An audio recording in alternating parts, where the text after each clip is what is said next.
Which reminds me, started already. Good morning. So, I think none of you two were around yesterday. We had a horrible. Did I mention horrible stream?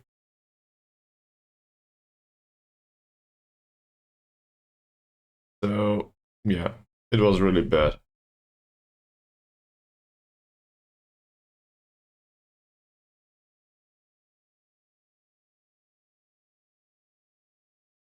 Well, if there is anyone that is. So, in this case, the responsibility goes to Vixman was taken, I guess. Welcome to the stream.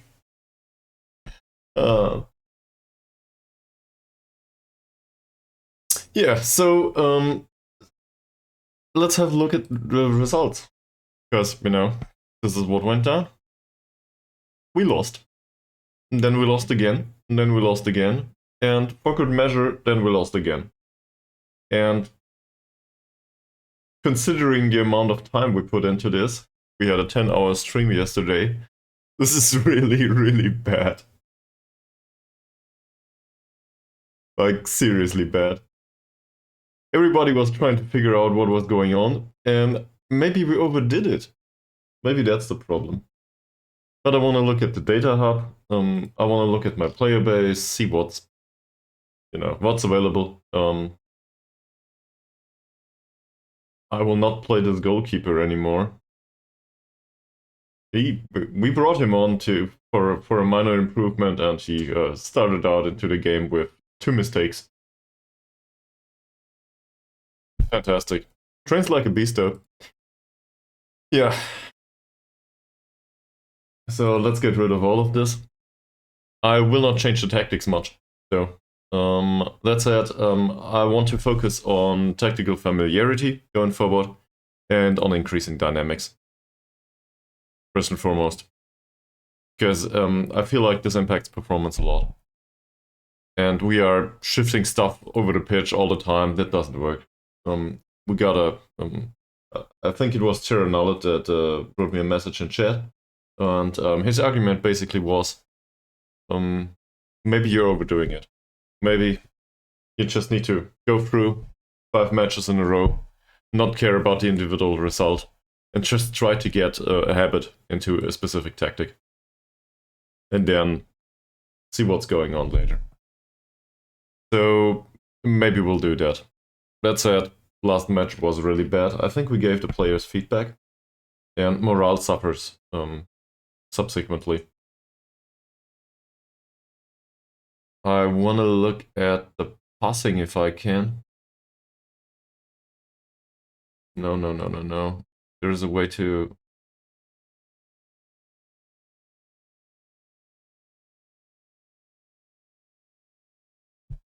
Can we have a passing map, please?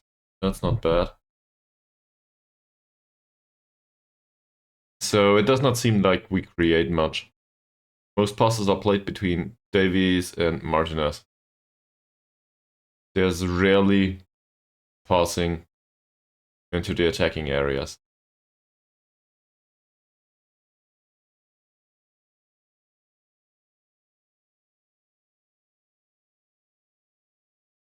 So suggestions, can we... That's better. So let's remove all of this and include all the visuals. I know this is a bit overwhelming, but that's what big screens are for, right? Also, you can see this down here. It's just match momentum behind my camera picture, so don't you worry.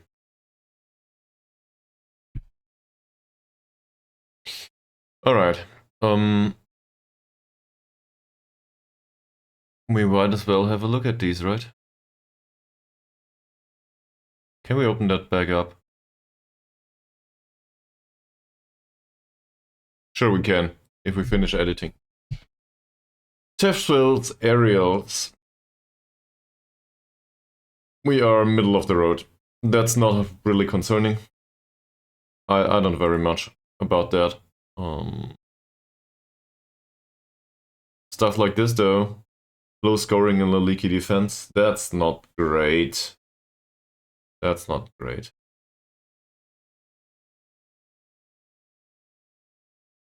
We follow expected goals, more or less. That's not great either, given our suffering. And our defending is really freaking bad. Tackles 1 ratio is decent, so I guess we need to tackle more. We concede a lot per game. We make a lot of fouls. Interceptions per game are low. Expected goals per game are not great. Tackles attempted per game are really low too.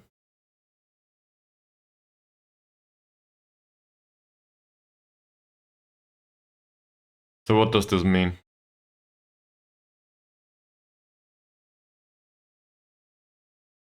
Where are these tackles? That's the next question that I have.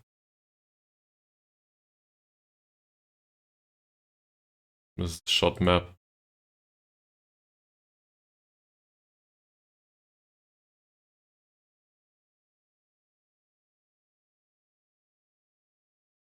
I'm trying to figure out. So this is the for example, the expected goals from last time out.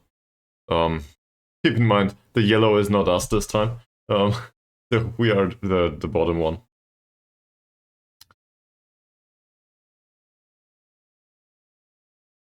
I think we do create, and if we were to create that way, without the leaky defense, I would be fine with it. Because in the end, expected goals wise, if you look at this from the expected goals perspective, this is really, that's a sorry result, sure. But on the other hand, we are not doing great, but not as bad as 4-0, right? In this particular result. I don't want to understate the lack of results right now. We are doing really bad. So if we want to dig out of this thing, first of all, we gotta attest. Okay, we are creating, and the chances we do create are not great, but it's enough to win a game if we do not concede. The odd game, and in this situation now, we gotta go for the small things, right? So this is not bad. The bottom part is not really bad. It could be better, but it's not really strictly bad. We need to find out what goes wrong with the defense. Shot map, not much concern either. This is some shots out of the penalty, outside the penalty area, so it lacks a bit of penetration maybe. That's to be expected though. We play with a shadow striker, and well, I think the shot map is not that concerning. It's not like everything is on the white sides, for example, or something. It's in front of the goal. That's not bad. Might get blocked more often than not. Where are the blocks? Here. And you can clearly see that. There's a lot of blocking events here. That's just what happens if you try to score from these areas. But overall, and the half spaces are a bit missing here. There's not much effort from the half spaces. That's Adam Jones and Toby Yates. That's Adam Jones and Toby Yates. That's Alex Holt. Yeah. So most of these come from our two strikers. And I'm specifically stating them, both of them, as a striker in this situation. That's just corner taking, and this is Isaac coming inside. But most of these are derived from the strikers. So this is usually this is Holt / Yates, and then Adam Jones. I'm not concerned with this. This is the way it should be. Obviously, we would prefer, additional expected goals and better efficiency. But in the end, I cannot do much about that. We need to rely on their skill at some point. Pass completion. Pass completion doesn't look that bad, actually. If we look at the last match. So, this is our passing. Our passing in the middle of the pitch is more or less fine. We do not pass that much. That's a problem. And we gave him the opportunity to pass on the left side. A lot, actually. The rest of it If I look at this, is it really that bad from passing perspective? Corey Penter played a lot of possession passes towards Youth. Corey Penter was the one with the really bad passing, if I recall correctly. No, the other way around. Corey Penter was the one with the good passing. And we forced him to play into Jake Youth. I will not argue that it worked. This worked because, you know, he still played a lot of passes. And apparently he got to his targets. Or to the intended man. But it's not like they went through the middle all the time. They went over the wing. There's a lot of combinations here. I didn't see that. I don't like that. Who was that? That was Ben Jackson. That's a dangerous wingback. We were aware of that, but unable to defend it. And Garrett Roney, who again seems like a rather dangerous guy as an inside forward. This is a great combination. Gotta be honest about that. So it's no wonder that this works. Especially as we have our defensive troubles. So they went over this side, at least passing wise, and then they scored. With strikers that are rather good on the mental side. The momentum, you cannot see this, so I will pull this up. The momentum doesn't specifically state that we were without any chance. This is just the expected goal history in another framed in another way. We gave away great chances, say in the first quarter of the game.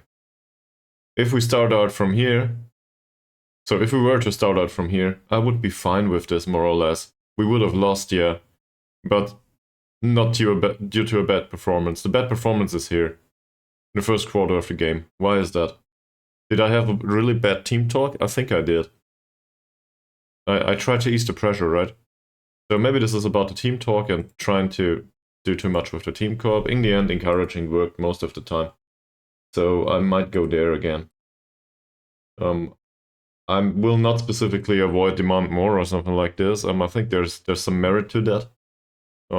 Vary it a little bit, but we gotta be careful about that. In the end, it's better if they are in a good mood and go out on the pitch than if they are stressed or disappointed or overwhelmed or whatever. That's no good. Where did we lose possession? Apparently this is fairly average. We lost possession a lot in defense. I don't like that much. But this is the long balls, more or less.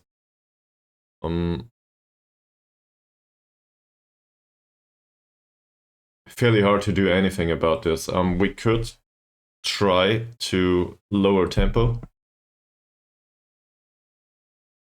And we gain possession less. So this is concerning.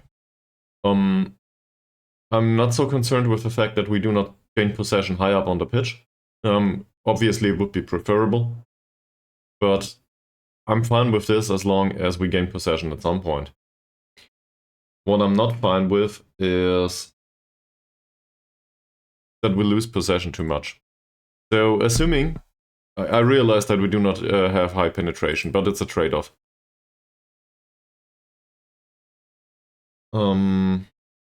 We could lower tempo.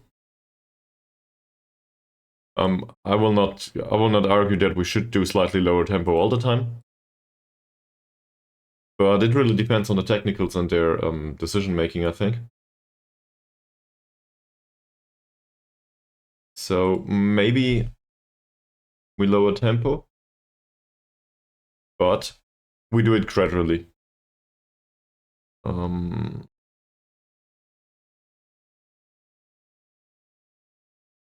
That's hard though. So for the next few weeks, there's no big break anymore.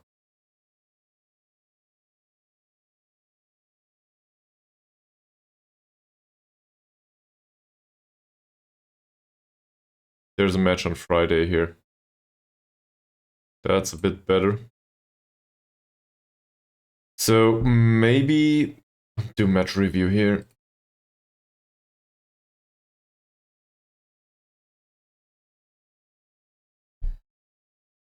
I'm trying to include this into training now, assuming we want to change anything.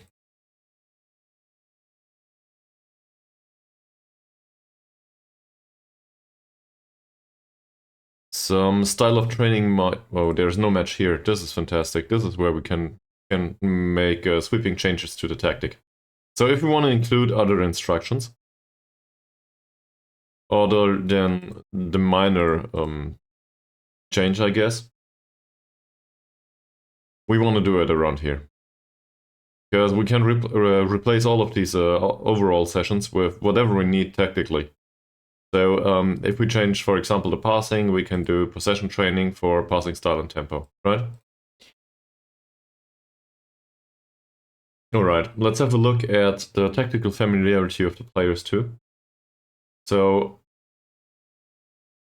it's a trade-off between penetration and possession. And at this point, maybe we should rather go with possession. That's also true for the defensive tactic, for this one. So the more direct passing, maybe that's a bad idea. In the end, maybe it's just a bad idea. Maybe we should retain possession first and foremost. Go for 70% possession. You know, I guess Guardiola style, but this is not fair to Guardiola. That is. But maybe we should have similar passing in both tactics, shorter passing and a lower tempo, so the players can get used to it. Now let's have a look. What are they used to? And I will just slap in the best players according to star rating here, which might be a bit hard.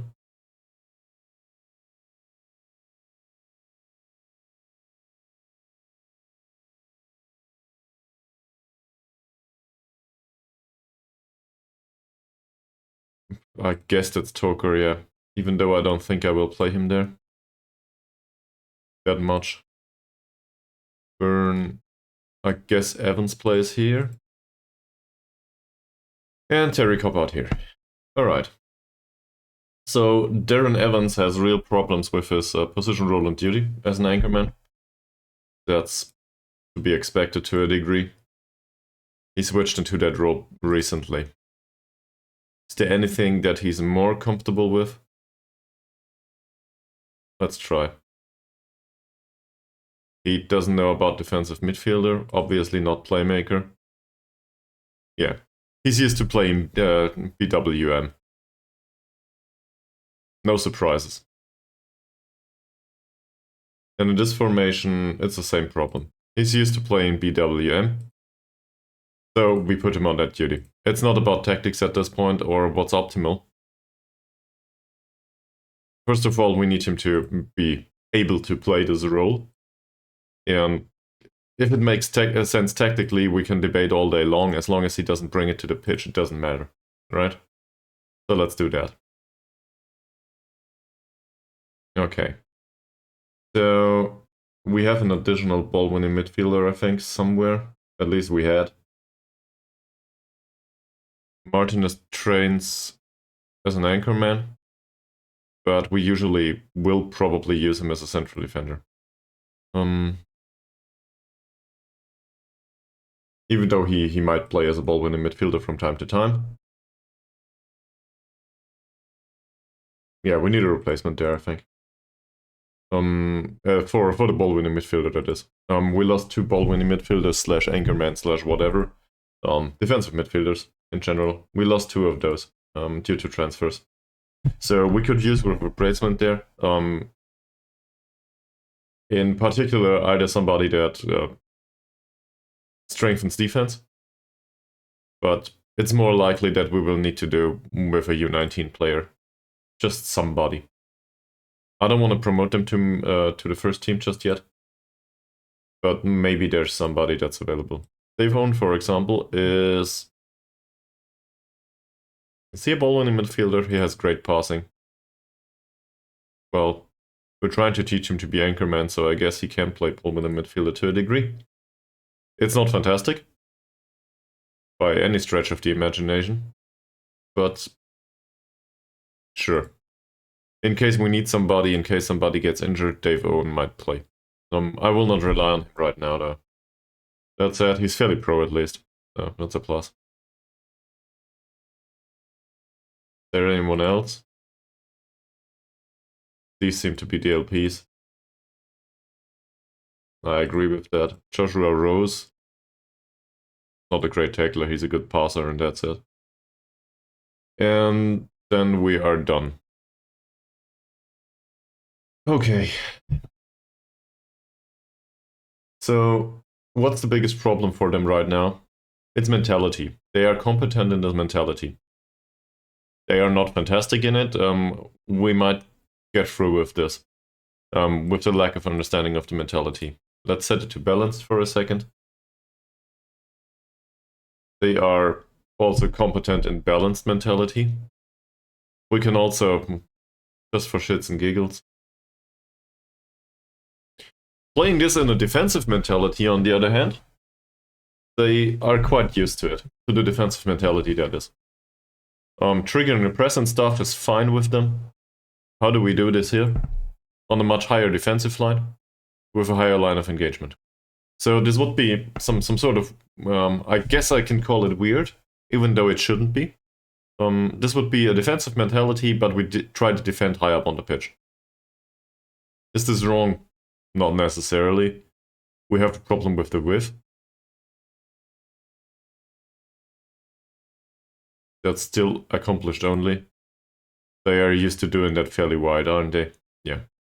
But now we can argue, okay, this is what they are used to, more or less. Maybe put it too cautious?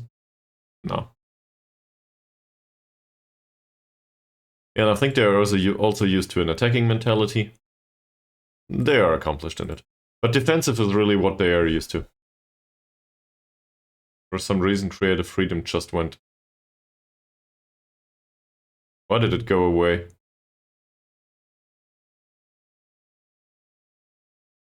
It was fine the other... It was fine previously, wasn't it? Yeah, now it's back to being fine.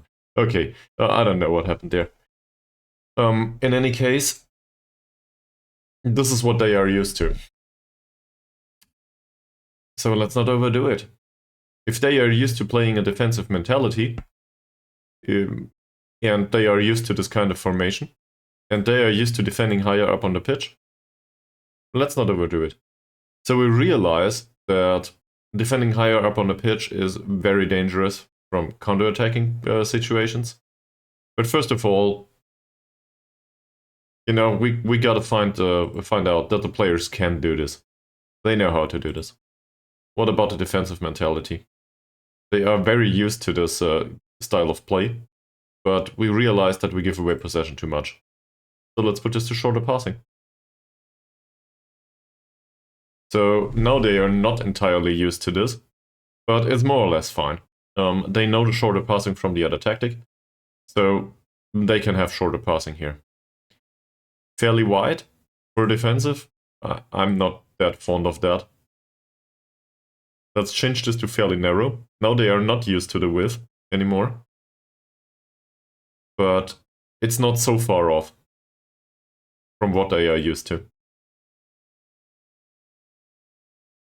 Maybe we'll also do this fairly narrow.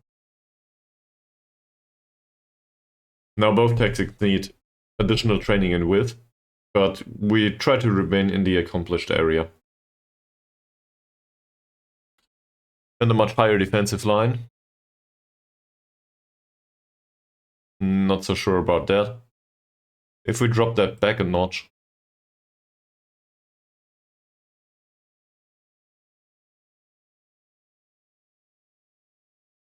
That's not bad.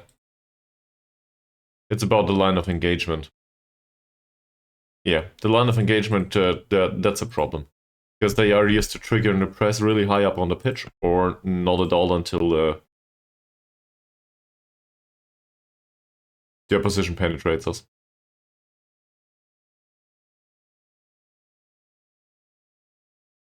We also did nothing to the tempo just yet.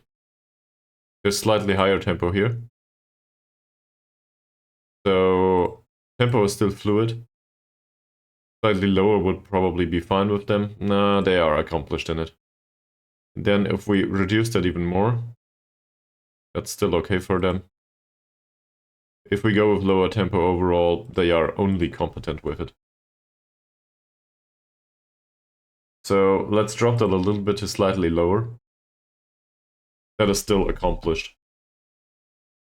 All the tactical training this week will do some of these changes, but we try to do it incrementally, not overdo it, and reduce the pressure on the individual person.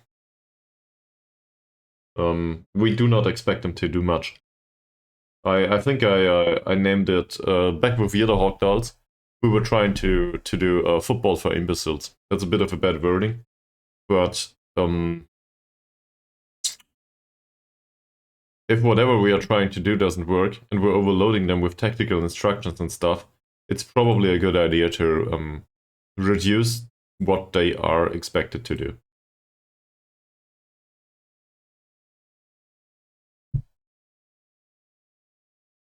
Okay. So next match is against Amonfort. We now have 2 defensive tactics. That's not great. On the other hand, there's this misconception that defensive is not trying to score goals or something like this. It's just we focus on defense, and in case there's opportunity, we try to score. It's more opportunistic, if you want to put it that way.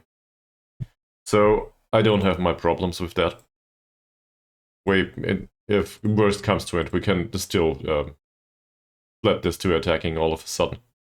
And to be fair, they are not that unfamiliar with it.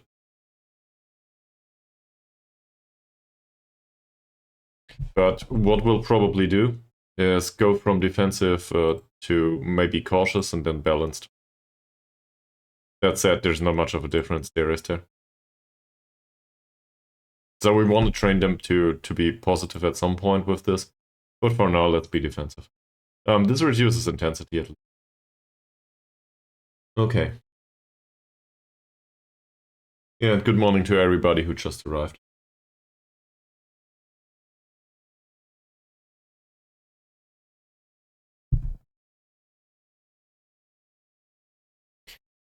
There's also the domestic loan window. We could try to get some use out of our scouts. Oh. Yeah, we might have handed out a few warnings for some reason.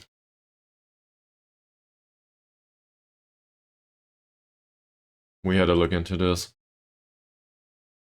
This is Kieran Davies' training report. That's not great. That's not great at all. What's going on? The mentoring unit had a positive effect lately, apparently. He's balanced. Not sure if that's a plus. Outspoken, though. So, yeah. We're talking a 15-year-old, though. He has some time to develop. Progress says he doesn't develop at all. Only in, the negative direction. Okay, let's tell him.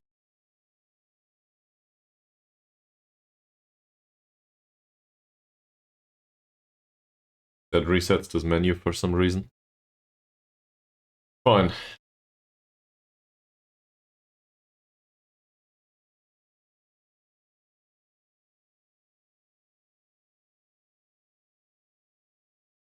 Okay. Going back to the data hub, I didn't get through all of the... That's better. I didn't get through all of these.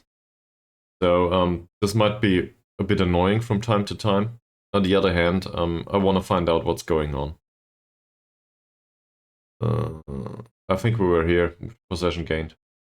So let's talk about possession. We infrequently win the ball, but we are somewhat reliable in possession.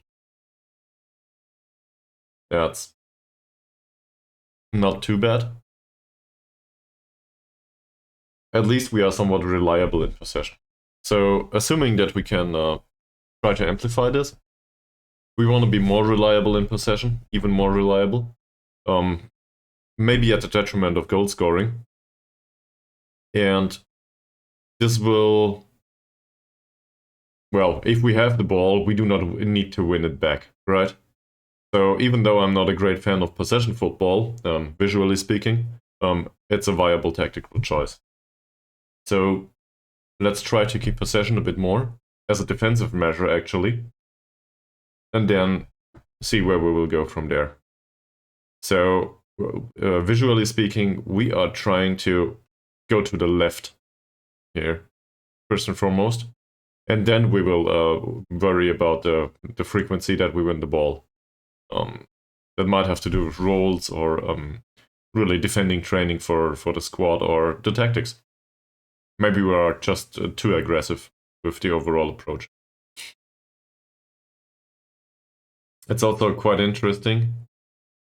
This doesn't have to translate to performance on the pitch immediately. These are rock bottom last. These are 4th, I think. Landwood Major, I'm not sure. They are 7th right now. So it's not like this translates to performance all of the time.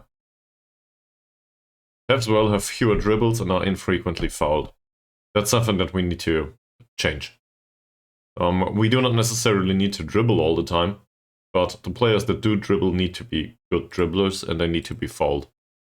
For set pieces, basically. So, do we have great dribblers? Not really. That's why this doesn't happen, right?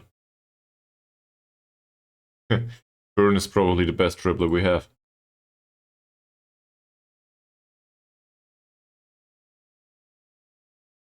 So we are in a kind of weird situation where everybody's really bad at dribbling, including the inverted wingers and stuff.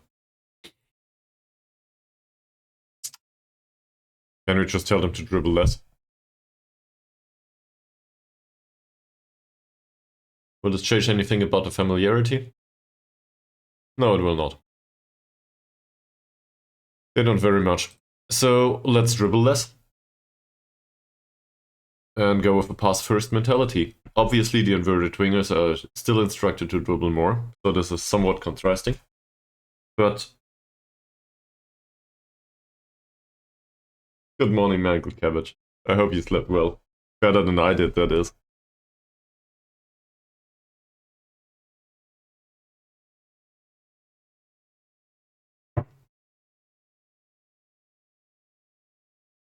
Let's get back to this. So we just instructed them to dribble less overall. That's great to hear. Great to hear, sir. So what's the intent? The intent is to dribble less.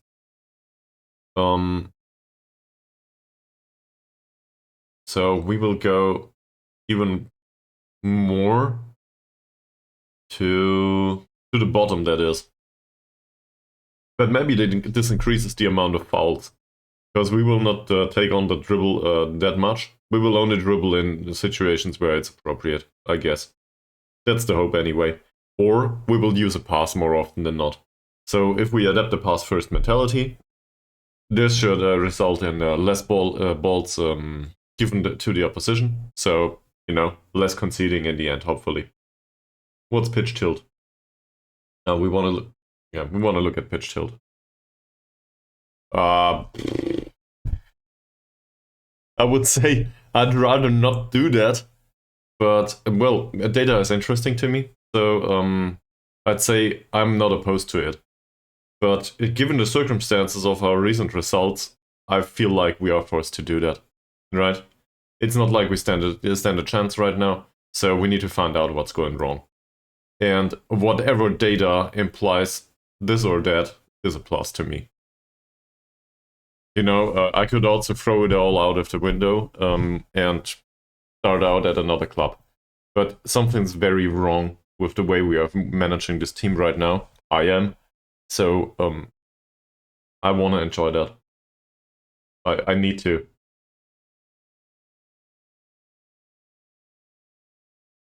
In general, a lot of our play happens in midfield, apparently. That's...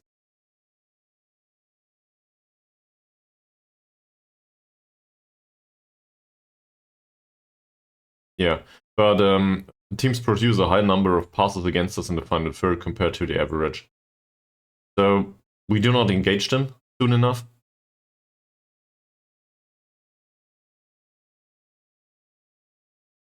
Is this...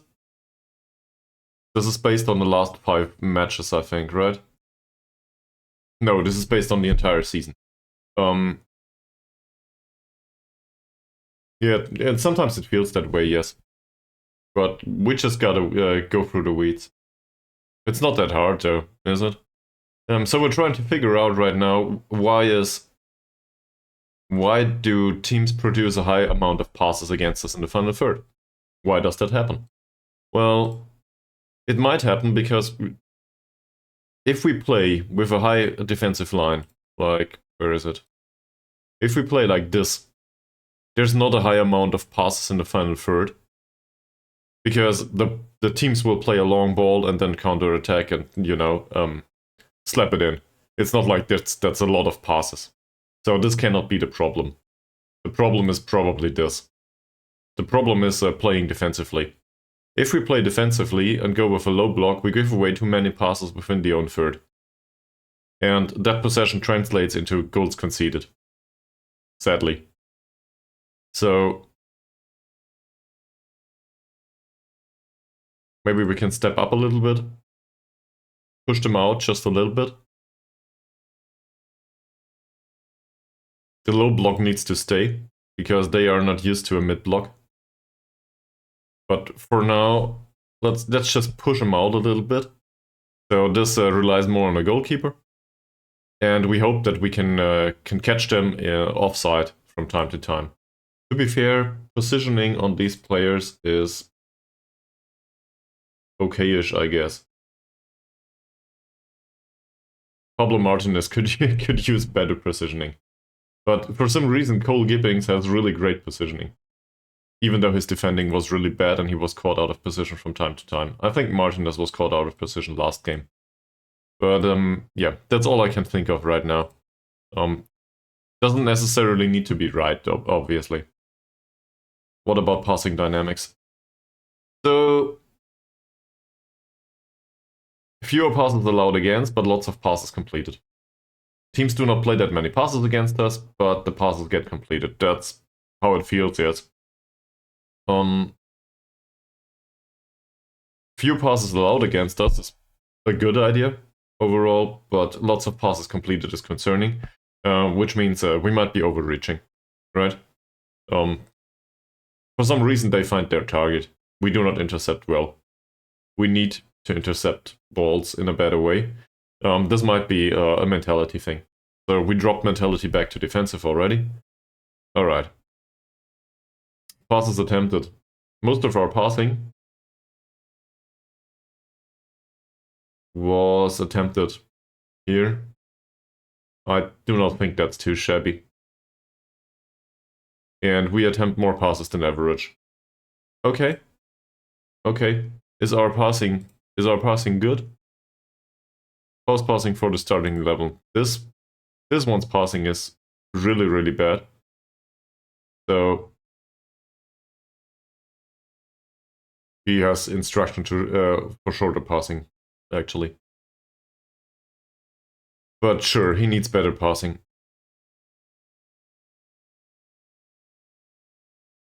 The attacking movement is more or less fine. Let's focus him on passing. He might not like it, but let's focus him on passing.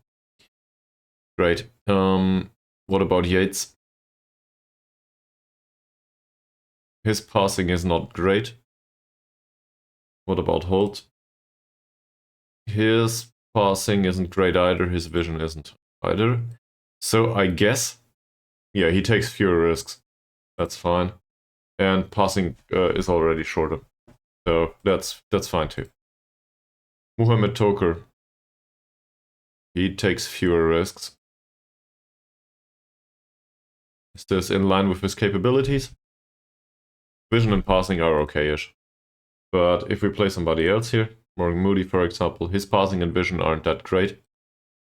He's slowly but surely, he's improving.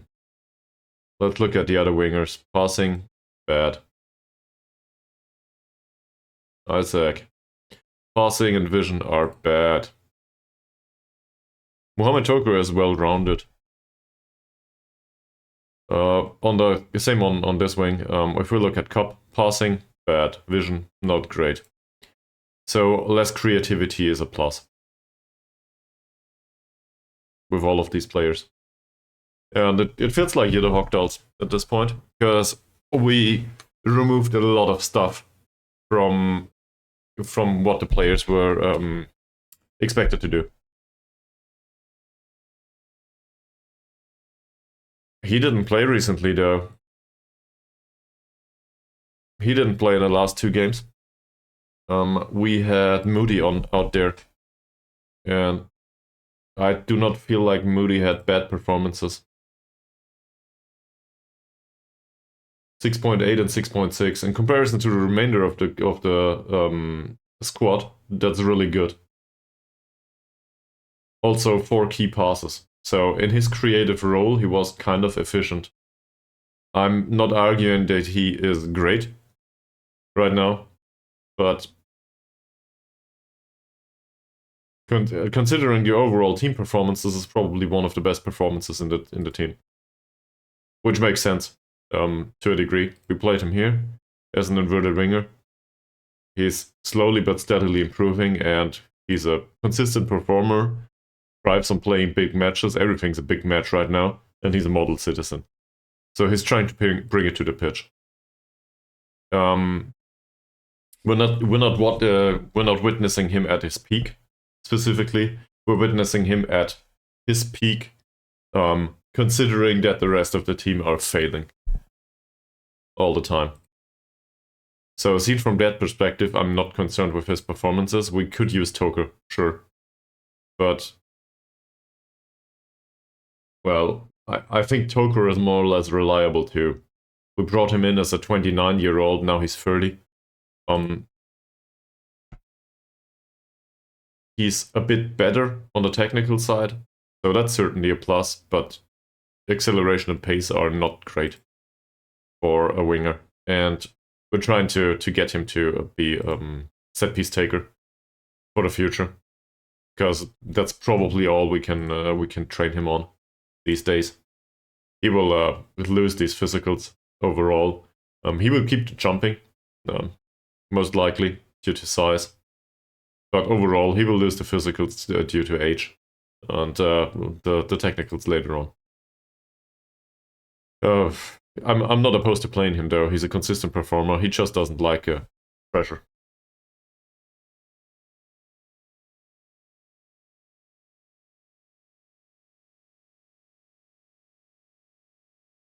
He's free kick not, but corner taking yes. With the free kicks we have somebody else. For corner taking we need him. That's true. In fact, he's probably the best corner taker in the squad. Where is it? Here. Yeah, Mohamed Toker is the best corner taker in the squad. For shits and giggles though, Morgan Moody is the second best. So it's not like this is a bad choice, right? Morgan Moody can still take the corners from the right side. This is usually where we play corner Toker. Yeah.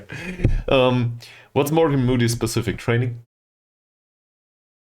There's other stuff besides the corners that is more important right now. Composure decisions, sure, there's some sense to this. We can also argue that passing is more important for him right now. Let's have a look at the stats. His passing is fine, he doesn't create much though. So will he create more with better decisions and composure, or will he create more with better vision and passing? I don't know. Anyone's got any ideas? But we can have a look at the actual levels. 5 points is not 5 points. What's worst? Long shots. Work rate. Vision comes afterwards. So I guess vision is worst. Given that vision and passing are worst, we will train vision and passing first. That rhymed, must be true. And also his work rate needs to improve, obviously. We might also start out with that. Kind of weird. He has a really low work rate, but he's a model citizen.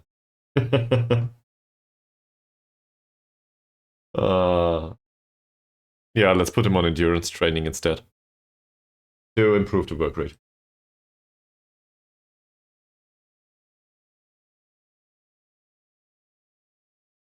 Okay. Getting back to the data hub, because, you know, and apparently I really enjoy that. At least that's the assessment. So, team attacking. We are performing well above average. Cross completion is good. Remember that we play a target man? So, sometimes stuff gets buried within the results. Looking at this says cross completion is good with 15%, so trying to get to the target man works for some reason. It doesn't necessarily translate to goals per game. We are also very frequently fouled, apparently.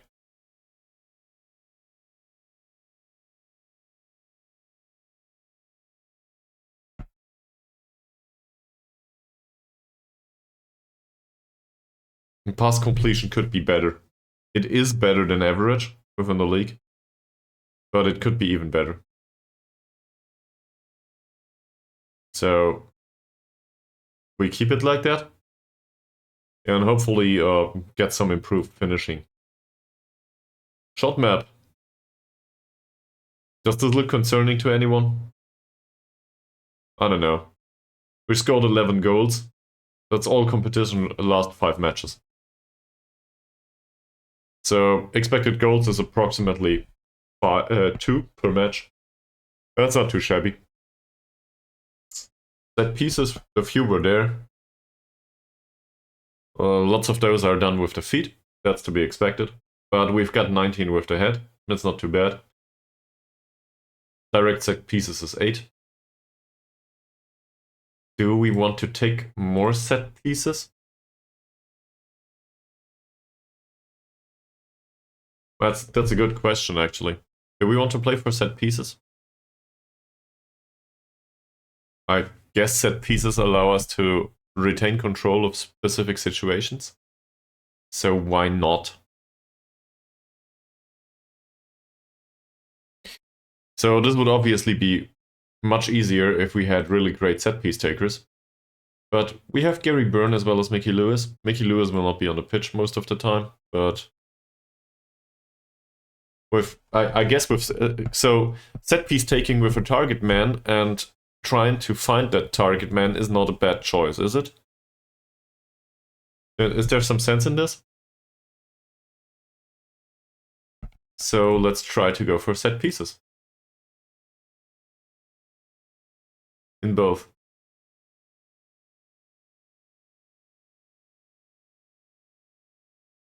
That's the wrong menu. This is the right one. Alright, so we try to go for set pieces and try to get the direct set pieces counter up a little bit, as well as just to get more control over the match, right? There's some sense to this. Shooting. Our shooting is not that much, and it's wasteful.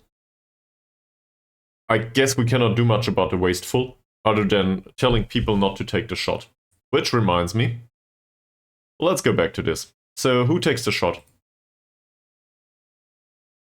In Yates' case, I think finishing 7 is not great, but I'd rather have him take the shot and waste it than not take it.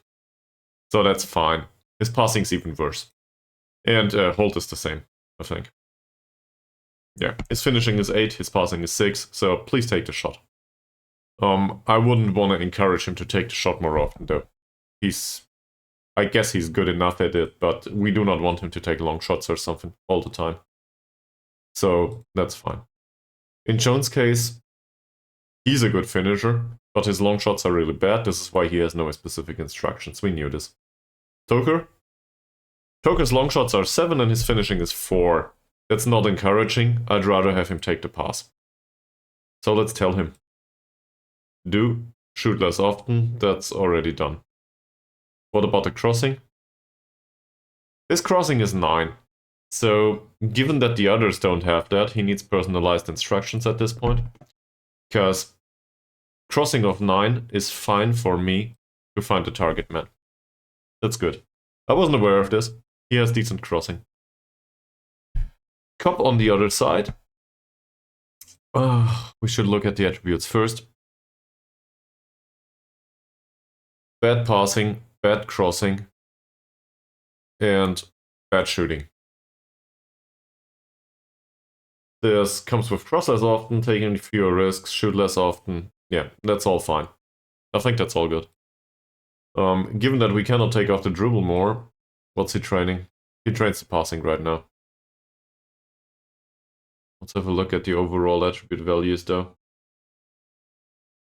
Crossing's worst. Alright, let's do crossing first. No, that's corners, that's not crossing. Here's crossing.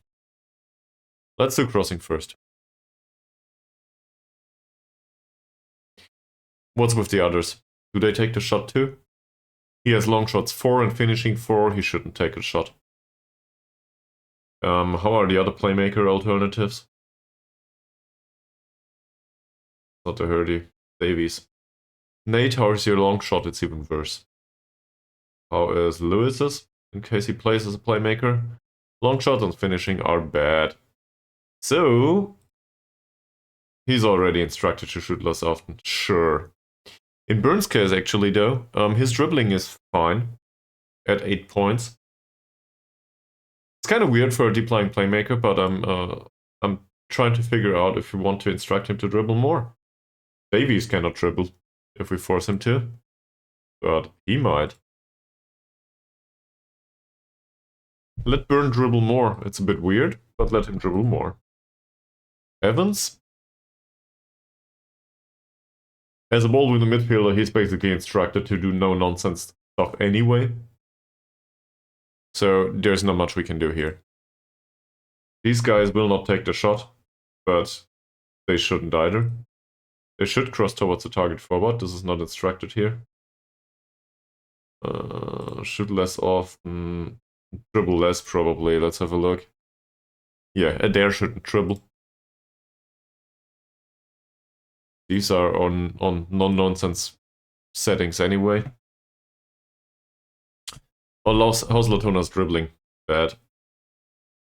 Let him not dribble. Taking fewer risks is probably a no-brainer too.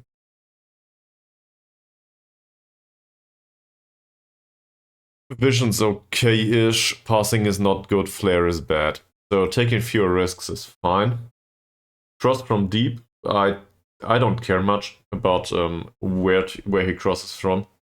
But we play with a target forward and his crossing is 7. That's not great, but I'd rather cross him more often towards the target forward, given that we have a high amount of crosses completed. So let's do it like this. Let's complete some crosses. Okay, now once we rotate this, other players need to have other instructions, maybe. Emphasis on maybe. Because more or less we are doing football for people that do not know how to play football. At least technically they are not great in most areas. With a few minor exceptions, like the really good finishing on Jones or the decent passing on Byrne. Also the dribbling. That's fine, more or less. He will lose it though, he's not training in it. But let's exploit it as long as he has. Let's bring Davies on for a second here and look at him into his individual instructions. So Davies is a great passer, has decent vision, good first touch, decision making and so on. That's all fine. No crossing to speak of, no dribbling to speak of. And no shot. In his case, we want him to dribble less, right? So is this a specific instruction again? No, this is our box standard instruction here, I feel. Because Lewis has bad dribbling too, hasn't he? Yeah. So we do not want in general, we do not want the playmaker to dribble. In Gary Burns' case, we are making an exception. If this results in a lot of possession lost due to Gary Byrne dribbling all the time, we will turn it around and argue that he shouldn't dribble but pass first. But we need to rely on his skills. And for the other players out here, so let's put Morgan Moody here for a second. In Morgan Moody's case, taking fewer risks is probably fine given the 5 points of vision and 5 points of passing. Cross aim target forward is fine. He's not a great crosser. But his crossing is, I guess it's 6. Still, I'd want him to cross less often, I think. I realized that I instructed this guy to cross more often, but I think that's good so far. Do we want him to cross from deep? I'm not sure. In fact, I'm not sure about the hit early crosses either. Because hit early crosses avoids working the ball into the box. I'd rather work the ball into the box to retain possession. We settled some of that with individual instructions though, right? Working the ball into the box in this defensive formation might still be an idea. Not sure. Also, let's put some time wasting in here for good measure.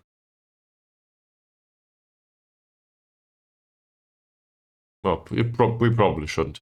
But I remember that we had some success with time wasting from the get-go when we had bad results with either Hawkdal's IK. At least that's how I remember it. It's not popular, but, you know, as long as it works. So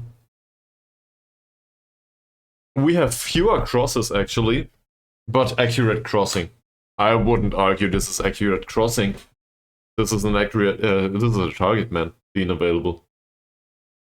So we're already trying to exploit that in the future. Maybe that's fine. Did I forget some of this?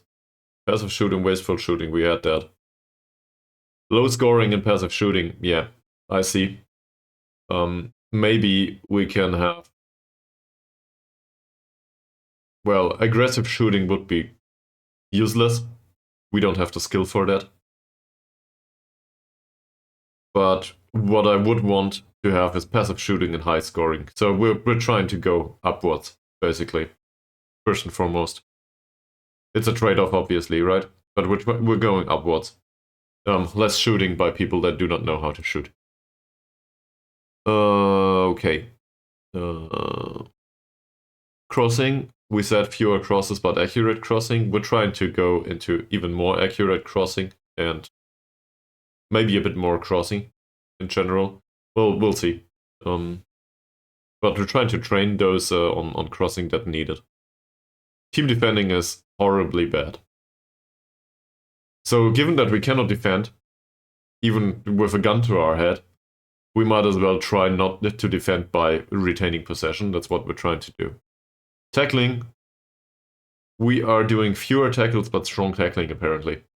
So we should try to engage more, because our tackling apparently is strong. I'd rather tackle a bit more. Let's have a look at the players. How's the tackling overall? That's 7, that's 8. Gibbing's tackling is 11. So for him, for example, 11 points of tackling is not too shabby, right? So we can put him on a personalized instruction from the get-go to tackle harder. Because, you know, he has a good tackle. I think we did that last game. It resulted in a yellow card, but it wasn't too bad otherwise, other than giving away some free kicks. Evans tackles harder always as a ball-winning midfielder, and the rest of them are shit at tackling. To be fair, it's not their job. But none of these are great at it. Should we try to tell him to ease off tackles? Nah, I don't know. So we might give away a lot of free kicks. If we really want to get into the weeds, yeah, we need to find out who I guess who commits the fouls in our squad, right? Is there a way to find out who commits the fouls?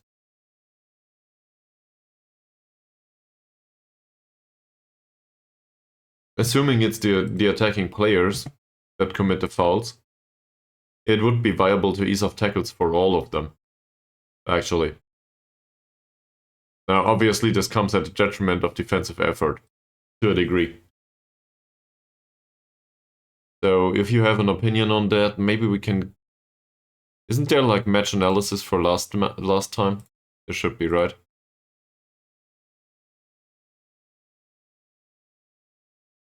This is just a report.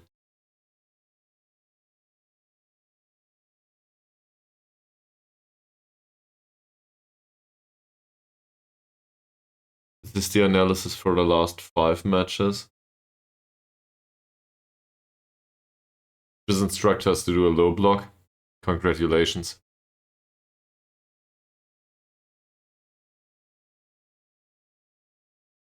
It's for the next opposition. That's great and all, but I'm looking for something else.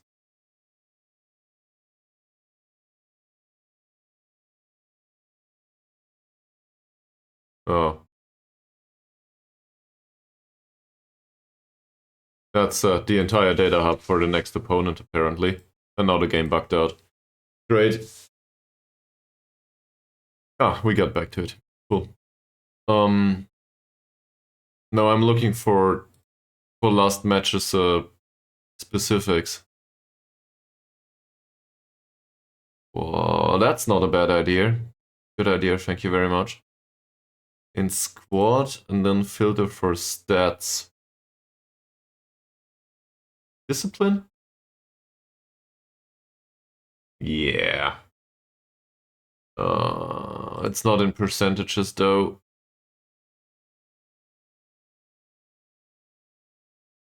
Alright, what is this? This is appearances, this is tackles completed. This is fouls. Here we go. This is much better. Isn't it?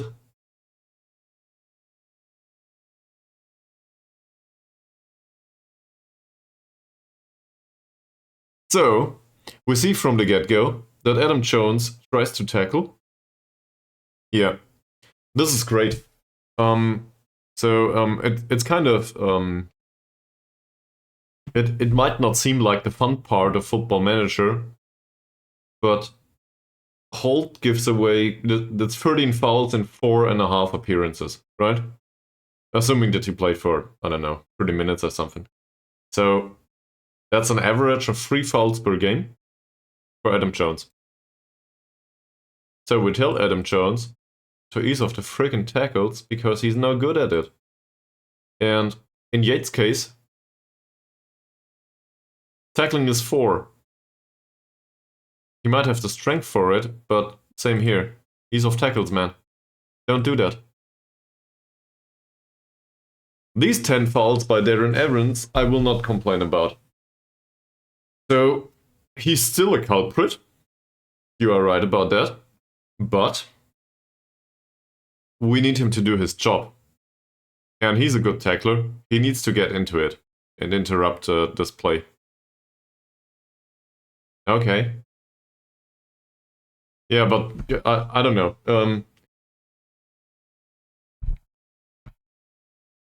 So I guess the question is, are you a good tackler in comparison to the remainder of your league?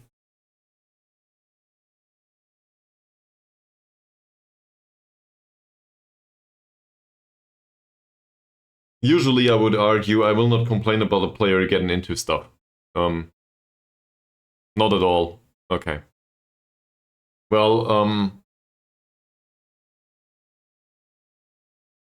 I'm not sure about good values.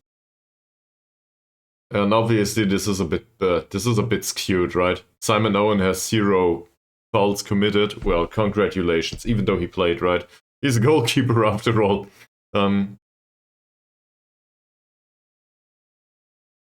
But I think there's some merit to it. To restrict players with bad tackling from doing aggressive tackling.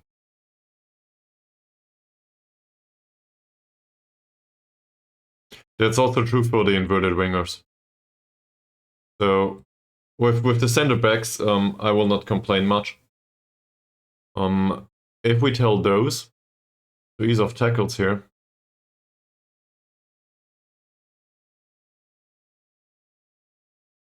maybe even the deep line playmaker because he's shit at it. So maybe even him. Now everybody eases off tackles and defense is even worse. Great. Good stuff, Chris. Good doing this. So this increases the pressure on defense, but at the same time it decreases pressure on the defense. I'm not making sense though, do I? But it increases pressure on the defense because now they need to win the ball back in game themselves.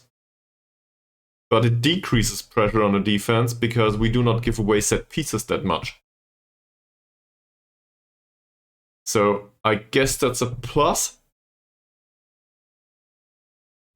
Right, exactly. So the argument goes, it's better to give away these regular chances than to give away the set piece chances. Because our set piece defending has been bad overall. So I guess there might be some merit to this, right? And we're trying to restrict that.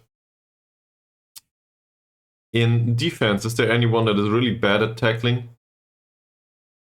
Luckily not. Most of our defenders have decent tackling for some reason. I don't know why that could be. Okay, let's have a look at the rest of the data hub. Where is it? Here.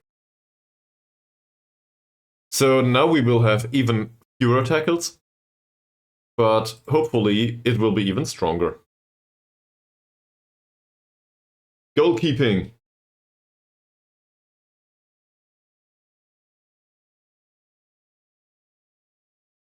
We face more shots per game than average, and we concede more goals per match than average. Wow. Yeah, I guess we figured that out by now. Thank you. Defensive efficiency. We have a busy but leaky defense. At least it's busy. But what does busy mean here? We face more shots per game than average. That's the problem. So this is what's called busy.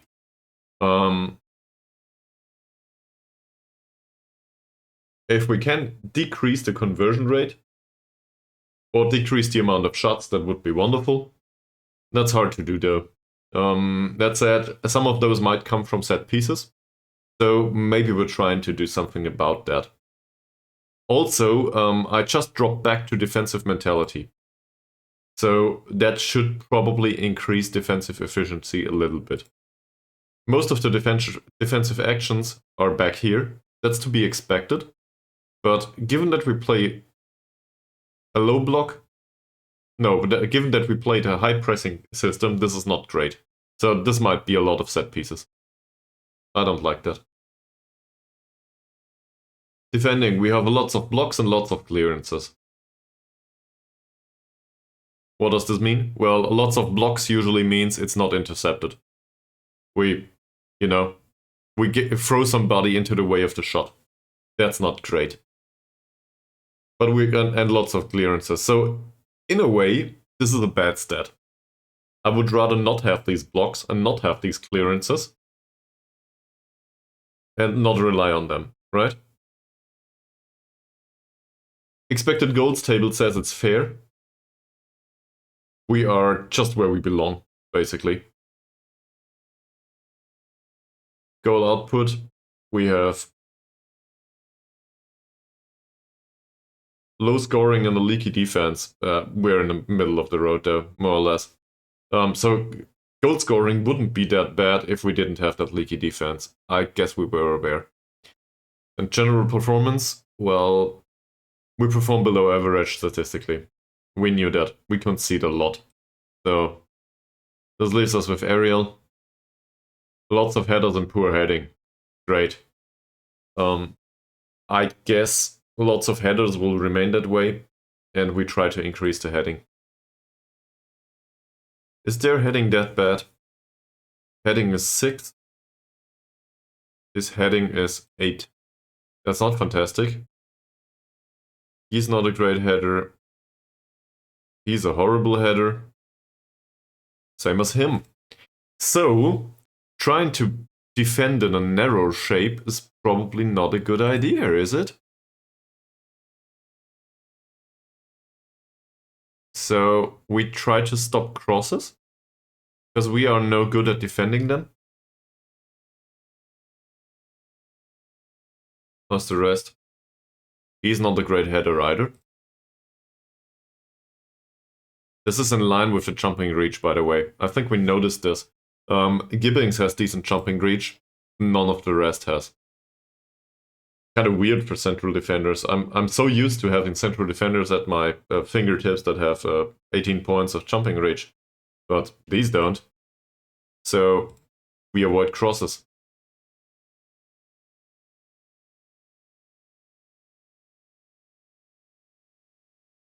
Stop the crosses.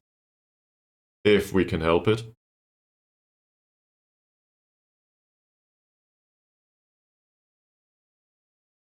Hopefully that helps a little bit. Okay. That's a lot of tactical changes for no changes at all.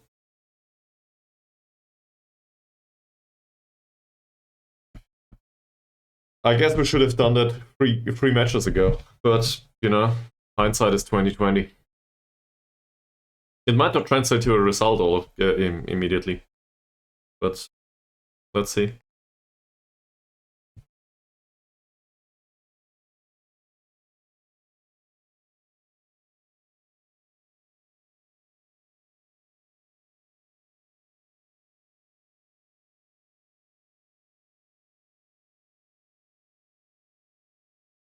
Did any of you have any other ideas than yesterday about the crisis and results?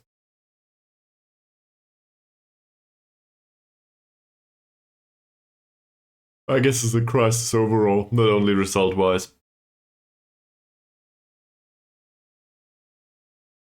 He needs an official warning. You got your popcorn ready. Okay, that's good. Yeah. We might be fired in the end. That's true. Let's have a look at their report. They tend to play a slightly more cautious mentality at home compared to recent away matches, for some reason. And they play a Route 1 style. Okay, so we need to learn how to defend Route 1 styles.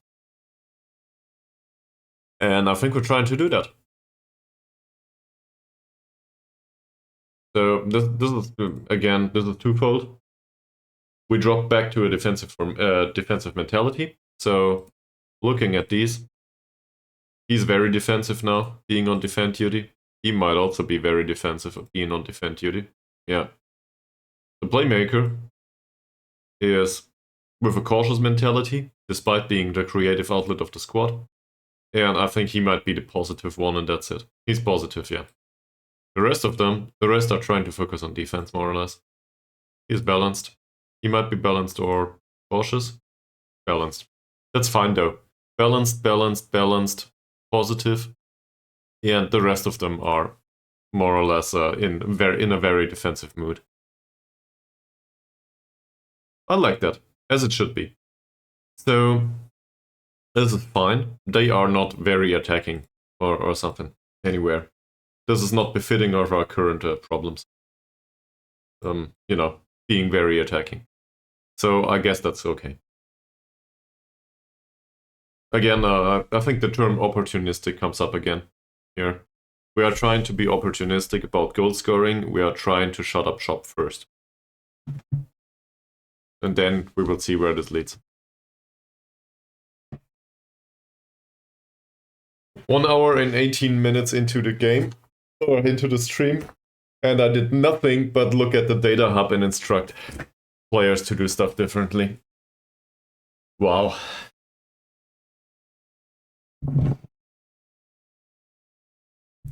At least we got set pieces done yesterday. Something comes to mind though, with the set pieces. I think our best goal scorer is usually, what's his name, Gibbings? I always forget. Well, thank you very much. I shouldn't mind either. So, I don't know, Chironel is not around yet, but that kind of ties into one of the questions that one of our watchers had for the goals of this stream. So I'm willing to go on record with this too. Don't worry, it's not about money. I'm trying to be entertaining in a way, and this comes quite natural to try to be entertaining to your audience. But I think I might take it the wrong way sometimes, because I'm trying to be entertaining, like, we need to go to a match, we need to do this or that, we need to have some action here. Maybe it's quite the opposite.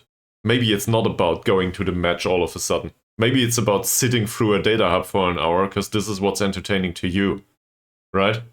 So I'm trying to adhere to an audience that I don't have. This is bullshit. I should take my time. And if the stream takes 4 hours for a single match, that's it. Why not?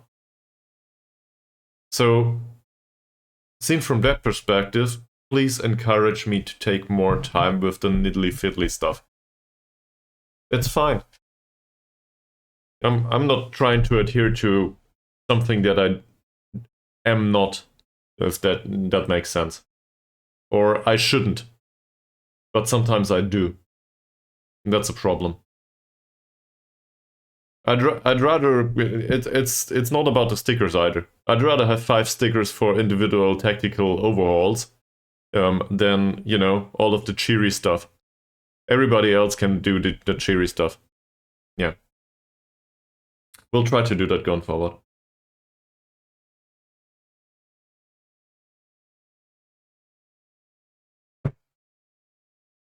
So, seen from that perspective, if this stream takes us to 2 matches and we take it on for 6 hours, that's a success. Also, people on YouTube will be like, what? Are you serious? Are you insane? On the other hand, I guess people watch presentations for 1.5 hours about war economics on YouTube too, and they have no excitement whatsoever. So, I guess maybe we should adhere to that.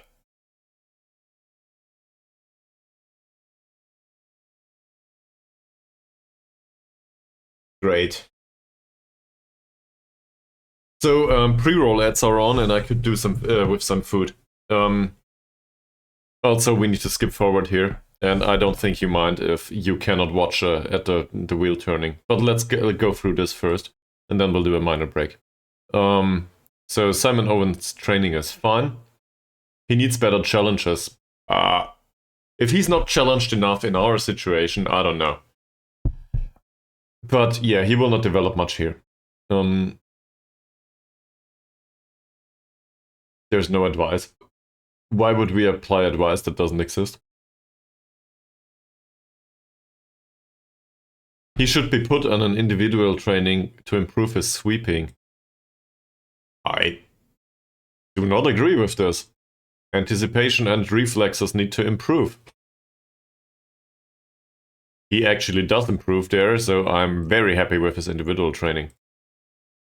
Bacon reports on Tumulty. I'm really happy to have a fitness coach named Bacon. Tumulty now is able to perform well in this position. Yeah, we saw. Also, his vision is the worst attribute overall. So why not train him in that, right? As an inverted winger on... Oh no. I guess. I guess we could train his long shots. Seriously though, he's restricted in terms of long shots. He will need to play a pass from time to time. So, passing training and division is fine. Let's do this. Now they want us to train his final third. Ah. A few have had displeasure with the training sessions. That's about the high amount of extra training. I don't care much, so we remove that. Cedric Jones, that's probably also about the high amount of extra training. No, he's fine with it. What was the problem? We don't know. I guess we keep it that way. Michael Roberts. Michael Roberts is trying to be an inverted winger for us. There's not much of a problem with him right now. Again, no notion of bad of problems with training workload. This is weird. Bacon seems to be a bit delayed in his assessment.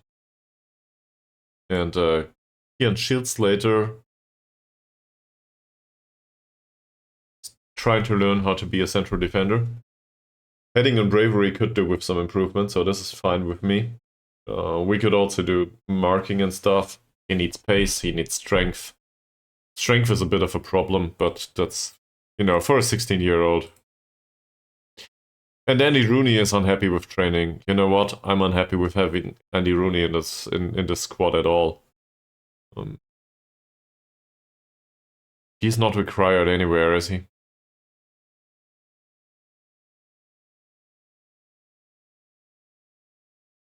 I'm starting to think I want to fire him.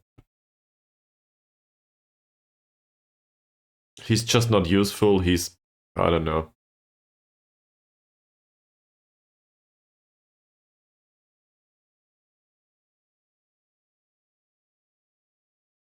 That's in Belgium, isn't it? No, this is the manager of Monaco. What the hell is the Guy Fizz award anyway? Something in Belgium. Who cares? Squad registration window reopened. Sure. Okay. Minor break. I'll put something in the microwave and be right back.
You came here to watch me eat, right?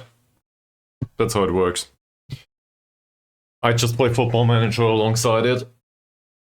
Minor inconvenience. So, Barry Jones is still a winger on the shortlist. I'm not too concerned with this. Yep. So we have finished scouting him. Cool. There's an update about homegrown players. He's now considered to be homegrown. Ynir. That's not bad. We need homegrown players. He's unambitious though. Is he a part of any mentoring group down in the U19? Please tell me he is. He's part of a mentoring group with a spirited guy with no traits. Jake Evans, to be more precise. So hopefully there's some positive impact here. Quite interesting too. So we might actually need, for a very specific meaning of need, we might need an older player for the U19 that comes in as an emergency backup and just remains there for mentoring purposes. Which reminds me of the way clubs do this in real life. Because I'm specifically thinking of VfB Stuttgart in this situation. I think they signed somebody from Hoffenheim at some point for the second team, 32-year-old striker or something. I can't remember the name, but they signed him just to be there for the young players, and to lead the young players, even though he never was a really great striker. I think that's fair to say, fair assessment. He did play Bundesliga though at some point. Chiplock? I think his name was Chiplock. Ben Chiplock. That's the right one.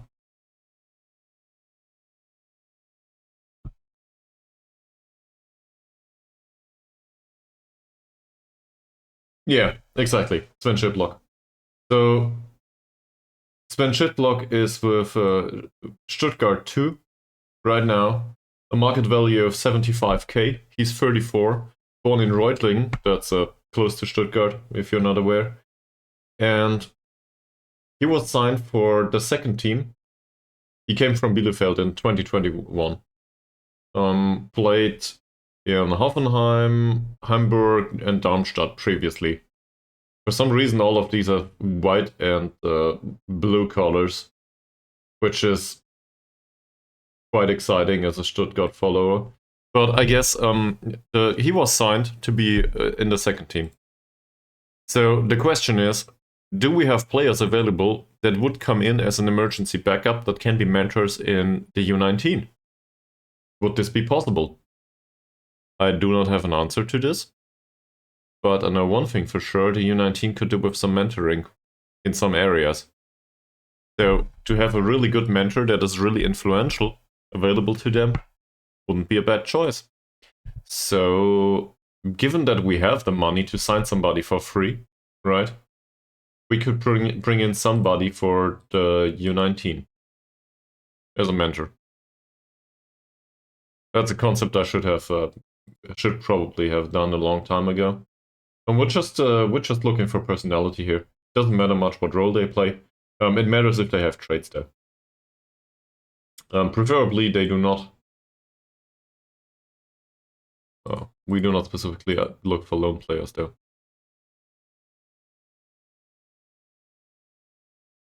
There's no professionals.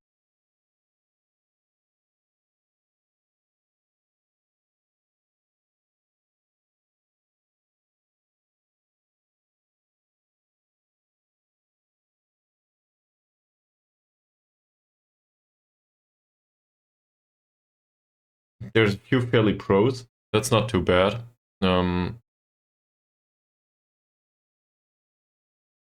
That are interested in a transfer. None of these are old though. So right now I'm looking for old players specifically.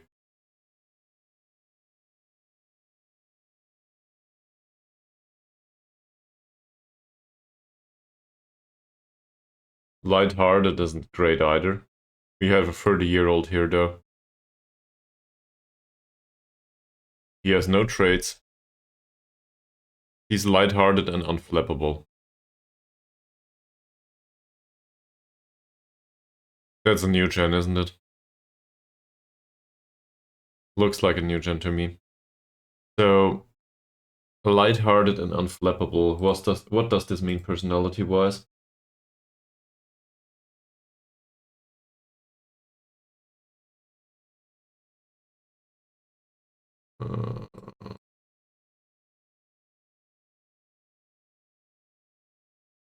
That's the wrong website. Give me a second. Light-hearted and unflappable. He has 12 points of determination, and we assume he is a new gen. This is good loyalty, good pressure, professionalism is all over the place, good sportsmanship, good temperament. Low controversy. This is a good personality overall. It's not the professionalism that I like, but for players that have shitty personality, this is still a plus. So I'm willing to sign him actually. As an emergency backup, exactly. And for no money whatsoever, in case he's willing to do that. Oh no, sir, we will not pay you. That's fine. And I will not bother keeping him in case somebody else wants him to play. That's fine too. He's not here to develop.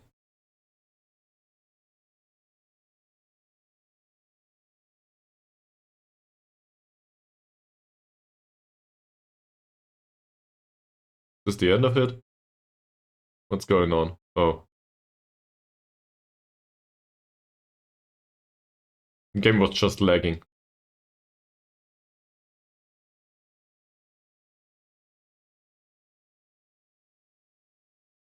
Realist is one of the odd ones.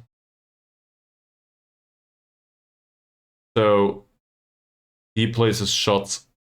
He's not good enough for the first team. Unslappable and media friendly with a realist. The thing is, he's 19 though, and I'm looking for older players.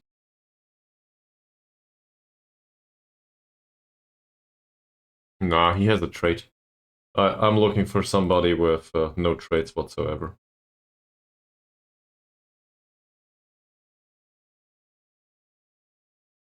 Spirit, this is a 24-year-old.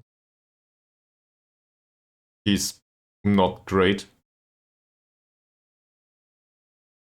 Spirited is a good personality usually. Unflappable and media friendly on top. Let's have a look.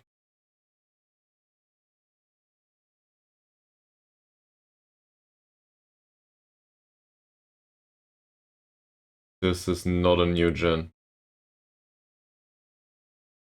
So he is media friendly and unflappable with a whole whopping 7 points of determination. That's decent professionalism, decent pressure, decent temperament, and the rest might be all over the place, more or less. But he should have lower sportsmanship as well as lower controversy. No problem. I don't care much. This is fine. In case he wants to sign as an emergency backup, he does. For no money, that might be a problem.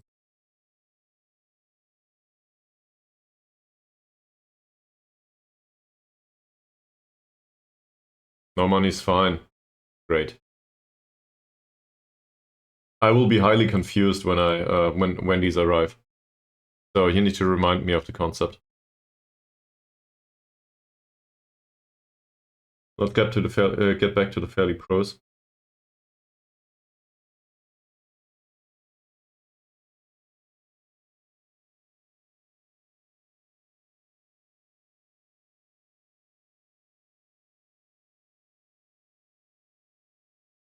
I think we could sign him for the U19.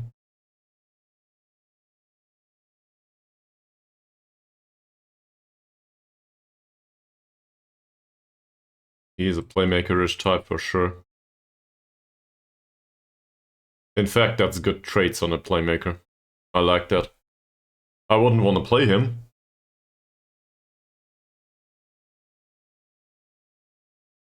But for mentoring purposes, fairly professional, media friendly is not that impressive though.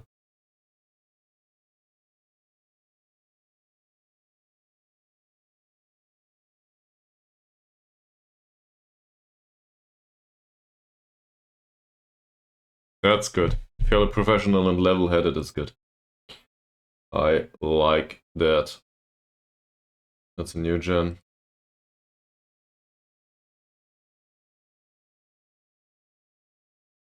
Fairly professional as well as level-headed. With 10 points of determination. Leaves us with good loyalty, good professionalism, and the rest is so-so. Still, the good professionalism and good loyalty, those are core stats to me. So I'm happy with that. And I'm happy to have a 22-year-old as an emergency backup in the U19. Meant to the others, obviously.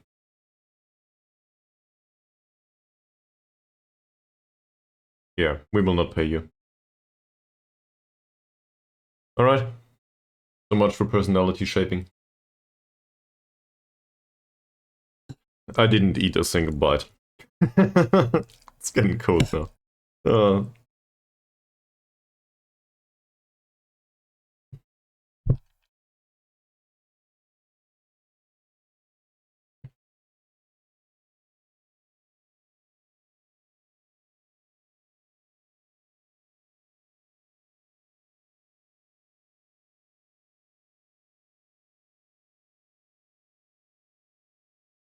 This is somewhat important to us, even though most of these players might get poached at some point, and we might lose them.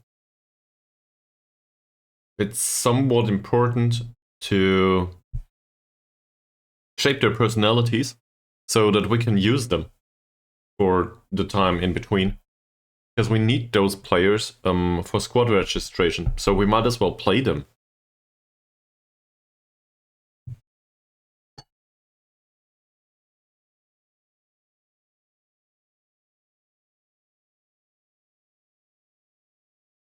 Next match is against Amanfort. There's something else that I probably overdid a lot, and that is specific opposition instructions. All of these specific instructions are too much for the players, I feel. If we find somebody, so if we know that somebody has tackling 11, and there's somebody with dribbling 1, yeah, let's do that. But otherwise, let's not overdo it.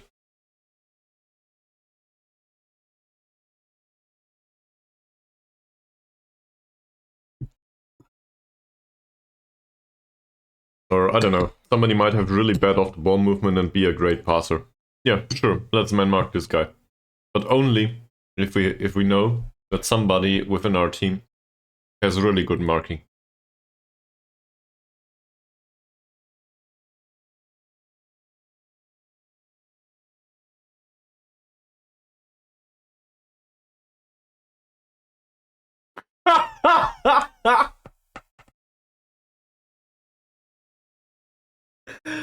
Oh no!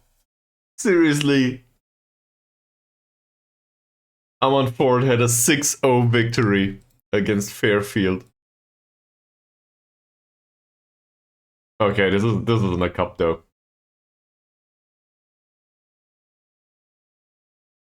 We're the favorites here. We're definitely not the favorites.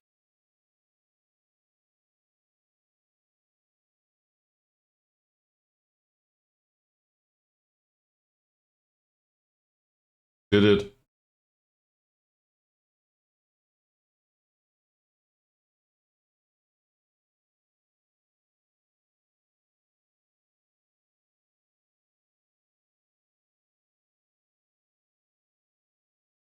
What? I guess I don't want to be an ass about it.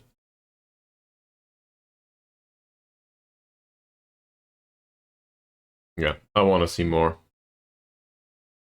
Can Morgan Moody be the difference between winning and losing today? Always.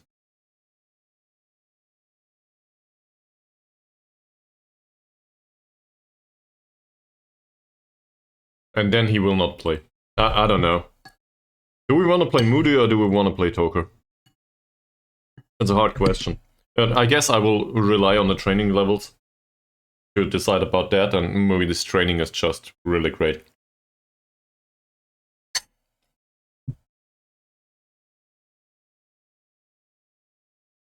On the other hand, that's kind of unfair, because Toker didn't play, and if he doesn't play, he doesn't get match experience, so his training rating will never be really good.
Okay.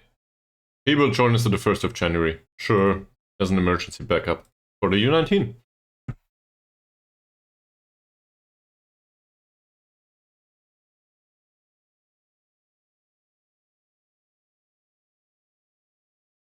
That's decent.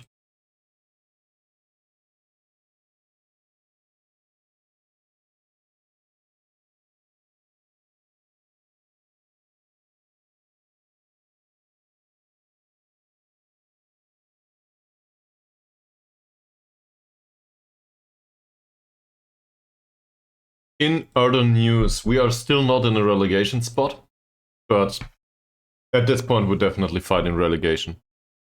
Let's have a look at Club Vision. We were competitive in the cup, apparently.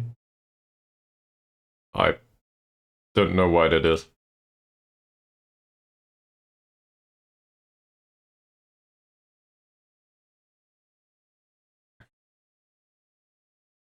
Happy with the impact the control possession style had in recent match. What?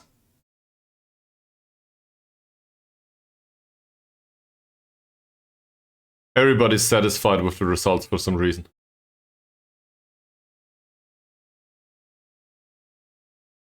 Yeah, I agree with that.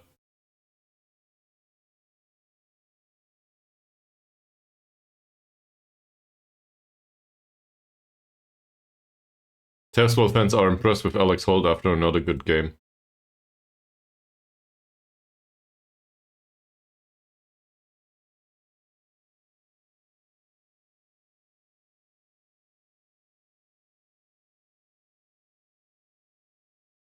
Fine. So we are expected to draw, actually, at least according to the fans. Board says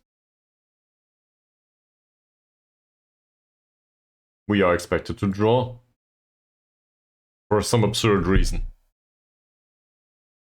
Okay.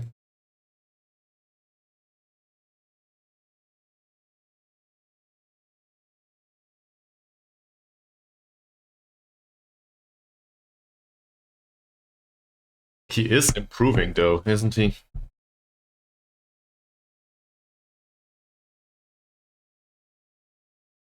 He had great training, so I will bring him along on the bench.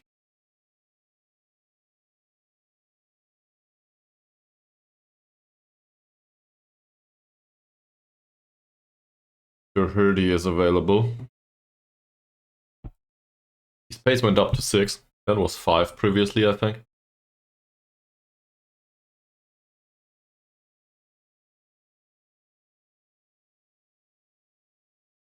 And George Owen probably deserves a honorable mention here.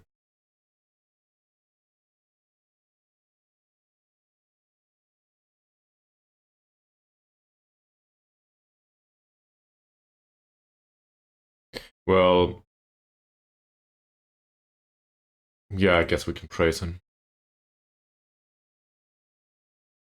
For those, that's kinda hard. That's not great. And these down here, they need the criticism, I guess.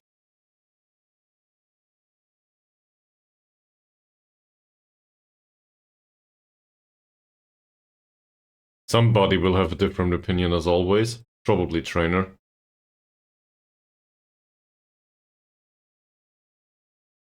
Maybe hold? Maybe not hold. So, Yates, Martinez, trainer, hold. They shouldn't play. The problem is we need Martinez. He's one of our best players. So he will play anyway. In other news, the Hurdy needs to make it to the bench. What about Flynn Murray versus Roberts? Flynn Murray doesn't train well, so we will tell him. How about Roberts? Roberts' training is not much better. But we will bring him along. Then we have a decision to make between Sam Jones and Gareth Griffiths. I don't think there's much of a decision to be made. 6.75 rating. How's Sam Jones? 7.0. Do we really want to play the assistant manager?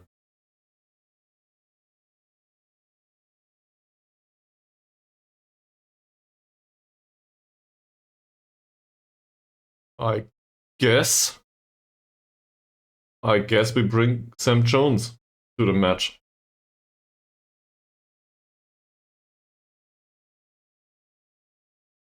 Turco's training is okay-ish, but not great.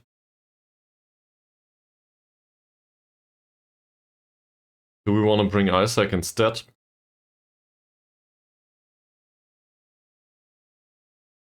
I guess he would be an alternative. That said, it's not that much of a difference. George Owen did train well, so in case we need somebody to drop back, that's fine. Yeah. In comparison to Nate Davies, though, it's not like he was horrible, but we don't need to play in every single game, right? So George Owen can come along. Why not? Then we have the problem with Mickey Lewis. With that training, he will not play. I don't like that. We need a replacement for the striker, so Alex Holt will be around, even though we do not like his training rating. He's really bad. Let's have a look at that mentoring group once more.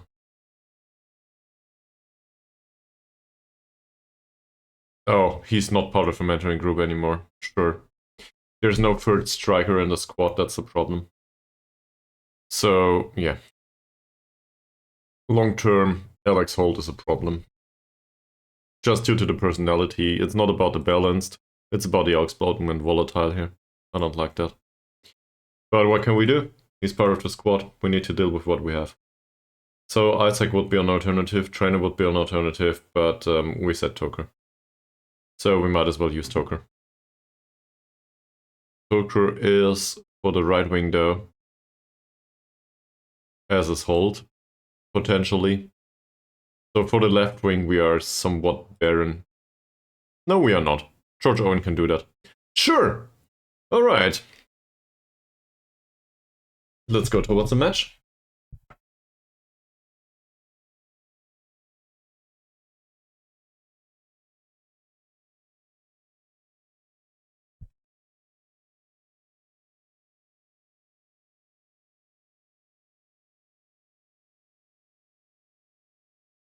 Alright. As long as we do not concede 5 goals, I call this a win. We are playing the 5th in the league. And afterwards we will play Cumber and Celtic.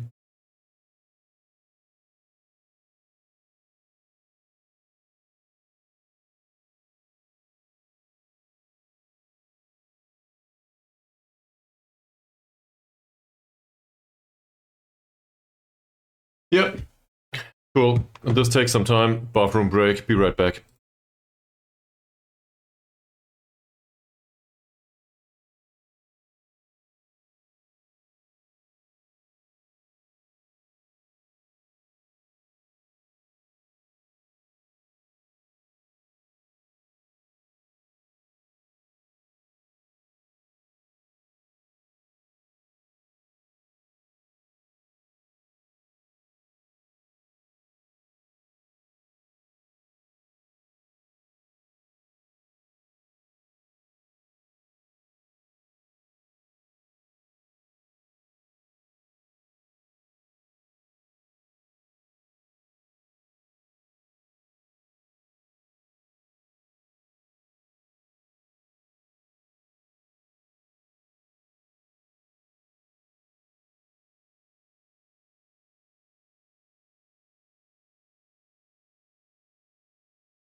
Hydration? I need hydration? I guess I need hydration. Thank you very much for that. Cheers!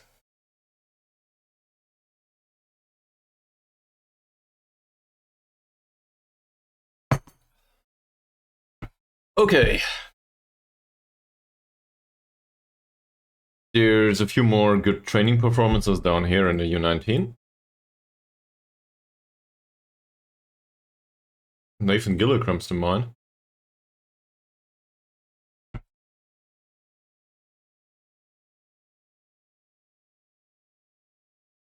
He might turn into an acceptable option once Adam Jones leaves us. Maybe. On the other hand, there's so many Joneses down in the U19, we might as well use another Jones. Everybody's called Jones.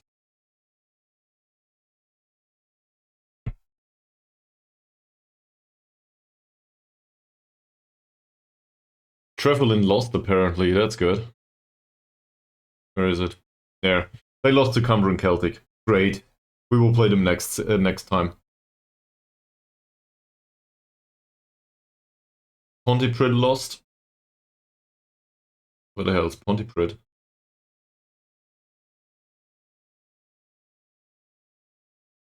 Here's Andy. Oh, Pontypridd is third. Okay. That doesn't affect us in any way.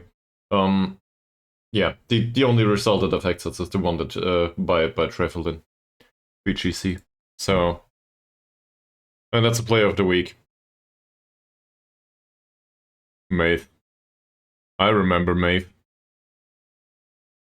Okay. Anyone that should play in the U19 match? That's on Sunday, not today.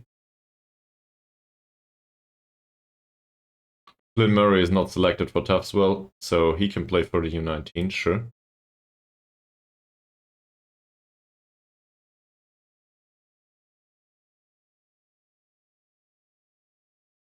They will be available, it says up here.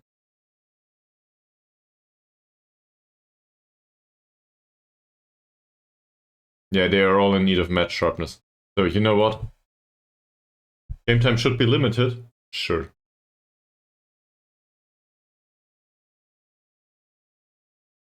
Let's put them on 45 minutes per match. So they can play one half. Because we need to sharpness for the first team.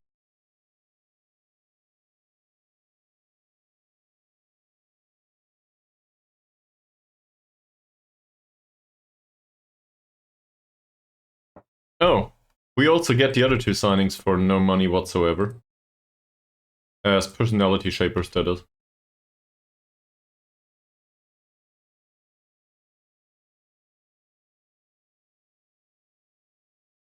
He will be there in January. He was for free. So he comes in immediately?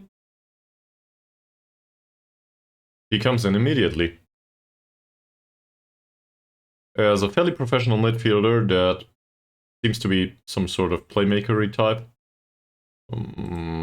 Actually, he isn't. Well, his vision is okay, but he's more of a ball-winning midfielder. That's not bad.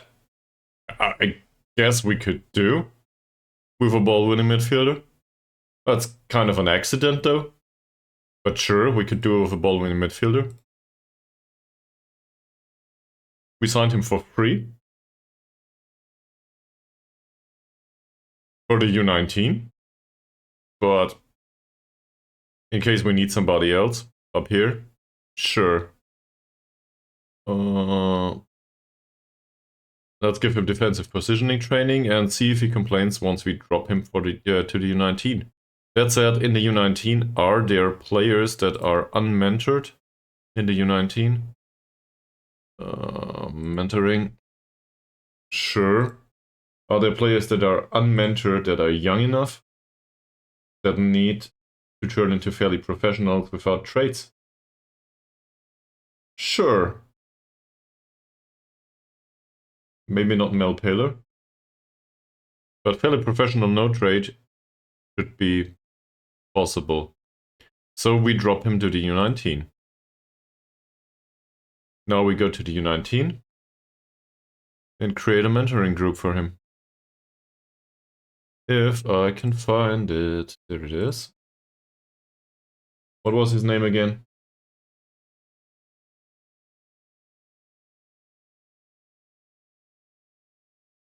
What? Sam Jones can be... Oh. Oh no, we included all of them. He was 22 years old. It's not Nate Davis.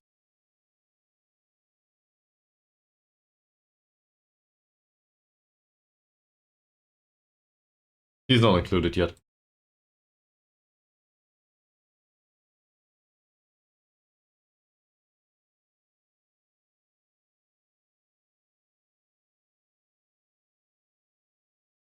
Okay. So we need to go to the match. First of all, I want to look if I can find that guy though. Training, mentoring. You can also see, look into the news. Elliot Williams is the name.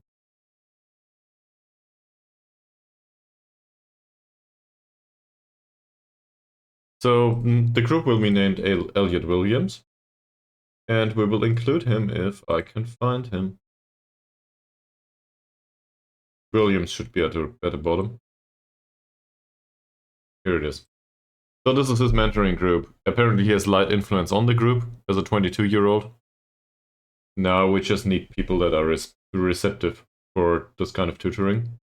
Logan Brown brings balls out of defense. I don't like that. Michael Roberts has no traits, but he's fairly professional already. Same with those. Paul Williams has no traits, but he's driven. Mike Scarlett, no traits, Spirited, Mel Pillar. Yes, traits. I don't want that on anyone. Isaac is first team player. Tyler Richardson isn't, is he? No. We can also include the fairly professional ones here. If they have no traits. Sure, no traits whatsoever. So that's a very big group. They have significant influence, though, from, I guess, Elliot Williams. So everybody will turn into an Elliot Williams copy, personality-wise. That's not bad. And this also counts for Mike Scarlett, who's spirited and evasive. Yeah, well, but overall, the personality might be more in line with each other, and that's a plus for every squad. If the personalities are more in line with each other, that's a plus. Fine, let's go back to the first team. So, marking Neil Thomas tightly apparently is important. I do not necessarily agree with this. Strength is a bit off. So tight marking might be an idea. Our jumping reach is not that great though.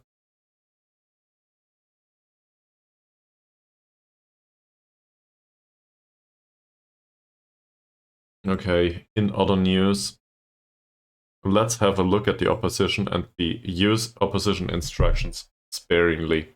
We just heard about Neil Thomas. He likes to shoot.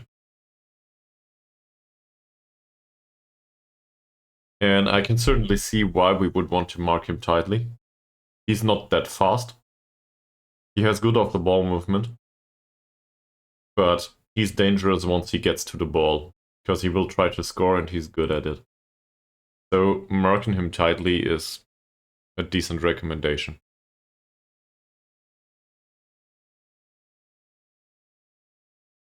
He runs with the ball through center despite being left-footed.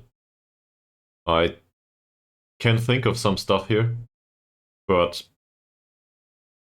especially given the jump reach and strength, but I do not know if we want to add specific instructions. Very good dribbler, good off the ball movement, likes to lob keeper, not a great passer, and so on and so forth. Dean Marriott, no stuff either. Paul Connor. So now we're talking the playmakers here, right? But this is the one that's dangerous.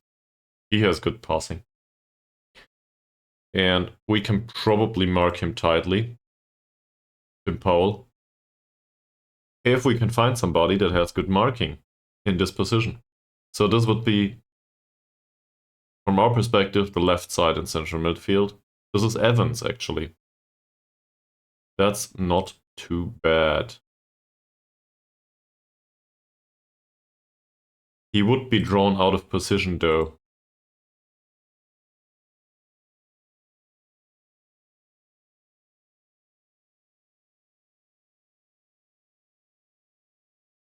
I'd still rather try to mark him tightly.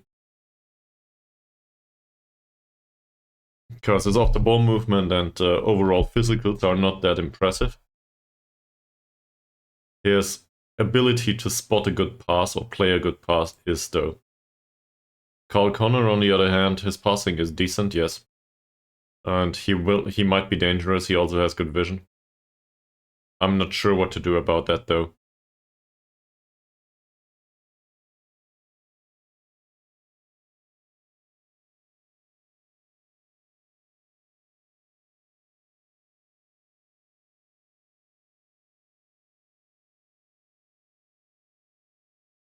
He's a really good jumper.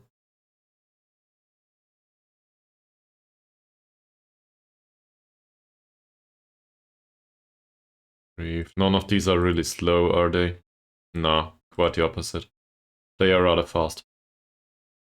Jenkins isn't, though. Gus Jenkins is not that fast for a wingback, and that's a central defender. He shouldn't belong here. His passing is okay, though. So I guess we could try to play long balls behind the left. Their right, our left. This is Cop and Latona. This will happen by itself. And then there's Ben Haynes. Okay. Jenkins also has dribbling 4. Is there anyone with lower dribbling than that? Preferably low composure, low strength. For hard tackles. I wouldn't say they are technically gifted, all of them, but they are not bad.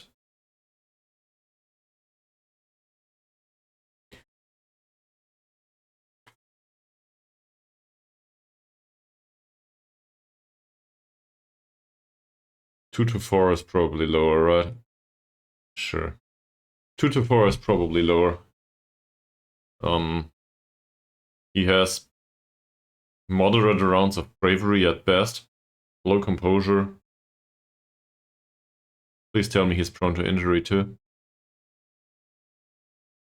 That's not much. How are the others?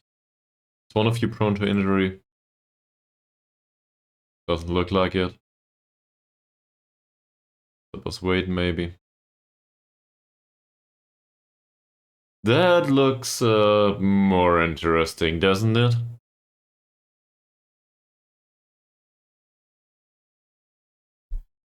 He might as well have dribbling 4. Bravery is okay, composure is not that great. He's dangerous with the jumping. He's a decent defender overall. If we can give him an additional injury, that wouldn't be bad. And his dribbling might be too good. So also this is problematic because this needs to be done with one of the strikers and they are instructed to ease off tackles. So I guess they are instructed to ease off tackles towards everybody but tackle Sebas Wade hard. Or, you know, in aggregate it's probably normal.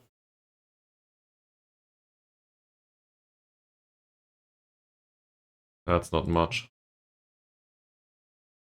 Either of the playmakers maybe? That's not great, but it's only slight injuries. Call Connor. None whatsoever. A fractured toe is not an injury. Well, it is, but it's none to speak of. With the other guys here, that's something, but it's not much. That's not bad. It's a lot of slight injuries too. With Cameron Berry. So, is there something we can do about this? No. His dribbling is too good. So, we could try to call him off the pitch, but it would result in set pieces, and we had a lot of problems with set pieces lately. So I'd rather not do that. Okay, let's go to the match. This feels weird. It's much less tactical instructions that I'm used to. They agree with the selection, okay. Sure, Toby Yates starts. They are confident and have a strong understanding of the formation. That's good. They are confident about the tactical shape. That's good. Dribbling less is a good match for the standard of dribbling. Who could have known? We determined something by data analysis that actually they agree with. And working ball into the box, apparently, according to George Owen, is good for the standard of vision. There's some sense in this, isn't it? If we have good vision, working the ball into the box makes sense. If we don't, we go for the long balls and hope for the best. Sure, there's some sense in this. And hold up ball is a good instruction for Toby Yates. Sure, he has good strength. Alright. So they feel somewhat comfortable with what we instructed them to do. The assistant manager might not be available to give recommendations.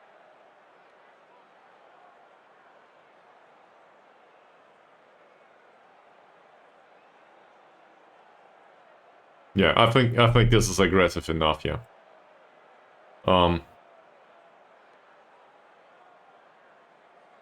This is an away game.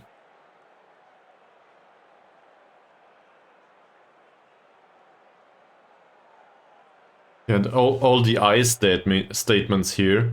So I'm probably overdoing it. But in communication, the squad shouldn't care about what I think. They should care about what they think, right? So this assumes that everybody is sick and tired of it. So this is more inclusive in a way. So I'll go with this. They do not care much.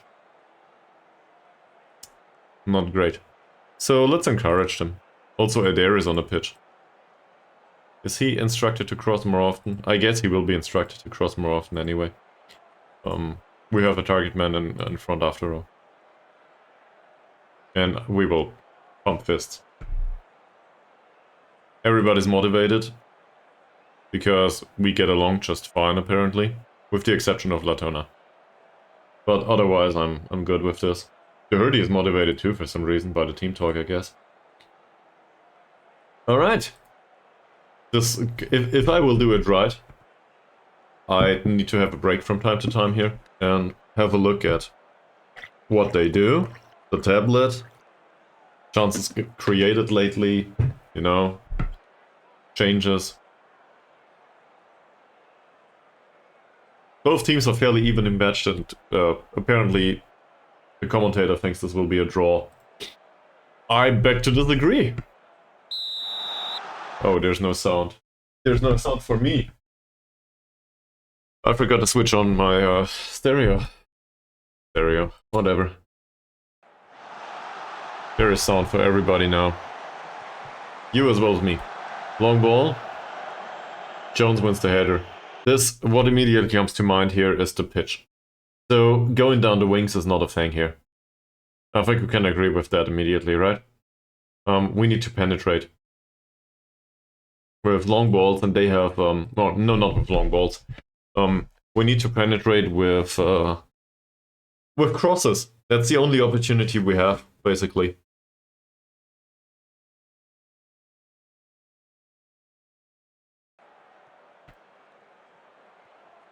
Pop loses the ball. Jenkins. Gibbings. We defend a throw in. Barry. That's well closed down so far. Bade. And Martinez intercepts the ball. Jones. Oh, Adam Jones loses the ball. Adair loses the ball too, wins the ball. And clears the ball. Marriott outruns the defender. That was Latona. It's hard to determine here what went wrong at first glance. Can we have a look? This is Adair. Adair clears the ball. This Connor guy. Connor plays a really long ball. Latona, I guess he was going for offside here. And then he doesn't make it.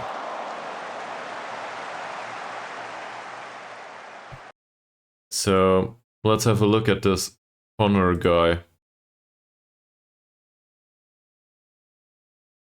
Carl Connor is the one with the worst passing of the two. I guess we want to close him down. His composure is not that great. His dribbling is 5. Trigger the press on him. Hopefully that's not overdoing it though.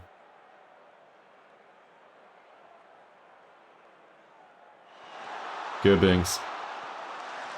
Gibbings cross. Connor gets to the end of the ball. Here's Moody. Moody finds Kopp. Ah. It's a free kick too. It was offside.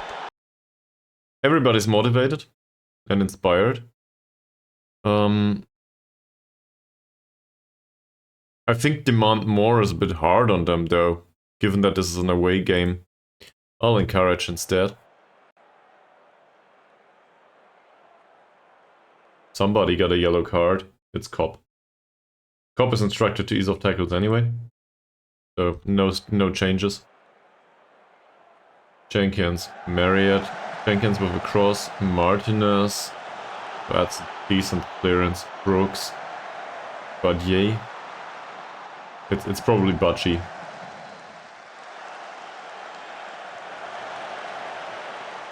Ah, it hit a crossbar and went outside. That's not a shot on goal. Still, that was kind of dangerous. Would have been befitting though, to concede like this in our situation. Adair doesn't manage to intercept the ball. Butchie, Brooks. No closing down, because Brooks is too fast with the ball, and Gibbings, in a last-ditch effort, clears the ball.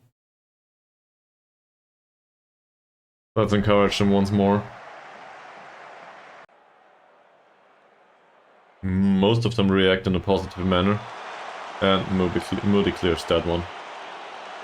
Well done. Evans is on a yellow now. So I guess we put him on defensive midfielder duty. And tell him to ease off tackles.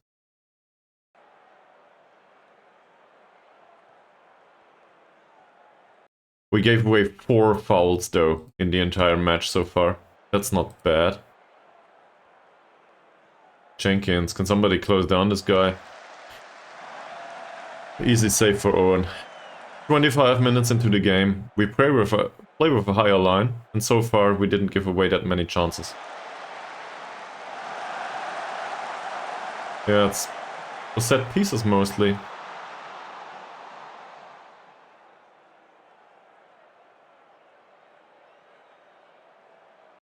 Not much seems to happen. So, let's experiment. For 7 minutes, I will demand more of everyone. Because they seem composed, more or less. They seem to be in a good mood. This is an away game. Hopefully nobody will react negatively. Latona, Cop. Latona. Is it offside? It is offside.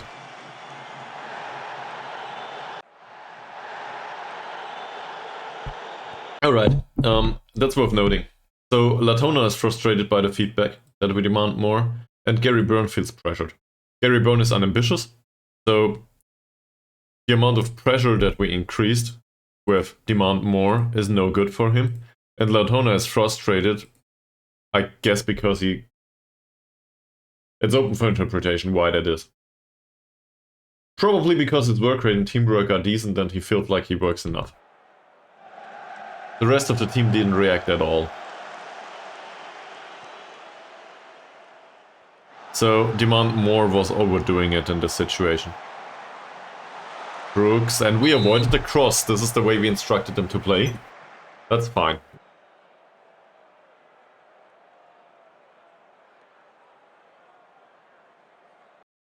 Adair is instructed to close down the taker. Not chance. Burn. Nice ball toward Cobb, who doesn't win the duel. Yates. Yates finds a long ball for Cobb. Run, man. You are a decent runner and dribbler, but not a good creative outlet. It's intercepted by Barry. Well, an effort was made. Brooks, Martinez, Jones. He finds a short pass, and who is this? Cobb. He doesn't have eyes on the back of the head, though. Marriott. Again, cross intercepted. I'm happy with this. I'm not happy with giving away the set pieces, but stuff's happening. Brooks. Wait. Ah, it hit the goalpost. This counts as being really lucky. We put it out. For now. For now. Brooks corner. Martinez. Well defended. Gibbings with a long ball, and nobody's there to pick up that long ball. That should end up with Owen. Gibbings intercepts. Fine. Was offside. Let's have another minute and then halftime break. Come on, Burn, don't do that. Was this the dribbling? Might have been the dribbling. He's instructed to dribble more. He's really slow. Very. Okay. Yeah, that's not a problem. Fine. I think Owen has really good kicks. If I remember correctly. We didn't look at that. No, his throwing is better than his kicking. That was the thing. So, given that throwing includes precision as an attribute,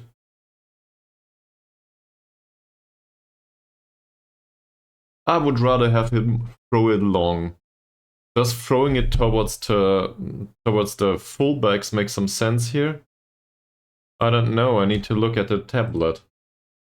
The tablet says this is a 4-2-3-1. So throwing it to the fullbacks will result.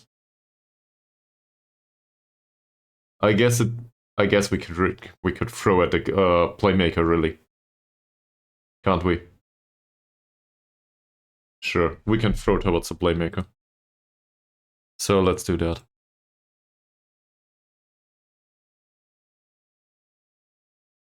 Throw it at the playmaker. Because considering the situation here, Gary Byrne comes deep. So we want to distribute the ball with the via playmaker. If they close him down all that much, hopefully Gary Byrne is intelligent enough to find either Moody or Cobb on the wing, or at least one of the fullbacks. If worst comes to it, he might find Martinez as well as Gibbings. But he should be able to retain possession, at least in this situation. Because distributing to the fullbacks right now would be fine. He doesn't care anyway. I don't know what that is. And this is not the instruction we set right now, but neither is it the instruction that was set at the start. So there's no sense in this. 30 seconds to go.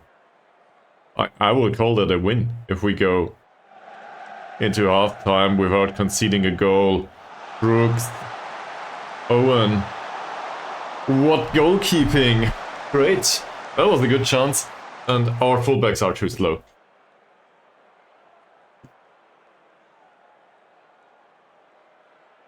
So, question is, do we want to drop back? Do we want to drop back into the other formation? Or just drop back in general with this formation? To avoid the long balls. Thanks for the feedback, Wakesman.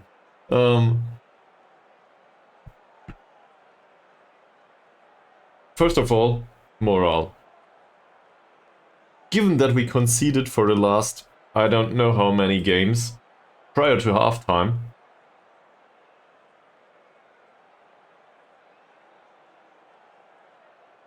I think this was a good performance, overall.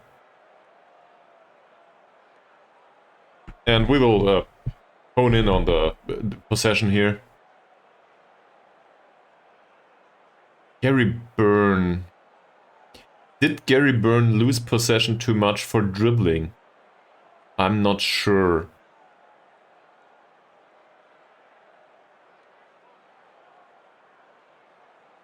So, we know that he is unambitious and he doesn't go well with pressure. What can we tell him though? I guess we can go on and encourage him and treat him like the special snowflake he is, right? No reaction, at least no negative one. Harry Cobb. We need to be careful not to get him thrown off the pitch. Toby Yates. I'm not sure how well he reacts to pressure, but given that rating, let's say we are not happy with the performance and hope for the best. That didn't go down badly, at least. Simon Owen had a decent game. It's not good enough for praise just yet, but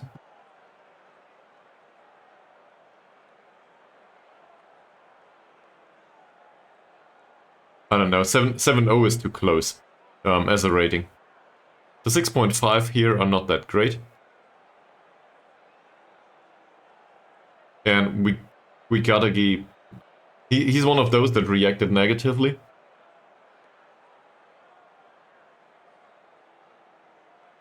So we'll do, again, special treatment for him. Darren Evans needs to be cautious about the yellow card, same as Terry Cobb.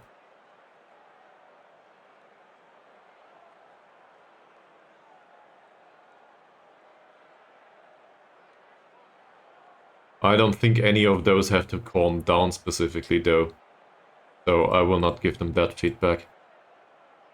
In other news, everybody's doing more or less fine. So hopefully we do not concede. Due to the high defensive line. I will blame Vixman.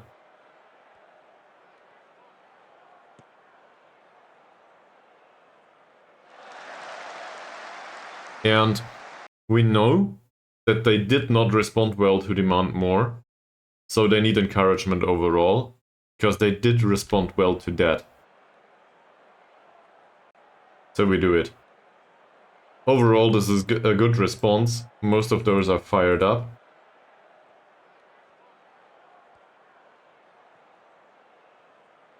That's intercepted. Gibbings wins the ball. Heinsberg.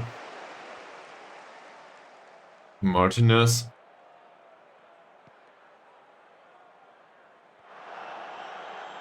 Archie, Brooks again. This Brooks guy is really dangerous. I don't know what to do with him. So whatever happens here, hopefully we don't concede. Let's have a look at this, but we need to deal with Brooks somehow. Emphasis on somehow. Okay, it's a corner. Hopefully we can defend that corner, but Adair is in a lot of trouble against Brooks. At least it feels that way. He has pace and acceleration and some positioning. We have Jamie Roberts on the bench. That's not better. So is there something opposition instruction-wise that we can do to get rid of Brooks' great game? He's a decent dribbler. I guess the question is, would we rather have him run with the ball past his man, or would we rather face the set pieces? And in general, I do not like the set pieces. But he's really, really dangerous in this game, as far as I can see. That's the only thing I notice. So I will go with hard tackling against him, even though it might result in set pieces. You might have a different opinion about that, obviously. But I want to get rid of the threat. And also, we need to press him. Because if we force him into finishing, long shot or pass, even the cross, we might force him into making bad decisions overall.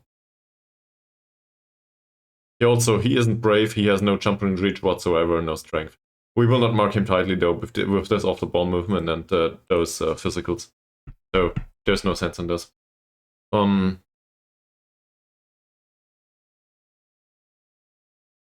I forget something? I don't think so. Might have. Yeah, I forgot something. I want to look at the player roles. So Brooks is a winger. We see that. Marriott is a winger. Barry is an attacking midfielder. Thomas is a poacher. Thomas is more or less out of the game so far. I wouldn't want to do anyone specifically coverer right now. They are fairly evenly matched. I think putting somebody on coverer duty is probably overdoing it. Connor is a segundo volante. Let's have a look at Connor for a second. He is not fantastic with the dribbling. He has good vision in passing though. I think we close him down at this point in his role as a segundo volante.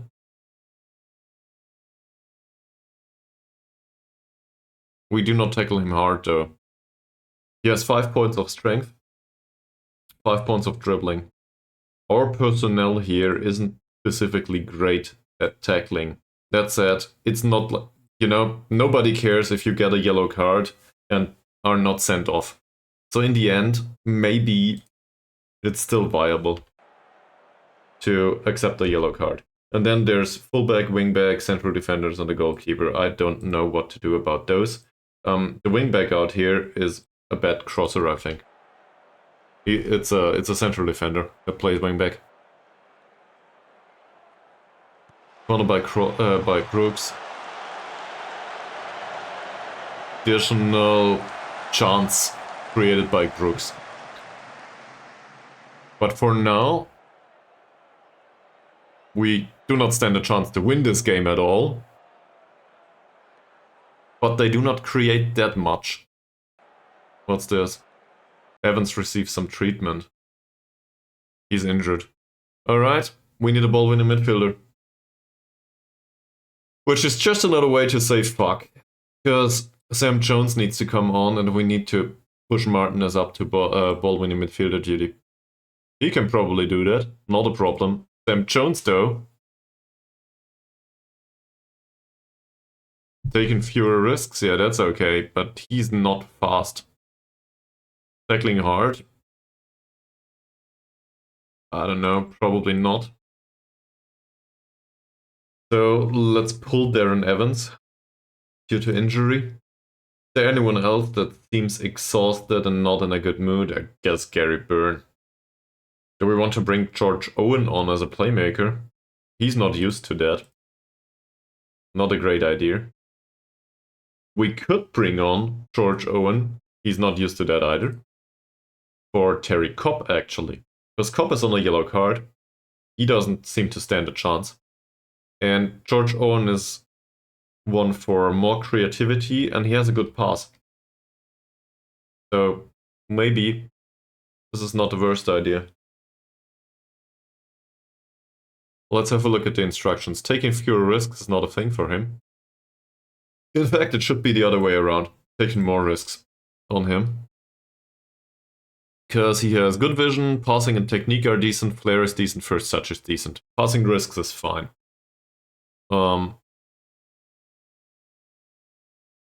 As a winger, in fact, he's probably... That's not great. Dribbling more, not a thing for him. I will put him on advanced playmaker, actually. That might attract a few more balls. So he shoots less often. He cuts inside with the ball, that's still fine. He's a right-footed player after all. He takes more risks and he crosses less often, that's all good. Now we need to re-instruct him. Dribbling less is a thing for him. Easing off tackles is a thing for him. That should work. He might attract too many balls. But on the other hand, we are faced with a wingback in this position that's shitty in offense and not that fast. So maybe we can find penetration here. And we will overdo this by focusing play down the left. So basically the tactical concept now is for Byrne to find a pass towards Owen and for Owen to find a penetrating pass. That's what I'm trying to do here. Is there some sense to this? Don't know. Hopefully there is. I'm trying to be niddly-fiddly about things without overdoing it. Both of these are composed. This is an away game. We go with box standard encouragement.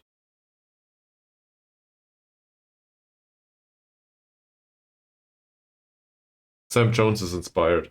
Well, if Sam Jones scores, I will not complain at all. The assistant manager is on the pitch. Everybody be happy. Also, we have 2 Jones on the pitch now, which is, I guess statistically speaking, that's not enough Joneses for this squad. We have so many Joneses in here. Gibbings wins the header. Yates loses the ball. He tried to take the foul there. Brooks runs with the ball down the left again. Can we avoid the cross? Avoid the cross. We don't. Marriott and Owen is there. Good job by Owen. That's not what I intended. Was this a throw or a kick? I didn't see it. But that's not offside by Thomas, is it? But Owen picks up the ball. Great play. Fantastic. Can you finally throw the ball, please? Sure. He manages to find Latona. Latona takes the cross. That's it. Marriott's long ball towards Brooks. That should be offside. It was. Whew.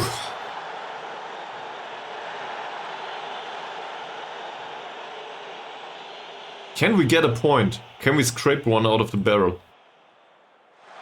Jones wins the header. Moody, Byrne, Adam Jones loses the ball.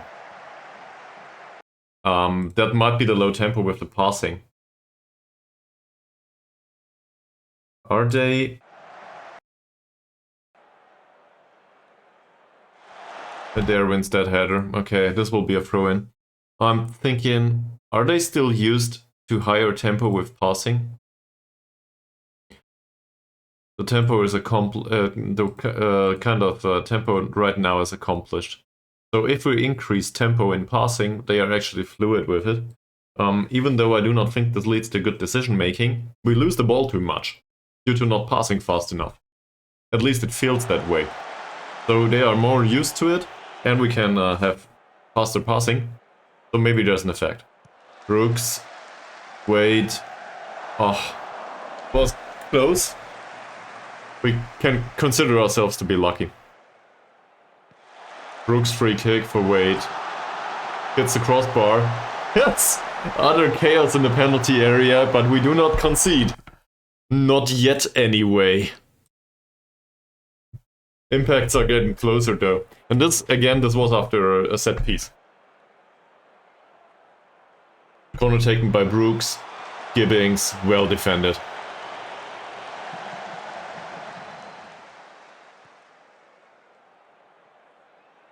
Wait. There. Intercepted by Moody. They didn't react well, so Moody is frustrated by the encouragement, same as Owen. I guess we'll bring on Toker at this point, because I will not deal with Moody's frustration. Is there anyone else that needs to make an appearance, given that they are kind of tired?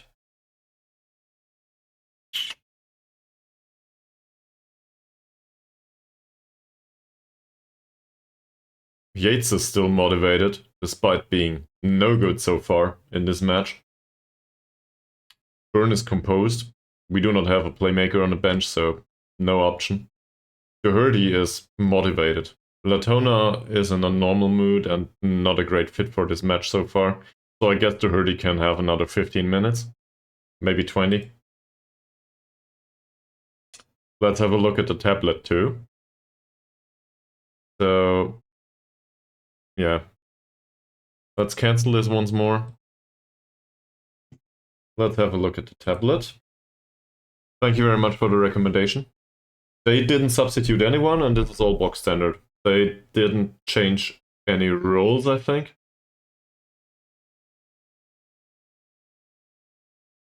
Jenkins has a bad game, as expected. We are trying to overload the left, so their defensive right.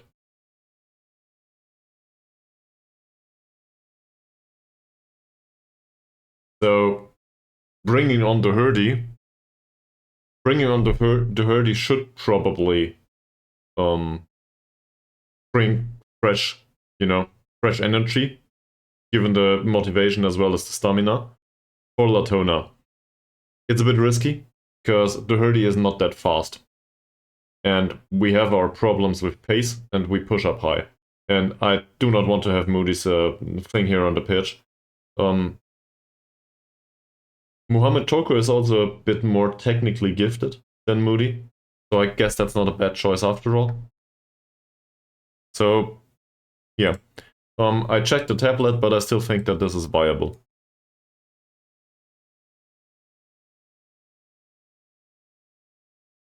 Bring on Doherty, keep one substitution in case somebody gets injured.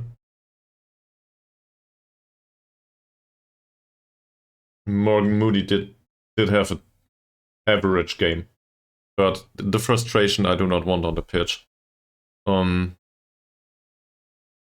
And Sam Jones looks motivated and wants to make a difference, so hopefully he does. The 6.3 rating by Adair is not great either, but the problem is we have Jamie Roberts there, and I'm not sure if he will make much of a difference. Okay, Doherty is motivated, Toker is composed. Given his motivation, and the fact that we know that he's a resolute guy, he is a professional that will do his job. He brings the motivation by itself. No, that's fine.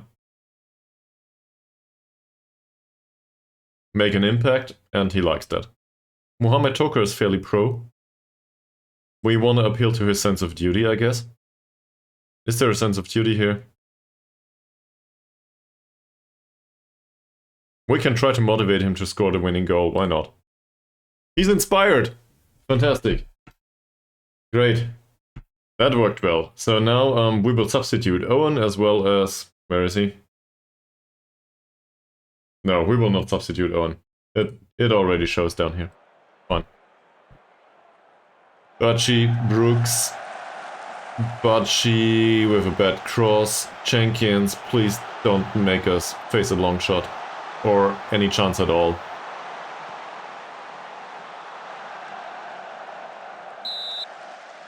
We get pressed into the defensive area a lot. But so far I don't mind that much. There were some changes on the tablet. They brought on Millington. In other news, Badgie is on the right all of a sudden. Sebas Wade is on the left and he's really, really spent. We brought on Mohamed Toker. So we can do it the other way. Focus down the right. If we focus down the right, this guy's exhausted. Millington should be forward. So focusing down the right might help us to penetrate. Who is Millington there? He is no good in his role as a Segunda Volante. He's a good defender, but he's no good with the passing. So if we look at that, we want to redo tactical instructions. He's not a great passer.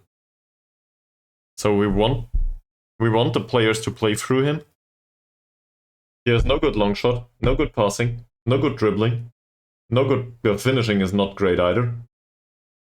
We do not want to mark this guy tightly. Never.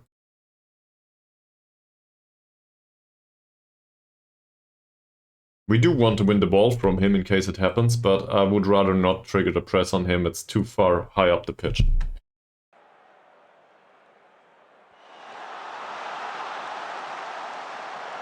Doherty with the clearance.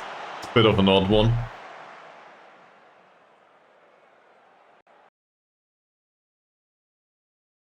Let's see how this turns out first. I'm anxious myself, by the way. Brooks' corner once more. Sam Jones is there to clear the danger. The assistant manager and longtime servant to the club. Thomas, cross was intercepted. Jones didn't win the header, but Owen's there. Wait. Doherty, Owen. Owen spots Mohamed Toker down the wing. And that's intercepted by Jenkins. Was close though. That should be offside. Emphasis on should. It's offside. Yates is not that fresh anymore, and we have an additional player on the bench that is fresh. So I guess Alex Holt can come on and score the winning goal. Go man. Do it. He's inspired.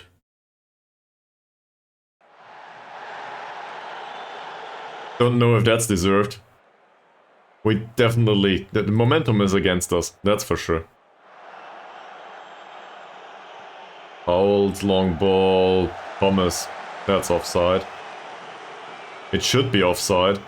Owen Owen's long ball for Holt. He's too slow. Well, an effort was made, right? Haynes with the long ball. Gibbings, well defended. Oh, it's offside, okay.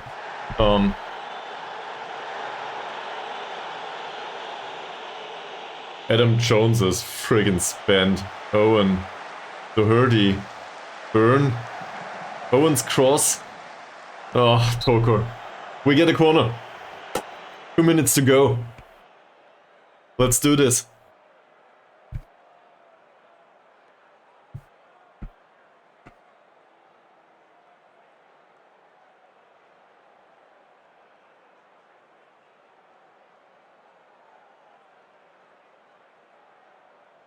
That's a long time. Also, considering we are the underdogs here, at least according to me, we will waste time for the last 2 minutes.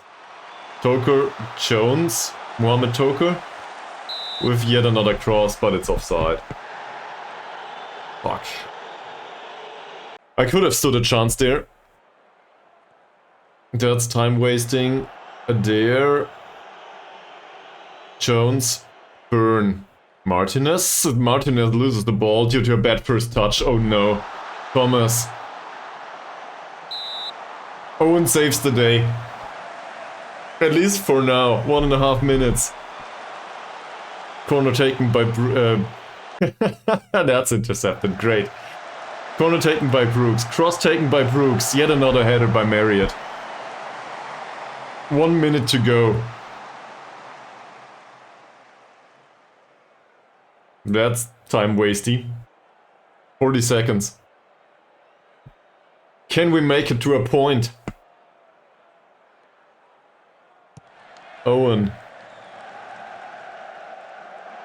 Jones wins the header. Burn with the long ball. Adam Jones is exhausted. That will not happen. We get a throw in. That should settle up things. This should be a draw. Can we get it over the finish line? Holtz. That's intercepted. Gibbings. Adair.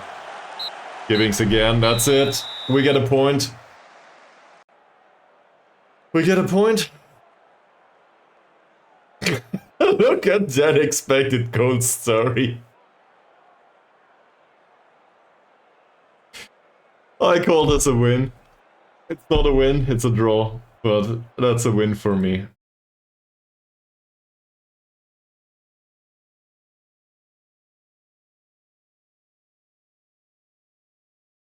To me, this is a great performance and result. Everybody's happy. We get a point. Whew. The next time out will not be much different. We will play Cumbrian Celtic. If we can get another point, I'm happy with that. Little by little. Now, the fans will obviously not be happy with the lack of chances created and so on, but we got the point. That's what's important in the end.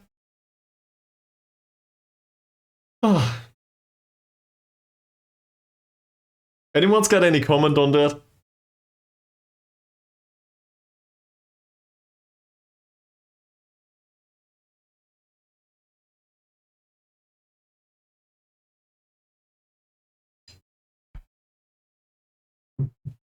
No? Okay, that's not that much.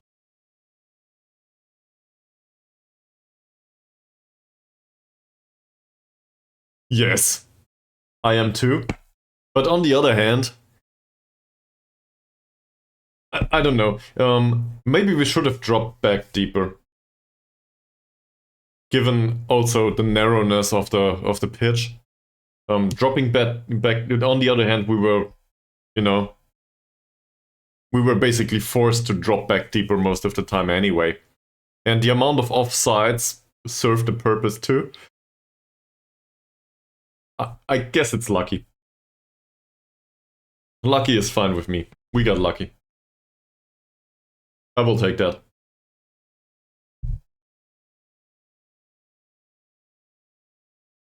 Also, we didn't create shit. That's also true. Injured. No protective equipment. Leave him to the physio.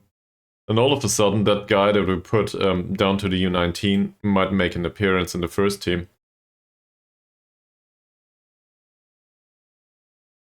That, or we play... Yeah, but we need somebody for the bench. Sam Jones, by the way, had a decent performance as a substitute. 6.9 rating. No complaints. No complaints whatsoever about his performance. So I guess we praise his last game. In particular, the passing was fantastic. I'm really happy with this. Great stuff, Sam. Great stuff. Let's look at the rest. Let's keep Darren Evans in this position for a second so I can skip through those. His goalkeeping was fantastic. If not for the goalkeeper, we would have lost that game. 7 saves. Passing can be a bit better, but his goalkeeping was fantastic. So, great job. We will pat him on the shoulder. It was great. Chris Adair's defending was not great. In the end, we didn't concede though. 2 out of 3 tackles, 4 out of 5 headers, passing wasn't great. I think we can criticize the lack of chances created here.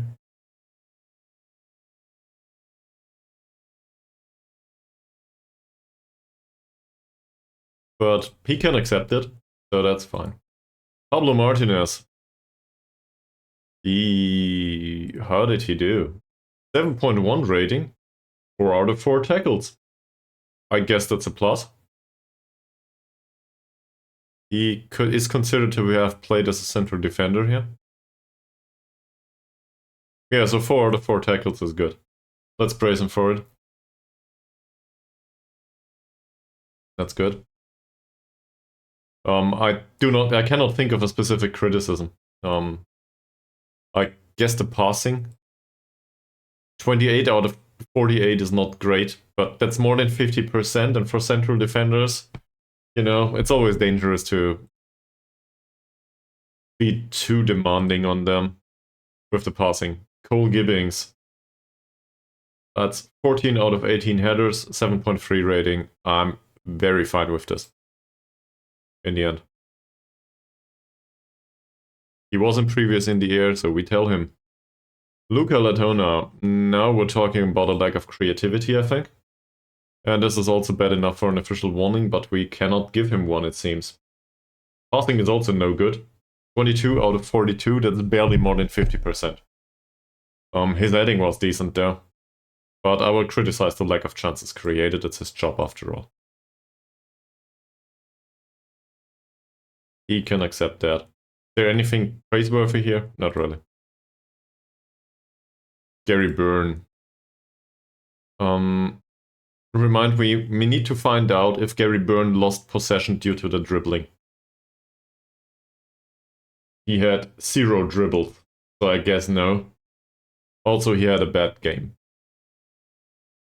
No chances created. Passing wasn't great either. 1 tackle, 1. No. This is... We will criticize him for no chances created. And given that performance, and these performances overall recently, I think Gary Byrne will be on the bench or in the stands next time out. Darren Evans got injured. How did he do previously? Tackles are 3 out of 3, headers are 3 out of 3. We can praise his conduct and not the... Apparently we cannot praise his performance in the last game.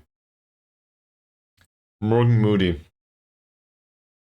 Morgan Moody is on a 6.7 rating. The passing was fine, but he didn't create chances. That's great. So we can praise the passing. 24 out of 28 is fantastic.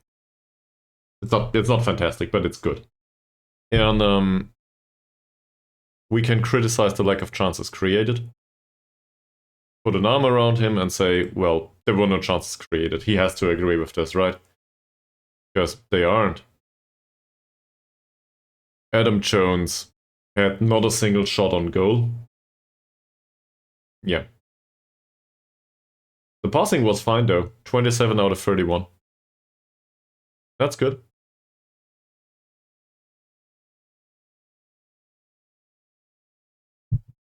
Okay. He doesn't like that. Apparently we praise him too much. So I guess we criticize him, and then he will complain about being criticized too much. But he didn't create chances.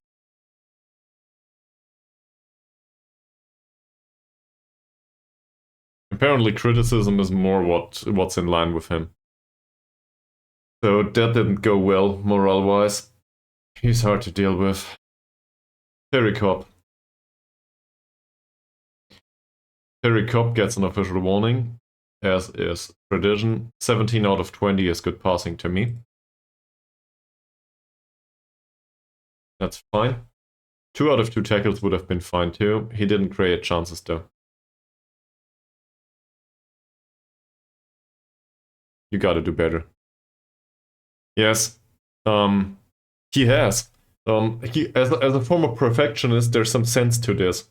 So we shouldn't praise him, even if we think it's fine, if it's not absolutely perfect. 17 out of 20, I think it was. We praise the passing. It's 27 out of 31. For him, this is not perfect. He will complain about the 4 passes misplaced. That's just the way he is. He might have accepted the 3 out of 3 tackles though. Because this is perfect, and perfect means, he should probably accept it. So my conclusion here is, if it's not perfect, we will not praise Adam Jones. As a former perfectionist, there's some sense to this. We can criticize him though. On the other hand, he doesn't like criticism either. So maybe that's overinterpretation again. This. So we had Terry Cobb. What about Toby Yates? Toby Yates was out of the game for the entire game. He had decent passing with 11 out of 12 though. This is enough for an official... it's enough for a fine, isn't it? 1 day's wages. He doesn't get wage on a daily basis anyway, but we fine him 1 day's wages. And we criticized the last game. He didn't win a single friggin' header. That's probably the best criticism we can have here.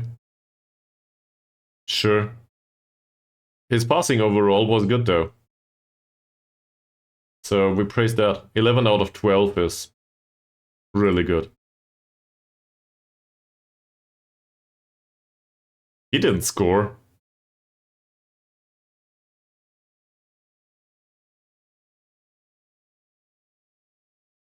So Wojtak didn't make an appearance. Doherty came onto the pitch late, I think.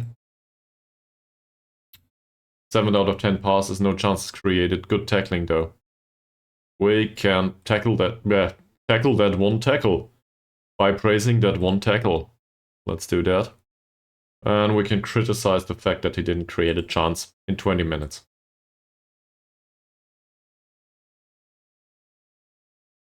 Be more creative, man. That's Doherty done. Jamie Roberts didn't make an appearance. Sam Jones was on the pitch. I think we talked to him already. Yeah, 6.9 rating. Tackling was fine. Passing was fine. There's no complaints here. Also, I will praise his conduct.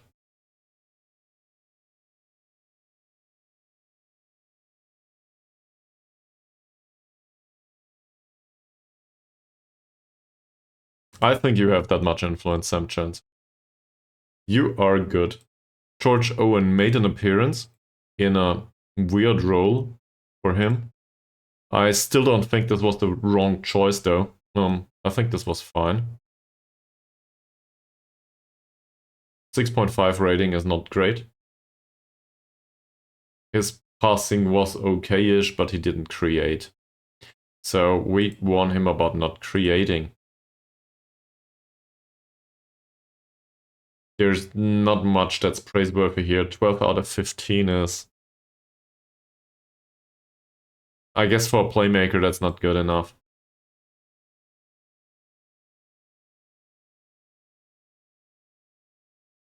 Around 80%, 80 something. Not horrible. Terry, oh no, I skipped. Mohamed Toker. Mohamed Toker had 4 out of 4 passes, so I guess that's 100% passing, right? That counts.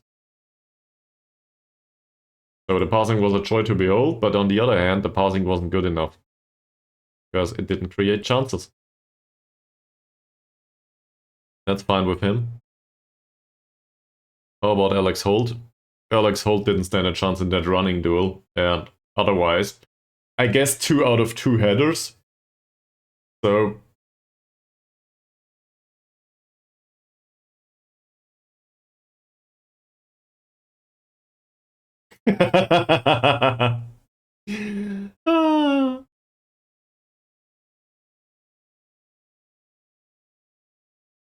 let me just concentrate on my game. So this was bad. Sorry. It's the press conference. I think I know what happened there. Let's go back. This is a strictly a technical thing. I got that wrong. The last performance by Alex Holt, according to him, is the one he was rated on. He didn't receive a rating for the match against Ammanford. So he was not talking about that match. He was talking about this one. And we praised his heading in this match. And his heading in this match was shit. So he's right about that. But it's just the way Football Manager interprets things. You gotta be careful with that. Simon Owen was fantastic, yeah.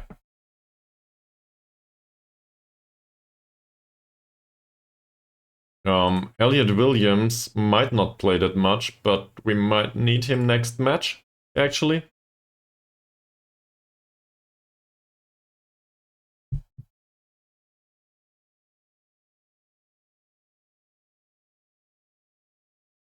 That's Adam Jones this time.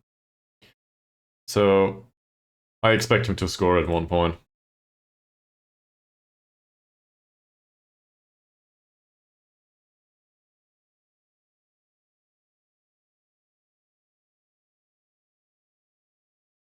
Cool. Let's alienate the press too. Fantastic. Alright.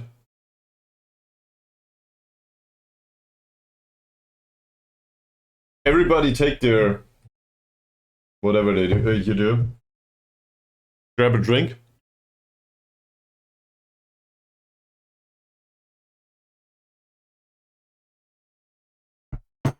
Next match is against Cumbrian Celtic. But first of all, we will need to do a break. Everybody walk a few minutes. I'll be back in a few.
Okay.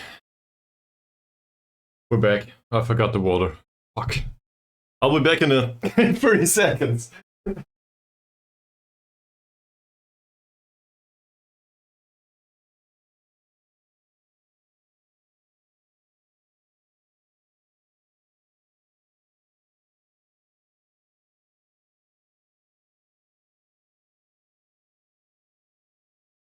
There we are, including the water. All right. Off to a great start already. We got a point. It's a win to me. So, there was something I wanted to be reminded of. What was that? The dribbling. The dribbling, well, it didn't happen. So there's no reminder needed here, right? He didn't go for a single dribble.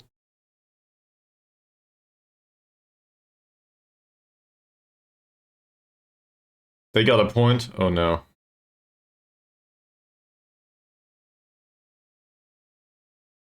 They got a point. I do not like this.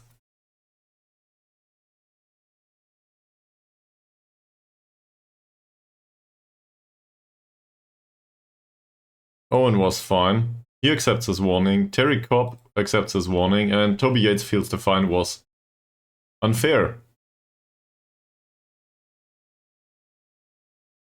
So I guess no effect. He won't be on the pitch next time out. Okay, Darren Evans can go.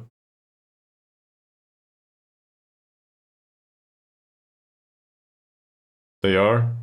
6.8 rating overall. Sure, he could be better. But let's give him some time.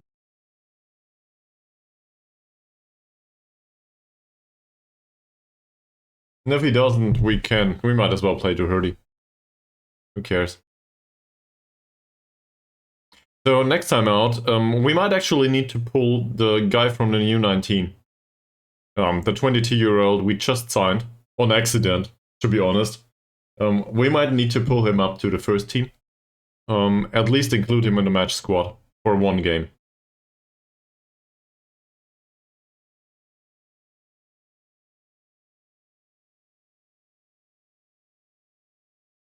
Because in that one fixture, Evans will not be available. I think his name is Evans, the defensive midfielder. And we might push Martinez into that position. But I'd rather have somebody that knows how to play this position there than Martinez, who just is barely capable to cope with central defending at this point. So let them focus on their jobs, is what I'm trying to say. At least for now.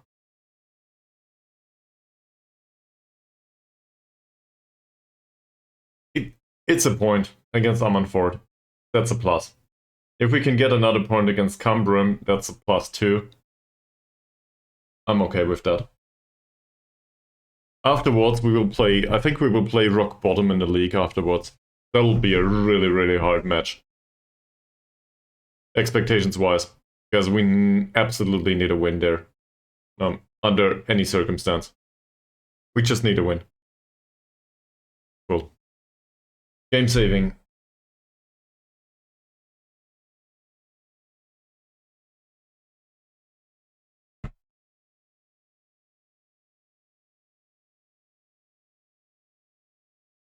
We could also try to skip the overall training and do additional set pieces training there.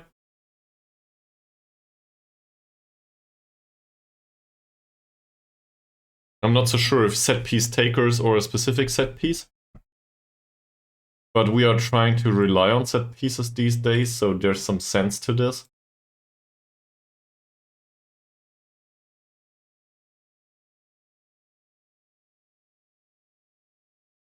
So that would mean no overall training whatsoever, though.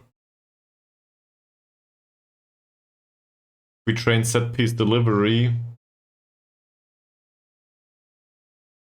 Well, delivery of set pieces would be better, right?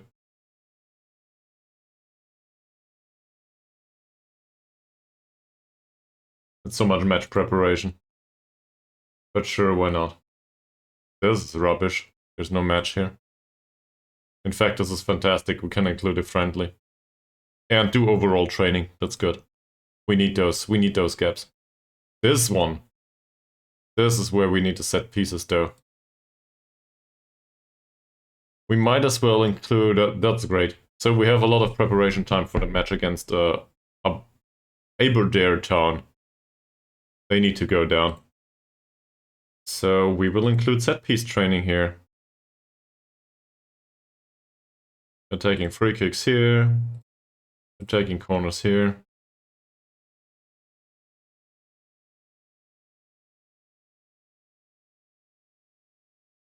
No penalties, I guess. But defending corners is always a thing, so we might as well use it here.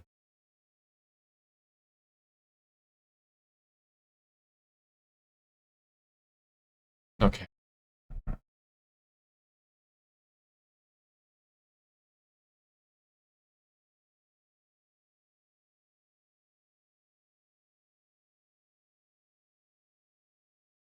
For our dynamics, by the way, not much of a change.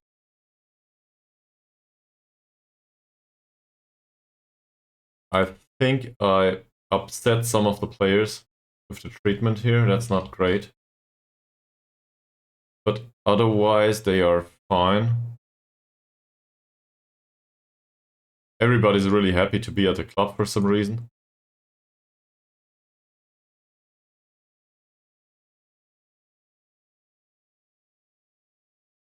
I would want to see if somebody can be excited with the treatment. I don't think so. With the training, everybody's happy more or less. He's very happy. Yeah, okay, that dropped down. Because he's injured. Sure. That's not great. And Chris Adair? No negatives. Players seem to like dedicated coaches for this or that. That's great. So, let's see if we can get one. Yeah. Here we go. Let's see if we can get an additional dedicated coach for this or that.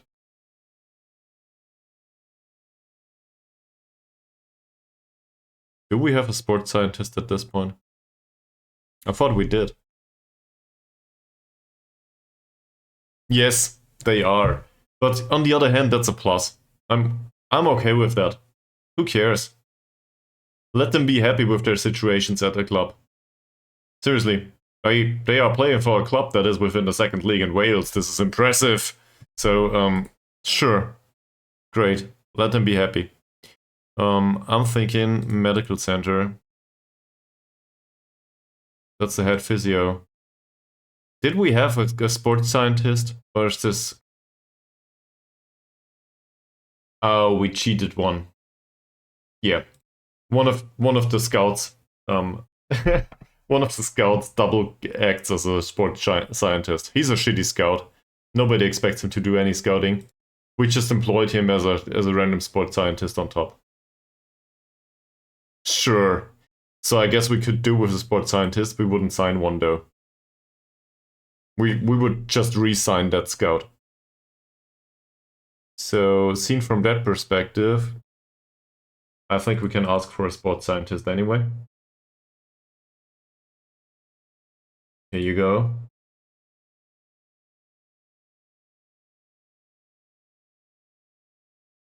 We do not need a physio, a scout, or performance analyst. I think we have performance analysts, right? That's where's staff here. I misclicked. Performance analysts. Oh, we have two. Yeah, forget about that. We don't need an additional performance analyst, I think. So that's fine. Hopefully we get another coaching staff option, and then we can sign a coach. That would be great.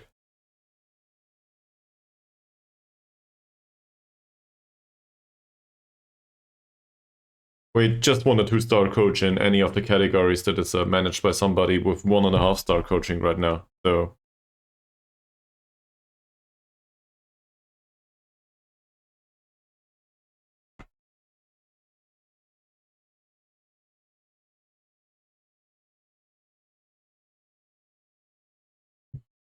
Apparently no sports. Yeah, okay. I don't care about the sports scientist. Fine. We get additional coaching stuff. That's great. In fact, that's freaking fantastic. Let's have a look at this later. I will forget about it. Sports scientists do assess recurring injuries and risk of recurring injuries. The problem is there are none in our squad. Problem. It's a kind of a lucky situation. The sports scientist does this assessment, I think. Risk assessment. This is the sports scientist's job, to a degree. And we have a look at the individuals here.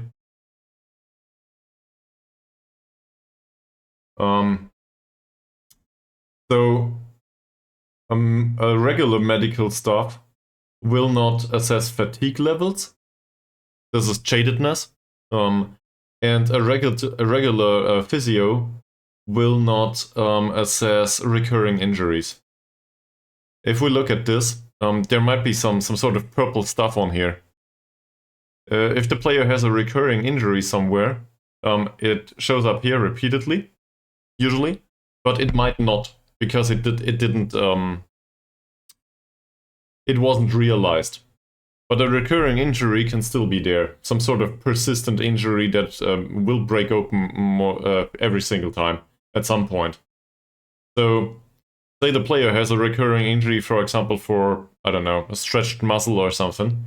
You can see from the sports scientist's assessment, okay, this guy will be in the medical department throughout the season time and time again. Especially if he's prone to injury, all of a sudden he might have the same thing every single time. And you can see that prior to the injury history showing it. Now, other managers in other clubs have no chance to see that. The medical assessment will not result in this prior to signing.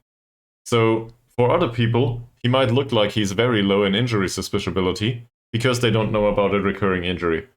But a sports scientist determines, well, there's a recurring injury, so injury suspiciability needs to be corrected.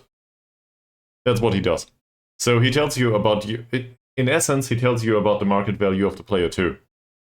Because then you can assess, okay, the market value is probably too high, we need to sell this guy, make money on him, bring somebody else with actually low suspiciability to injury in, and see about that.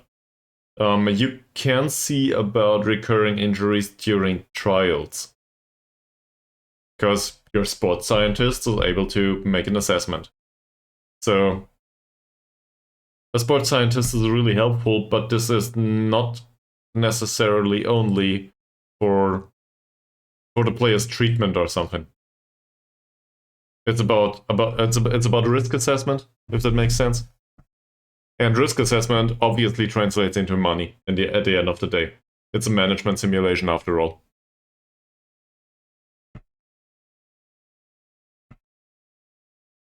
I hope that explains it. At least that's my perspective on it.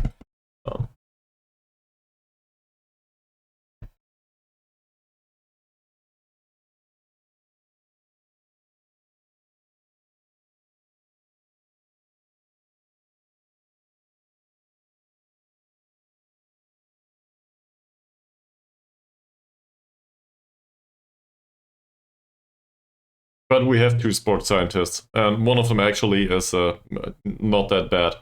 So one of the big surprises was that I think there was not a single recurring injury in the entire squad, if I'm not mistaken. Which is kind of fantastic. There might be some in the U19 though, but on the other hand, it's really unlikely that somebody down there has a recurring injury. We may have a look though. I'm not sure if we have a U19 sports scientist though, and I think the big one doesn't care. Yeah, see, no, we have fatigue levels.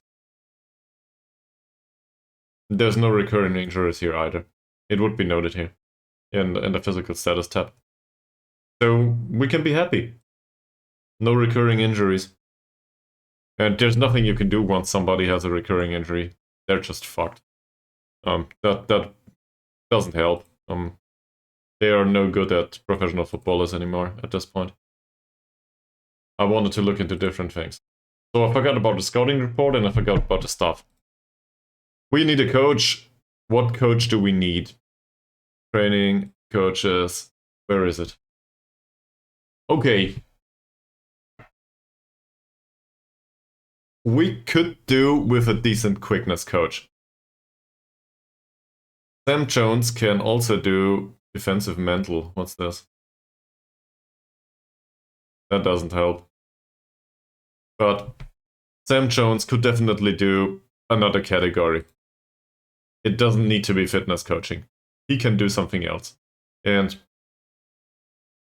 actually help out Mr. Vrancic here. So if we can find a fitness coach, that's a plus. Usually fitness coaches are really hard to find though.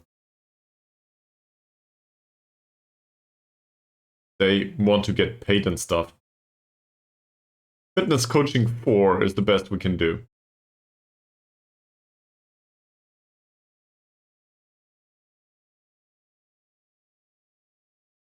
Insert seriously here.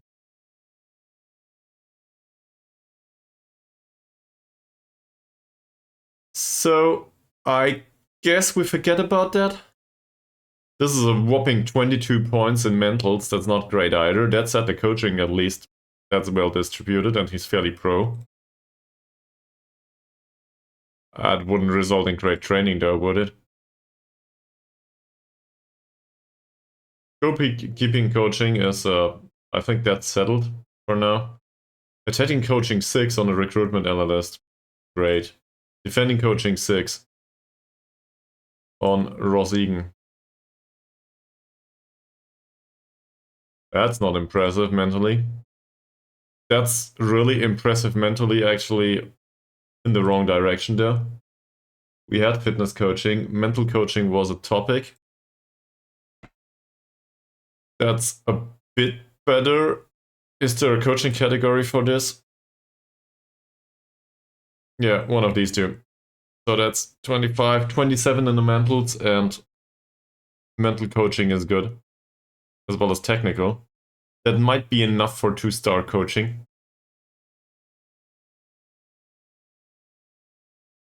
But we also have decent technical coaches. Are any of you any good? He is not. He is not. He is not. What about Daniel Jones? He wants to be head of youth development though. Would you care to be? Nah. Forget about it. So I guess we go back to those that we have.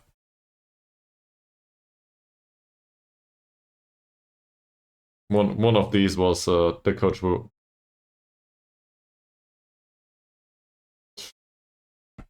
This is really shitty attribute-wise for the coaching attributes. But the mentals, that's 31 points. That's not too bad. So for a technical role, say technical attacking.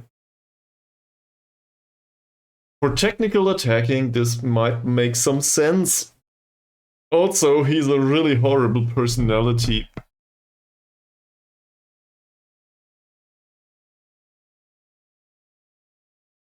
Yeah, this is quite the opposite of what I want around the squad. That said, that might be enough for 2-star coaching.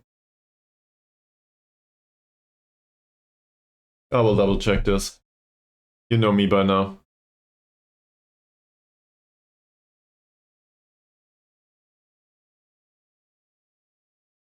Okay. Defending is 3, fitness is 1, mental coaching is 4, and this is a 5, and this is a 6.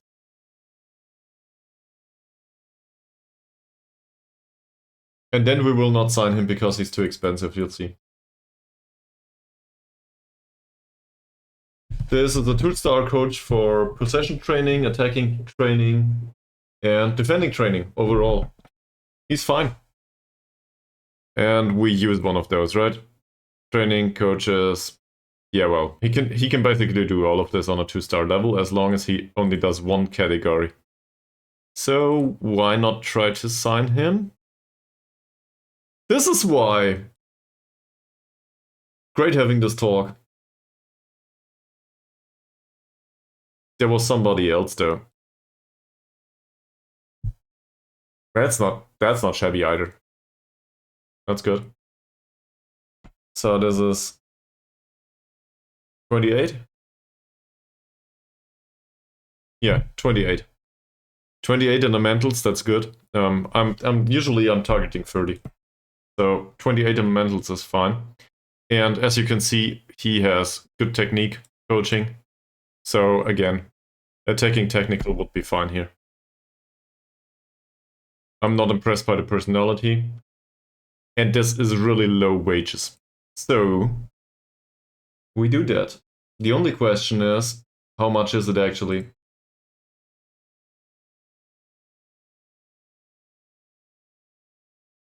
Tactical coaching is 4, technical coaching is 6. 1, 1, 2. And we get a 6 in determination. We get a 16 in level of discipline, and we get a motivating of 6. Which results in 2-star coaching in defending, attacking, and possession, same as the last one. But no good coaching in fitness and goalkeeping. No surprises there. We still sign him, because this is a 2-star coach. We were going for that. Yeah, 1 year is fine. And we will not give him 15 though. We will give him 9, right? Come on, man. You can agree to this. That's fantastic. I would be very happy to give him 10. Okay, he gets 10. That's it. Great.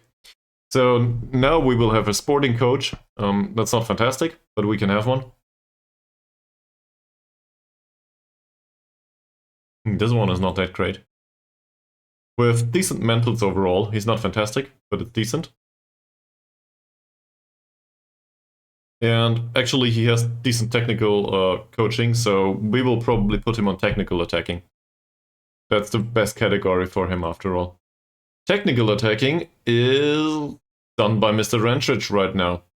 So if we exclude that, tactical defending goes up, as well as technical possession.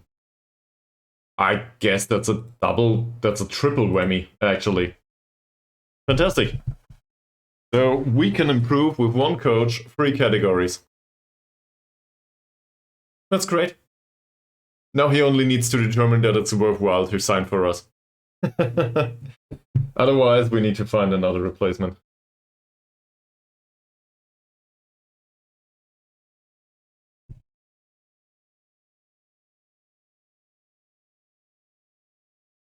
Robert Gardner is on the shortlist for the young guys.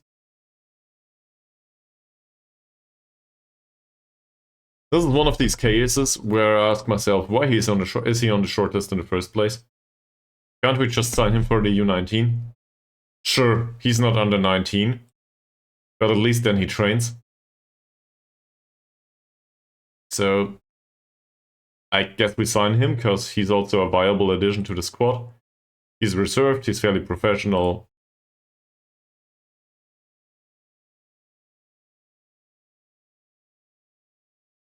He will not want to make an appearance. Or he might, but who cares? Sign him for the U19. Give him a mentoring role, get rid of that scouting stuff. He will not have an impact on dynamics either. At least he shouldn't. He will have an impact on the under 19 dynamics, but as a fairly professional and reserved player, he will probably have a positive impact. Also, he's 19 years old, so he will not change his personality much in the U19, I think.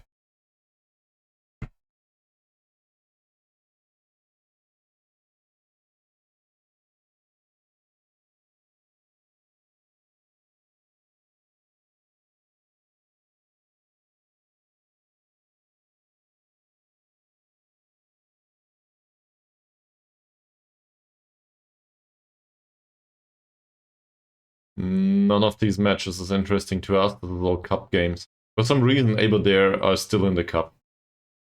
Impressive.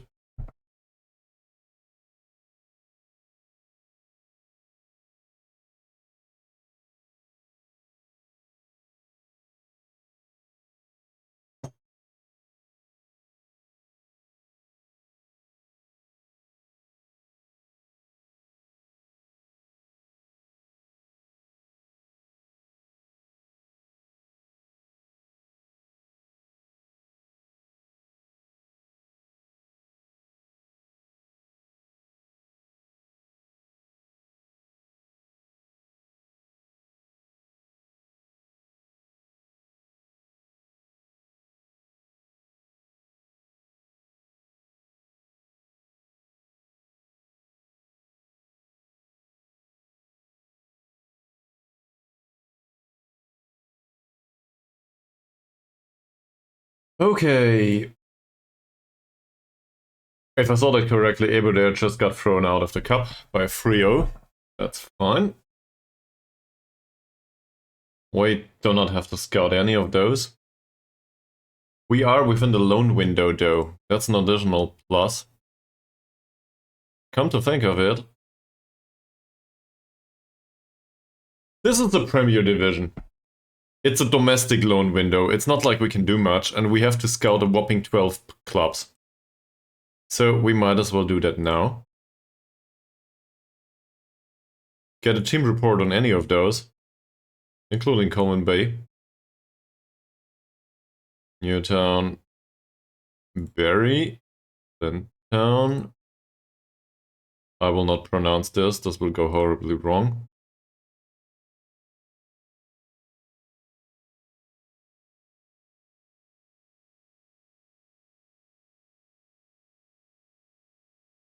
Alright, also Cambrian and Clidach apparently have a really great season so far. Isn't this the club that went up last season? Yeah, they got promoted last season. Good job, guys. This is about as what I expected. This is really fantastic. So maybe one of those clubs contains a lone player that is, I don't know, really great in this or that, and has a really great personality. That might lead to some undesirable decisions for this season with our own player base. But otherwise,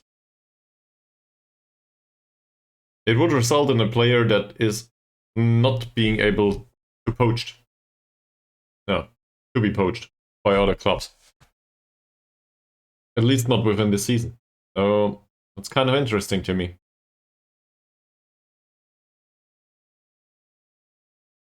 Yeah, and Evans will not be available for this match, so I don't think it's viable to sign a replacement for that just yet. Also, we have in the U19 that 2-star guy that has been training as a ball-winning midfielder. That should be fine. We sign the coach. That's a plus.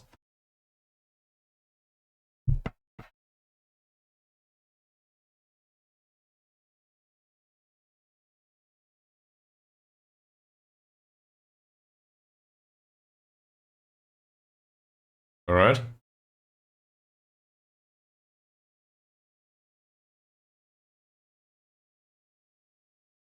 You have been signed. Recommend an additional signing, please. Also, let's go to training, coaches. Edit his assignment.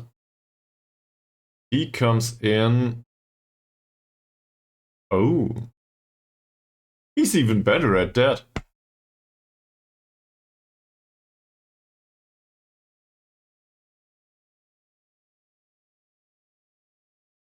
Well, it doesn't matter though, does it? That's fine. There's not a difference between technical attacking for him and technical possession. So he can do the technical possession training, sure. Now, obviously, we could use an additional 3 coaches, I guess, but we have technical possession training now, which is good. And the other categories just went up to 2-star, so that's fine too. Is there anyone that needs a coaching course? Probably.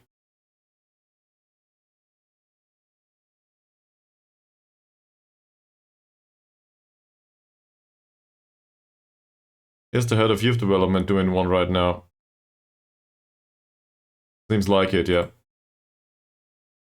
Ben Lee is a director of football. He doesn't need to have a coaching course.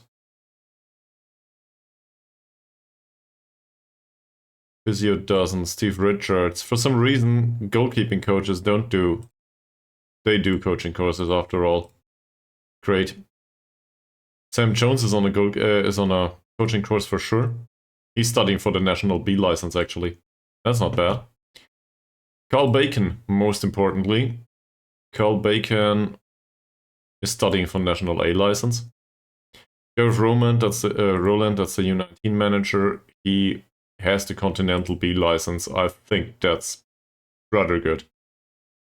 We can send him on a coaching course, but that would be Continental A license. That's a bit overdoing it, isn't it? Edwards, he's not on a coaching course. Does he have any? He has no qualification whatsoever, does he?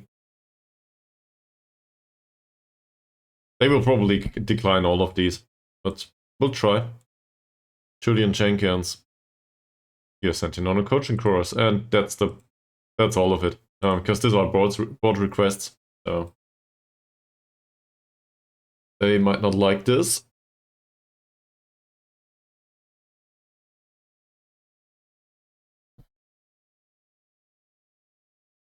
But the people need their coaching courses and their licenses. It's not about the licenses though, it's about the skills. They might learn the odd point here and there. We need those.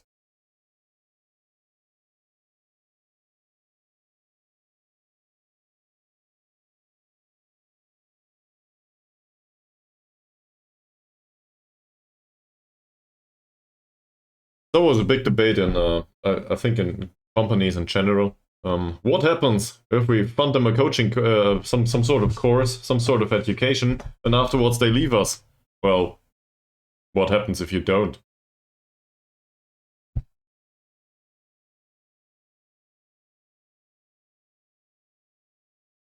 So I guess we do fund it after all. Okay. Alright. So we play Cumbrian Celtic. First of all, Toby Yates didn't play well last time out. We play Alex Holt. That's the first thing that comes to mind. Second of all, the suggestion said we should play Jones. I'm not sure if this is a great idea, and Lewis is a shadow striker. Yeah, that will probably not happen. Davey is back here. I don't think that will happen either. So, as I said, Martinez is on the pitch already. We will pick the guy from the U19.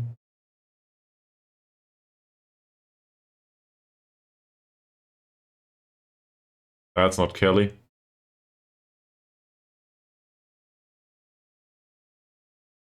It's Elliot Williams. He's unregistered though. Can we register him in time? Sure. We just need to register him. So I guess we do that. Squad registration.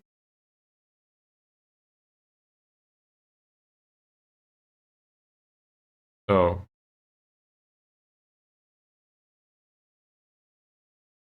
What was his name again? Elliot Williams.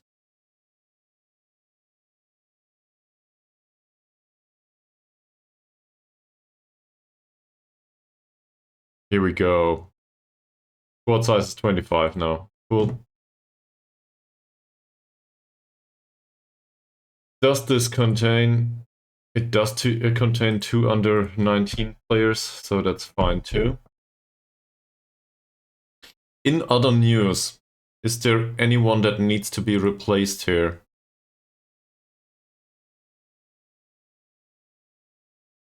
I guess they didn't have a great game. So let's look at Cumbrian Celtic and what it is they do. So the scouting report says they will be tough to beat. Sure, thank you very much.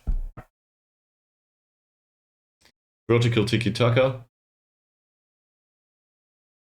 Quick passing style, possession and movement. Usually, that's not too shabby, actually. So travel in BGC stood a chance there, with danger of possession, apparently. Yeah, second half momentum was great. There's Dadif Harman. He plays lots of passes and accurate ones. Okay. And Corey Francis has few blocks and lots of clearances. I don't care much about that, I think. And this Ives guy is really creative. Okay. Stuart Ives. We cannot click on that. We can click on him here though, can't we? That's a winger. Looks like a winger. Has attributes like a winger. Will run like a winger. His off the ball movement is really bad though. Well, it's not really bad, but it's bad enough. So the mentals are bad. Yeah, he does. He dives into tackles too. With that aggression and 1 to 3 points of tackling, that might result in a yellow card or two.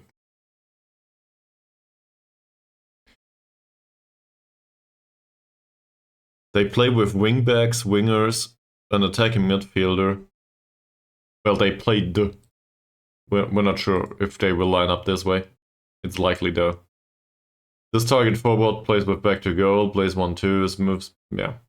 So he's a bit more of a moving target forward than ours, but otherwise this is a good target forward. My usual approach might be. My usual approach to target forwards is to restrict supply. So from that perspective,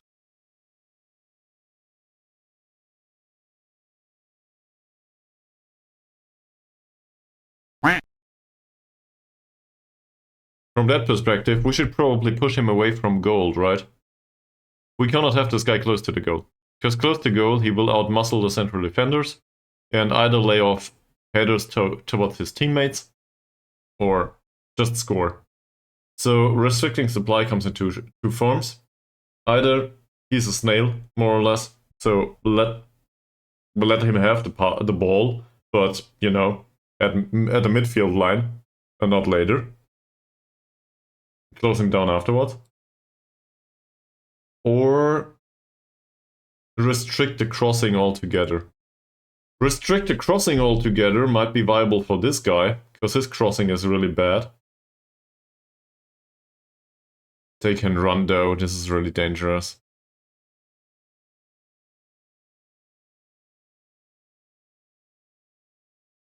So, it's a trade-off. Either we have to face the running or we have to face the target forward. With a higher defensive line, we face the running.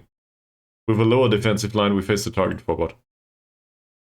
Defending against this kind of target forward, that will be really hard.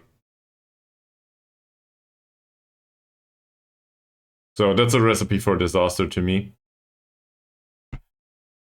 Or these guys. Let's have a look at defense then. These are moderately fast at least. And Maith is one of the better central defenders of the league, as far as I'm aware.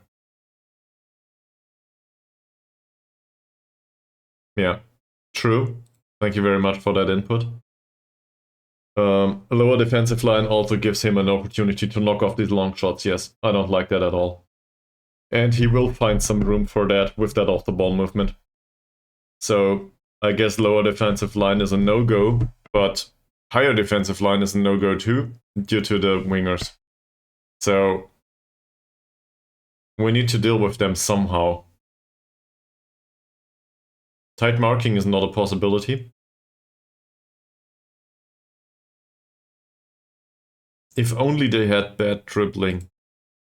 At least we could try to knock them off the pitch in that case. None of this would be a problem if we had pacey wingbacks. Sure. Looking at this though, who are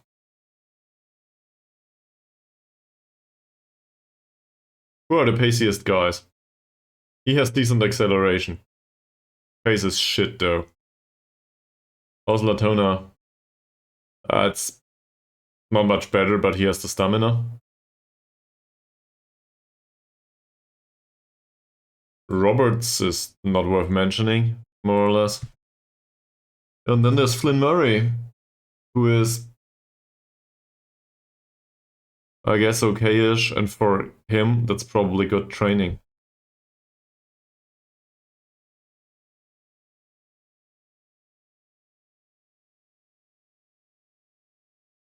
How's his tactical familiarity at this point? Not better than Adair's. They are more or less used to it, though, overall. That's good. I like that. Williams is not perfectly used to this, but given that Williams is a new arrival, I think we can live with that for now. Obviously, he's not sharp, but what can we do? But overall, the familiarity with this kind of formation with pushing up higher and so on, and the defensive approach, it seems to trickle down at this point into their knowledge base. Tactical familiarity has been improved. That's good.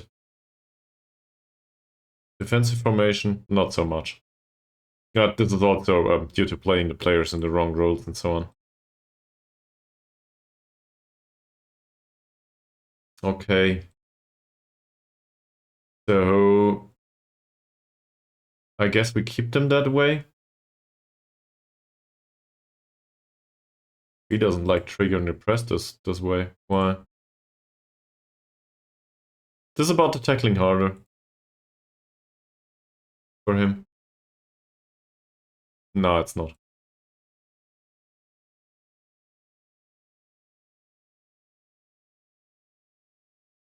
All right. Simon Owen needs to play. Flynn Murray is probably the fastest choice we have. Sure, why not? Let's praise them again.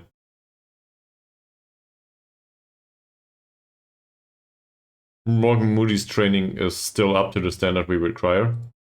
So I guess that's positive. I like that. Doherty trains well. By the standard of the training, he should make an appearance, right? He has acceleration. He has no pace though. Latona didn't have a great game last time out. Doherty versus Latona seemed like not a fair comparison though.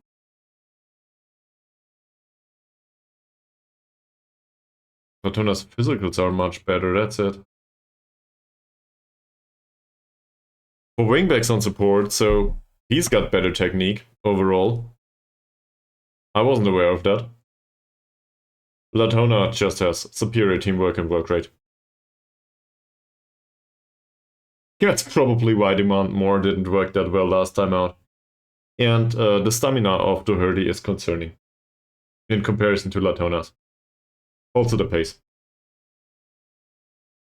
On the other hand, if I look at Latona's pace is 9, but his acceleration is 6. So he might keep up with them in the long term with a high defensive line, but he might lose them in the short term. So we might as well play Doherty. Who cares? At least that includes additional good crossing. So let's play Doherty. Who did we lose? We lost Adair in the match squad, didn't we? Sure, so Adair goes on for Roberts, because we need to adhere to these instructions here. Gary Byrne didn't have a great game. How's his training? 6.95, that's not horrible. but I want to drop him. George Owen, on the other hand. Oh, oh. I guess that's something. So you can remain on the bench. If I were to play the defensive formation, he would probably make an appearance in the first team. Well, it's both defensive formations at this point. But if I were to play the low block.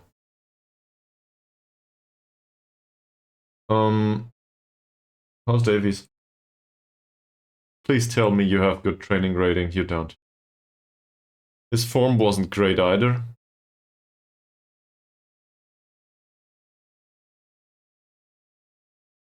Let's give him a game, will we? He's, technically speaking, he's okay with this. Williams might not be okay, but it's not like we have a choice. Morgan Moody. So training performance says he needs to play. That's just the way it is, but that's expected with a model citizen. As long as there's potential in him. His performances on the pitch, 6.7 last time out is not impressive. That said, Toka's performance wasn't impressive either. He came on for 20 minutes, I think. 6.5. That's not great. Is this overinterpreting things? Probably. Let's just keep it as it is. I somehow trust both, but I think Moody is the better choice long term. So I want him out there. I want him to have the match experience. Also, nobody's interested in him just yet. That's weird. Adam Jones is on a bad run. So we could bring on George Owen, but I actually think that Adam Jones needs to play. Go through this. Just go through this. Move on like this. At one point he will score. Terry Copp. Terry Copp didn't have a wonderful game last time out. He was on a 6.4. And I don't like his training. So if there's any time to replace him, it's probably now. Do we have players that deserve to play? How's Ollie Isaac doing? His training rating is okay-ish. Not impressive though. Kevin Trainer for the left wing, he's in decline. I don't like that.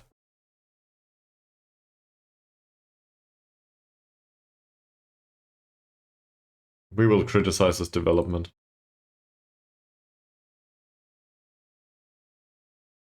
Great. He will not play. This is what you get from it. So I guess that's Tumulty? 6.8 rating. He didn't have match experience for a long time. For a friggin' long time. He's within the squad to play after all, at some point. There's no progress to be had. And he's friggin' fast. So I guess Tumulty can play. Why not? Why not? In Tumulty's case, taking fewer risks is not something he's comfortable with. Due to the trait. So I guess we instruct him to take more risks. And he will probably like that. I'm not a big fan of that. Also, he has a really shitty passing. But sure, let him try. At least it fits the trait. Cool. No discussion about Holt. No discussion about Yates on the bench. There is no discussion to be had about Sam Jones on the bench, because last time out he was fine. Gareth Griffiths, on the other hand, doesn't train that well anyway. So we still try to get rid of that trade on him, and so far we might as well include Sam Jones. Did we forget about good training? Adair's training is praiseworthy, I think. That's good. So Batak trained well too, but for him that's... we can probably tell him that it's fine. Okay. Latona... So he's a balanced guy. To him this is probably good training. Okay, he considers this to be hard work. To him this is not good training, I think. Flynn Murray though, Flynn Murray might consider this good training. Yeah, He considers this hard work. Sam Jones, on the other hand, to him this is not good training, and Adam Jones, I will definitely not praise him for the training. He has other standards. Terry Cobb, we warned about this. Mickey Lewis, we might have warned about him some time ago, but he should do better. Kevin Trainer, we warned, he didn't agree. Jamie Roberts, well, now we're getting into territory where it's somewhat difficult. I guess we can criticize his training. 6.6 is not great for somebody that is fairly professional. That's the argument here. Cole Gibbings, he's ambitious. I'd rather not rely on criticizing him. Muhammad Toka's training, though, I think for a fairly professional player that might count. It does. Toby Yates, 6.65. He's not that professional yet. So for him, this is average, I guess. Pablo Martinez, same here. Alex Holt, same here. He's probably fine with it. Kai Clay, that's probably not normal for him. Hamilton, he's spirited if I'm not mistaken. Yeah. Spirited says middle of the road. Professionalism should be between 11 and 14, I think, or 11 and 17. So he's somewhat professional, so I guess this is not really great for him, but it's okay. Griffiths is fairly pro. 6.8 rating is okay, though. So I'm doing an experiment now. Feel free to tell me that I'm a moron, but I will criticize his training. Okay, he doesn't think he trained poorly. Yeah, that's it. 6.8 is too good. Same with those. But we cannot praise him either, right? That's just middle of the road. He can come in and be a youngster.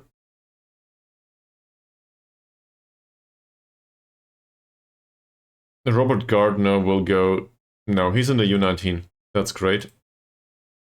Let's keep him here. I do not expect him to develop much.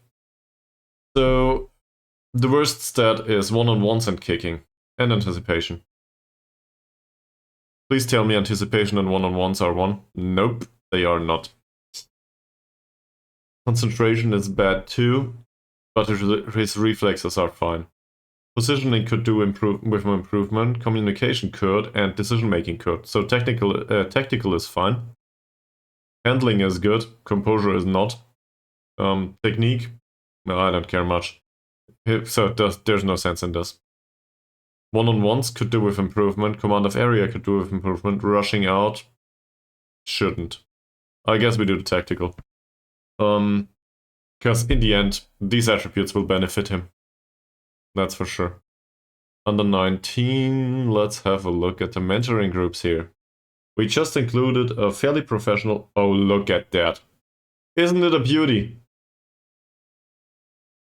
All of the players have significant influence from Elliot Williams, who has good personality overall. What was the name of the goalkeeper we just signed? Robert Gardner. Is he in the U19 already?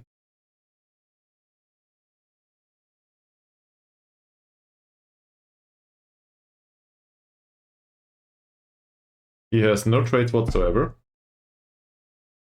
Here he is. So now we can push some players that are younger than him into Robert Gardner's group if they do not have bad traits. Moving the ball to the left, yeah, that's probably bad for him. Who is Chris Doran? Somebody that curls the ball. He's unambitious though.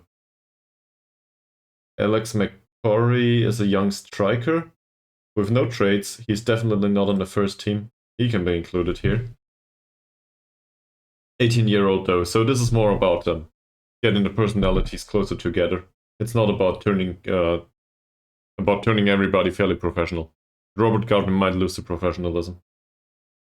Adair has low determination. Thanks very much for telling me. Josh McConville is balanced too. No influence on him though. You know what? Remove one of those, right? Michael Williams. He can be removed. We put him in here. Mentoring group works. There's still significant influence on him. Doesn't matter much though. We're just doing this for Alex McCarry in the end. He has stuff to do. Press conference.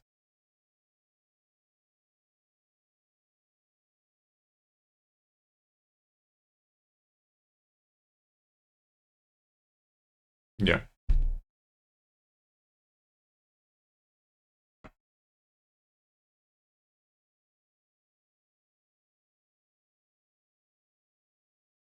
Yeah, that's for the first for the younger team. That's fine. And that's it.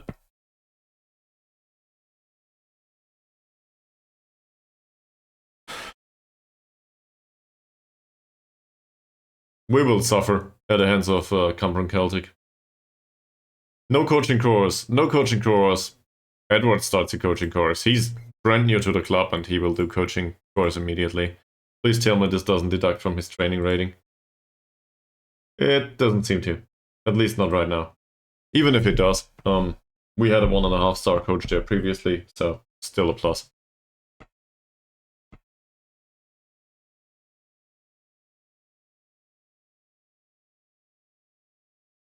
Okay.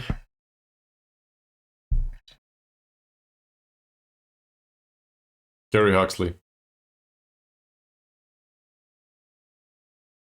Great training. Giller has great training again. He might make it to the first team after all. At one point.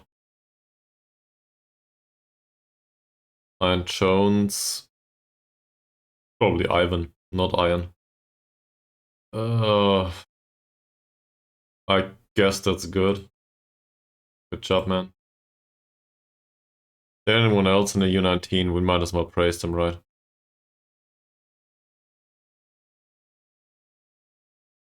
Not that many. That's not great, actually. In fact, that's bad.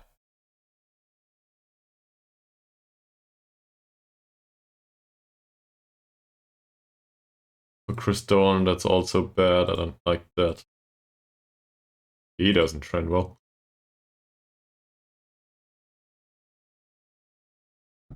Mike Morris doesn't train well. Andy Rooney doesn't train well, but I will not talk to Rooney. In fact, I still think we need to fire him. But I'm not sure if I want to do it right now. This is not good. But at least your free kick taking improved a little bit. So I guess that's a plus. Paul Williams is getting the hang of his role as a shadow striker, but attribute-wise, there's not much development. Welcome to the stream. It's not going well. But to be fair, the save is going not that great right now, considering the season. The save overall has been a great lot of fun, so it's going well from that perspective. And this specific stream right now, we managed to scrape a point out of the barrel. So I guess that's fine. Considering how the last match went down, a point is good. Next match will be against the second in the league, and we will suffer. So feel free to stick around. And I hope you're doing well and have a nice weekend. Welcome to the stream again. If there's anything in particular you're interested in, feel free to tell me. Right? That's what I'm here for after all. Also, tell us about your own save and so on. If you have one, that is.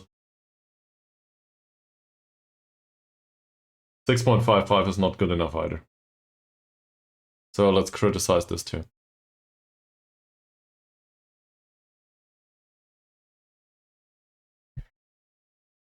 Cumberland Celtic are coming up.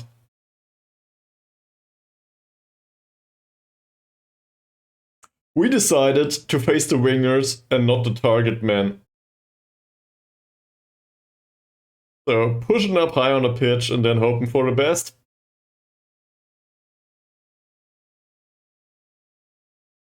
Also, the creative outlet of the on the pitch has slightly changed.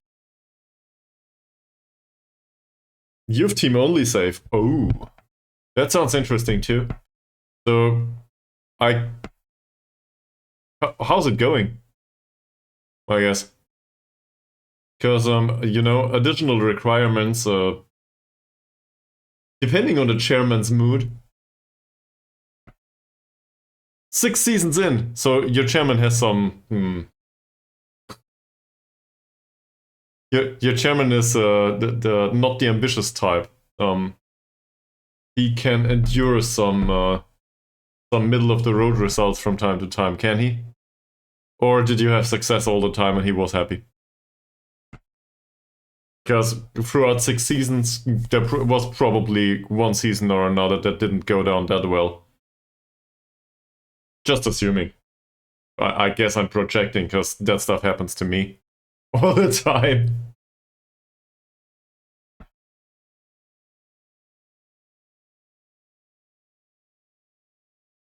Oh, yeah. Okay, cool. So, seen from that perspective, you might be a hero right now. Sure, there's some sense in that. If you manage to do that, that's quite impressive. Good job. We did manage to get the previous club on this save on stream from 4th tier in Sweden to 2nd tier, but got fired after half a season up there. So they seem to be the really loyal type. Yeah, I didn't manage to do that. In fact, we're underperforming right now. It doesn't go down well. For I don't know. For me, so sometimes maybe it's about my decision making. There's some randomness to it too. I don't want to rely on randomness too much though. In the end, it's me to blame. Who's to blame? But also sometimes ambitions are, you know, they wanted us to be in the top 4 this season. This squad doesn't feel like it's good enough for the top 4. It's not even good enough for the top half right now. So we try to get them to steer them clear of relegation for now and hope for the best. But I'm not sure if I want to remain with Taffs Well for the entire time. Just because due to the non-contracts, really, I'm annoyed by this. It takes out a part of the game that I really like, and that's contract stuff and financials overall. For now, we're just throwing money on the pitch per game, and I don't like that. Obviously, no player sales whatsoever, right? We lose players all the time because they get poached, and then we need to find replacements. That's kind of funny in itself sometimes, but. So, we face Tiki Taka 4-2-3-1. This guy is dangerous. If we mark him tightly, he will probably out-chop the marker.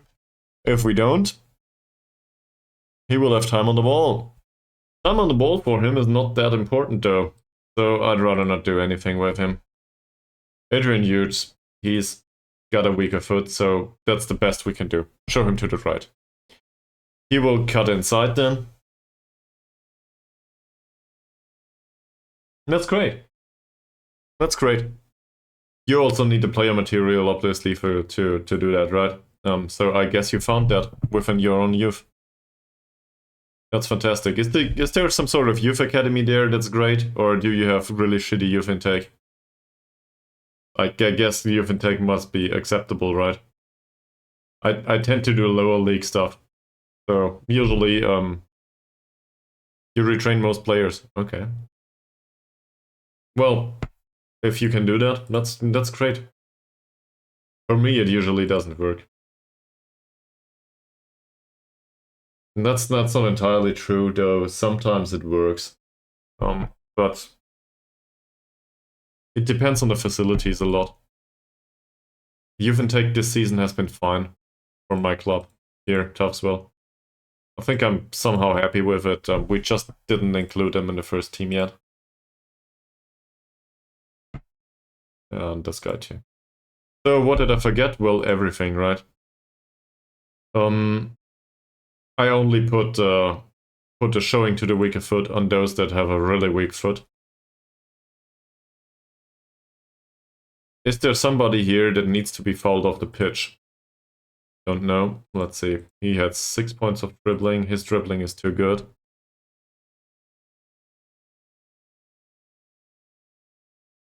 Yeah. But this requires a club that brings in money by itself in the first place. So you probably did that at some point, just assuming. But if you pick a club in like the one we had previously, Jytte IK in Sweden, the village has 250 inhabitants. The stadium has 2.5K capacity. There's nobody in that stadium. There's like 50 people there, or maybe 100 at best. There's no income whatsoever. People do not come for friendlies, and nobody wants to play for them. So if you manage a club like this, your facilities are basically a potato field. Then yeah. But if friendlies lose your money, that's not an option. So if you manage a club like this, that's just not possible. You need to have some sort of source of income. And if friendlies work for you, that's fine. In this case, for example, in Taffs Well is the middle of the road between these two instances. We have decent youth recruitment here because I guess I amplified it a little bit, but it was existent. It's Wales though, so we're not counting on anything spectacular anytime soon. And friendlies do not specifically lose us money, but we barely make any. Yeah, but the calculation doesn't include travel costs. And travel costs can hurt you a lot. So if your club is placed in the middle of nowhere, like Jytte IK, everybody takes the tractor and travels for 8 hours towards a friendly location, and then you lost more money on the fuel than you lost due to the income for the friendly. Also, nobody wants to play us, so whatever. But this is Taffs Well now. In Taffs Well, I think the projected income usually is 1.5K or something. And we can get that away, or we can just play our rivals at home. That's 800 euros or something at home. So I'd rather play the rivals. But you are right in one regard, and we should probably play them more often. Problem is, we need to win this every single time, because it's our rivals and the supporters need us to win. So, somewhat dangerous too. These guys, speaking of dangerous, these guys have decent. This guy has decent passing. His finishing and long shots are really absurdly bad though. Tight marking, given the off-the-ball movement, the acceleration and pace seems like an option, but acceleration and pace are so high, I'd rather not do it. Trigger the press on him? Sure. That's Ives. His crossing is bad enough that he can have the outside. That's fine. We try to avoid the crosses anyway. This guy has really, really good long shots for this level. He's a decent passer too. He's a slack though. So I guess in combination with his work rate, we do not expect him to do much on the pitch. And if we put somebody on his heels, we might stand a chance. Because his body composition definitely says that he enjoys the bacon. Probably also sugar. He's not that slow, but it's unlikely that he is willing to put it on the pitch. Dribbling's good though. No hard tackle though. So, leaves us with huge. Really bad finishing, really bad long shots, really bad passing, and the crossing is bad too. Showing him to the weaker foot will make him cut to the inside. He might go down the outside though. The best thing about Hughes as well as Ives is the fact that they have no technical capabilities whatsoever. So we're trying to pressure them into making bad decisions. With him, I have no idea. He's really strong, so if a straight cross finds him at some point, we are out of luck. Yeah, out of luck. This guy's passing, not fantastic.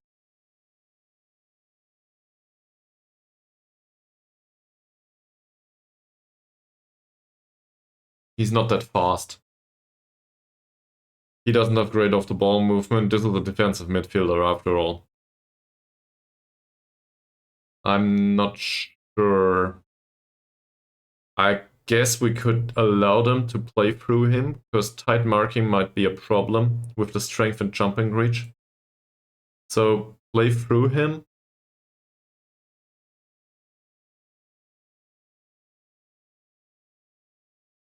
None of these are any good with the passing. They play tiki-taka though. So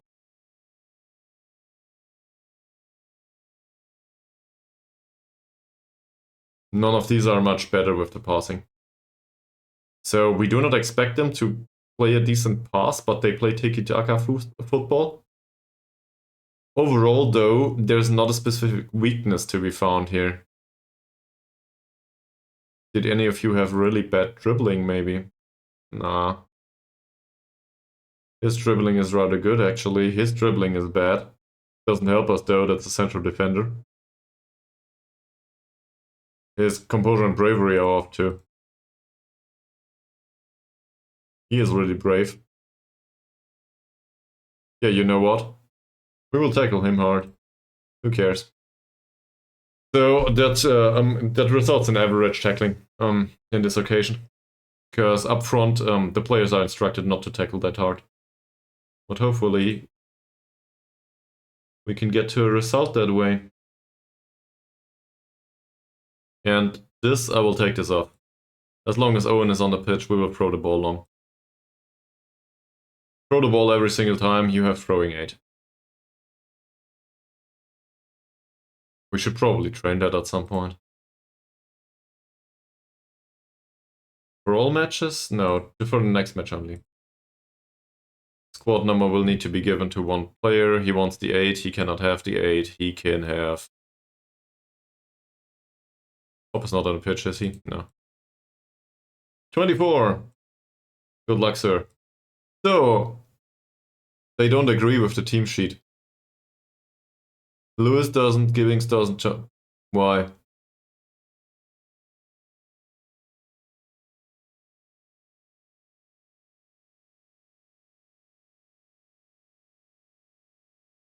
This is called mixed, but everybody is satisfied or encouraged or pleased with it, so I guess that's a plus. They are concerned, but I don't know why. Which selection concerns them? They like the tactical shape overall. That's good. Elliot Williams is very pleased to have been picked, so I guess the rest is not pleased that he has been picked, right? And this is about a standard of vision again, with working the ball into the box. Maybe working the ball into the box is overdoing it. We'll see.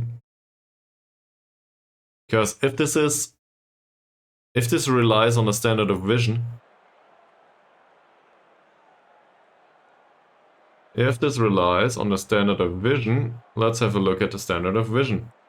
7, 3, 1, 5, 8, 9, 4, 5, 5, 5, and a horrible 4. So the standard of vision is nobody has a standard of vision, it's bad.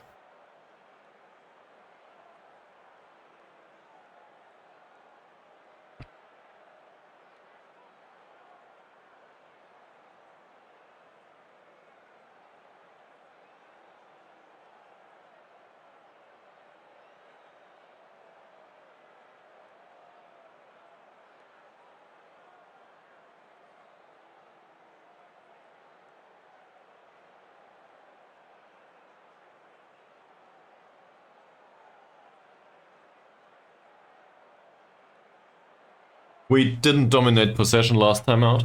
Well, or we might have, but we didn't get into goal scoring opportunities. So I will take that off actually. And let's have a look at their central defenders once more. We have a target man on the pitch. He's a decent jumper and a decent guy strength-wise.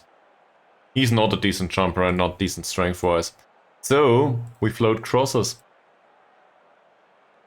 We float crosses because we think that Holt might have a chance against one of the two central defenders.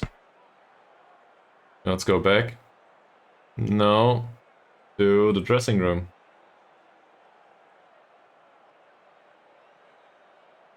I want to be impressed today. Go and put out a show. Yeah, probably not.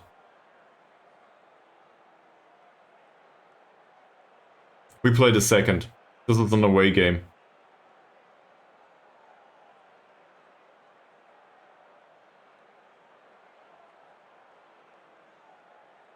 That's not what the dialogue option said. At least the hurdy is motivated. And now we will encourage every single one of them. Cool, it could be worse, right? This is a really wide pitch, by the way. So...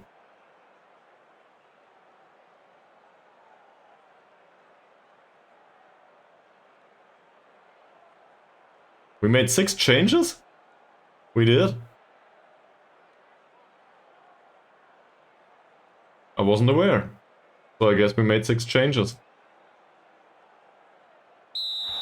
Did we? Owen is still on the pitch, Flynn Murray is new. Doherty is new, Davies is new. It's free. Elliot Williams is new, that's due to injury. What can we do? Tumulty is new and yeah, 6 changes. This is the opposite of last time out. This pitch is so wide. But rather short. Pass towards Moody got intercepted. Picks up the ball. And Martinez is there with a long ball towards Jones. Martins, well defended. Perry, that's not tight marked. Use. Probably pronounced Hutches, isn't it? I don't know. There's a cross. Well defended. This time, that is. Ives. Doherty actually recycles possession for Ives. That's not great. That cross shouldn't be great, but the target man gets to a header. And that's a long kick for Holt. Can we encourage the squad, please? Cannot even see the pitch.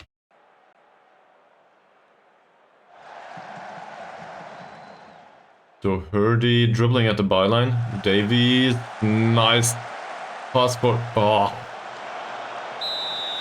Holt was available in the middle, but he was offside. But that's the way it can go. Gibbings. It seems like there's a lot of space on the wings. Let's try to focus down the wings and try to focus on the overlap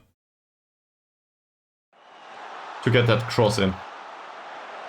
Davies for Flynn Murray with a floated cross. Goalkeeper is not great. Will Williams take the shot? He won't. Ah, Gibbings loses the duel against Francis. That shouldn't result in a chance though. It doesn't. But I think we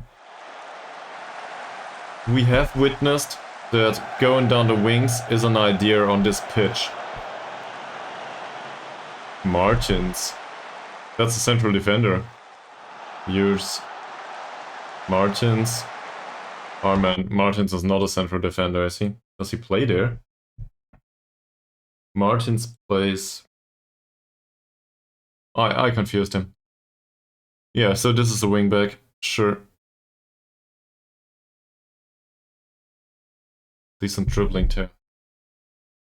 Let's have a look at the tablet, by the way. 2 wingers, 2 defensive midfielders, 2 central defenders, 2 wing backs, and a target forward. No surprises there. Nobody's really tired. Nobody's in a bad mood. They are composed more or less.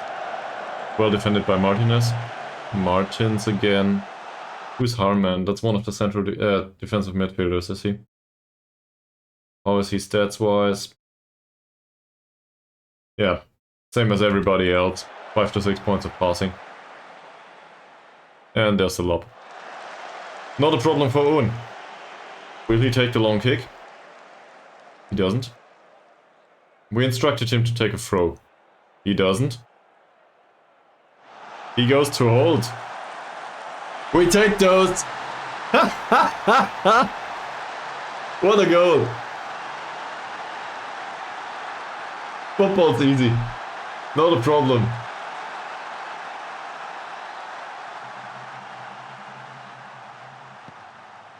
We will probably not win this though. But in the end, this is good. Also, welcome back to the stream, make a billion. Easy.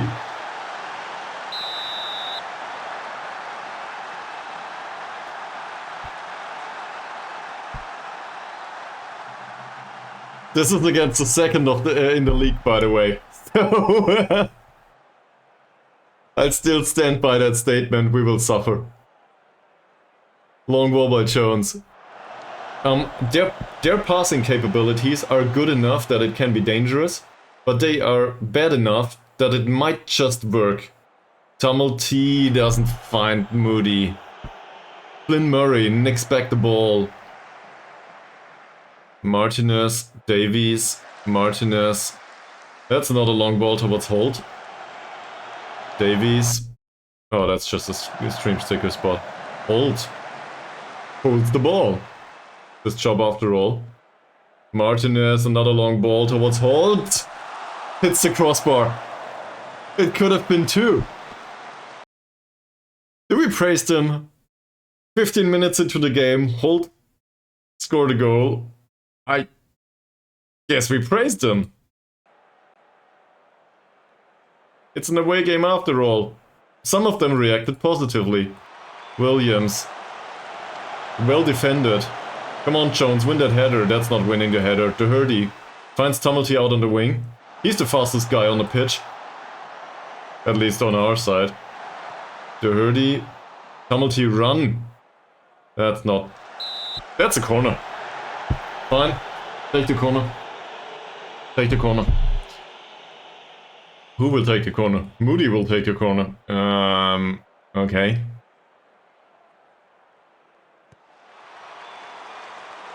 Gibbings doesn't win the header.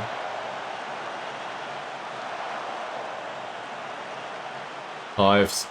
He's really far away from the goal there. I like that. Long ball by Williams. Perry wins the header, obviously. Williams, Ives. He's closed down. Nash's crossing shouldn't be that impressive. Francis finds Ives. No surprises there. It's offside though. Good stuff. Come to think of it. So, what about him? He's overwhelmed by the feedback. He's pressured by the feedback, so I guess somebody demanded more. And considering that this is a slack, he doesn't like it. Nash. He's really friggin' slow. He's really damn slow, right? So why don't we exploit that? That's on the right side. We are really fast on the left. So forget about focusing play down the right. Focus it down the left, specifically. And we will also get rid of the overlap focus. We want Tumulty on that ball. We saw that in one of the previous situations. Tumulty is fast enough to catch up with him. So that should be one possibility to create chances. Owen. Williams. He's new on the pitch. Martinez. That's Another long ball. Why, Martinez? Why? Ives. Ives. Out on the wing. Ives. There's the cross. Martinez is there to defend though. Doherty, Williams. Long ball. I guess that's one way to do it. Jones. Doherty is there to block the cross. And that's not a problem. Fine. We've got it so far. 25 minutes into the game, there's not many chances. You know what? We can also waste time. Because we need 3 points, so we might as well start wasting time now. Martinez wins the header. That's not great. Jones again. Perry wins that one. That's an easy one to defend though. It's far away from the goal. So I'm happy with that. Free kick taken by Moody, because nobody else is on the pitch. Moody's free kick. Williams catches the ball. Great goalkeeping apparently so far. Oh yeah, he had the assist. There's some sense to this, right? Williams loses the ball. That would have been an opportunity. Francis. Harman. Perry. He was closed down as instructed. I think we might not have instructed them to close him down. Huge.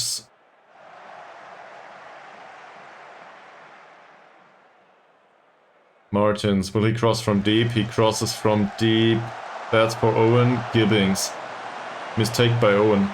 Come on, Jones. Get in there. Maeve with a long ball. Might be offside. It isn't. Ives. That cross might be blocked by Doherty. Nash's cross, though, isn't. And that's a foul. But luckily for us, that's a foul. Do I praise them? It worked well last time out, but I feel like praising is a bit much. Williams, free kick situations. We have a situation. We have Tumulty against these two up front, and the rest is in the back. Where's our striker hold? He's instructed to man mark somebody. Not sure whom that is. Usually a tall player. So far though, really low grade chances on both sides. We are up 1 goal. That's fine. Harman. There's a cross. That's intercepted. Good stuff, bad stuff. Jones again. There Jones that is. And that's offside. Fine. We keep him away from goal for most of the match so far. Even though we do not create great chances ourselves. This is a good pass. Moody is not there to pick it up though. He loses out on that duel. Perry. Harman. That might be offside. It was. Given that these are Schalke's away kids, this cannot go the right way. That could be offside. It is. I'm happy with this. Halftime. I'm happy with this. This is great. But look at that. This is the exact opposite of entertaining football. But we are up 1 goal. So who the fuck cares? Now we only need to get it through an additional 45 minutes plus stoppage time.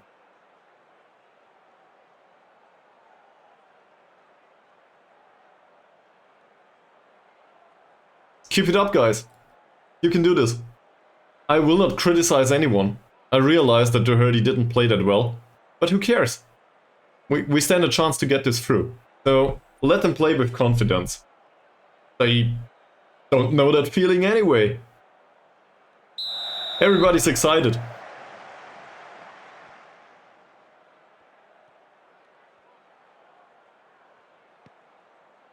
That's a long ball by Francis.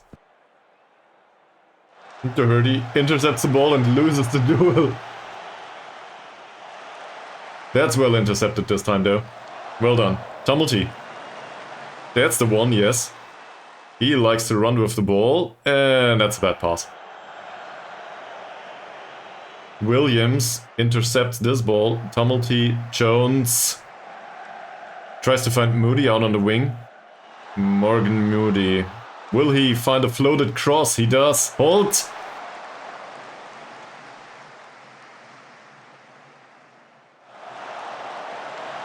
Oh. What's this? Ives intercepted. Martinez is there. Not great. Defending so far. Hughes again. Will he take a shot? He doesn't.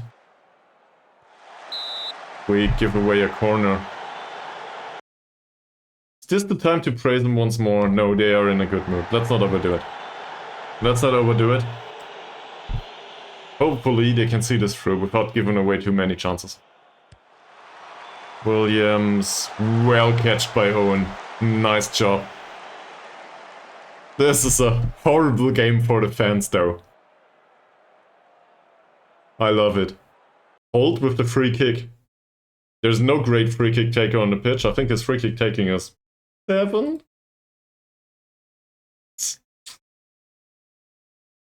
It's 9. It's 9. Deflects off the wall. We might stand a chance with the corner. Yeah, but also it's a really pretty nasty game. But sure. Moody's corner. Look at the tablet, he says. The tablet says no changes so far. Still wingers, still defensive midfielders. He's on a fullback duty now. I think he was on a wingback. So that's new. Nash though.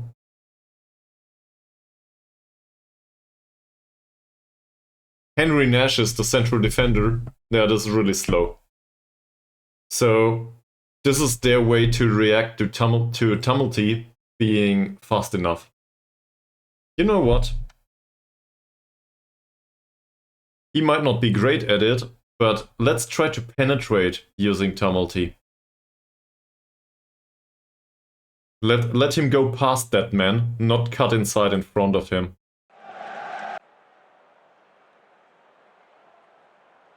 Nash's free kick. Use. Okay. That's... I'm reluctant to say this is not dangerous. Owen finds Gibbings. Gibbings, this is a long ball. Holt doesn't manage to win the header. If only he had managed to win that header. Harman. Decent long ball. Not intercepted by Doherty. Tumulty picks up the ball. Fine. Williams. Davies. Will he find the passing options on the left wing? He doesn't. He finds a passing option on the right wing. What's this? Not a foul? I'm confused. Should have been a foul. Martins. Hughes. Martins with a cross from deep. That's not bad for Williams. That's not bad for Williams. Oh, for fuck's sake. It hit a goal post. It hit a goal post and the deflection came to our defender. Their striker. Evaded our defender. Look at it. So he runs past Martinez, who is out of position. That stuff can happen. He's close. He could have taken the pass towards the middle in that situation. Gibbings is misplaced here somehow, I think. And he hits the goal post and Perry taps it in.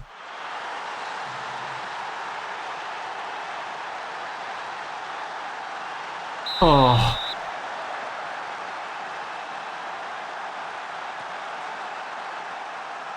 Not sure. They are still extremely delighted. Tumulty's cross. Nah. Did they change anything? No. It's just Williams' genius. So the slack created a goal after all. Ugh. Gibbings wins the header. Davies. Moody skips past his man. Will he skip past the second? Nope. Lynn Murray. Cross from deep. Hold. That could have been an immediate answer. Didn't happen there. Also, to be fair, it's a low-grade chances. There's rain. There's no notion about the weather just yet. Hughes, long ball. Jones. Did they change anything? Not yet.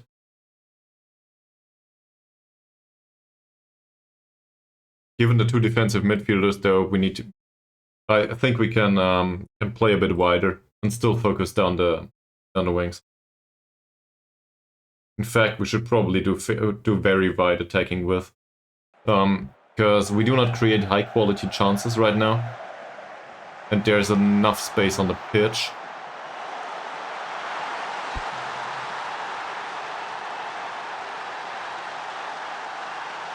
Oh, look at that, Ives. That cross deflected. It deflected off Doherty, which is totally fine. We knew that could happen. Owen comes out to claim the ball. Jumps past the ball and Perry taps it in for a second. This is the way you lose games.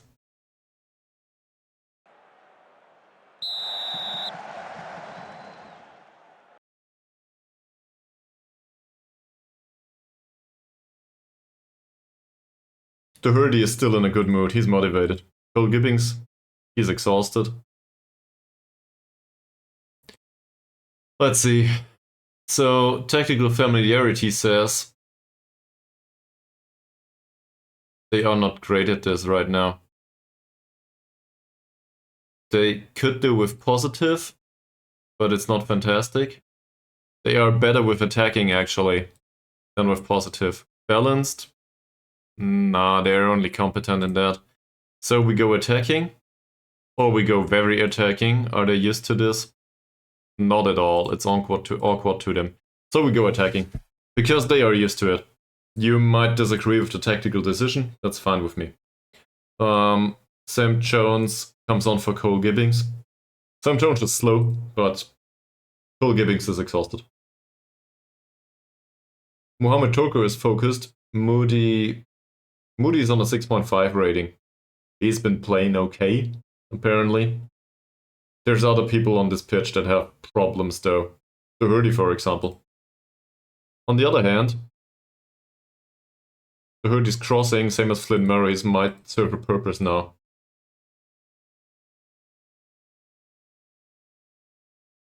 We bring on Sam Jones.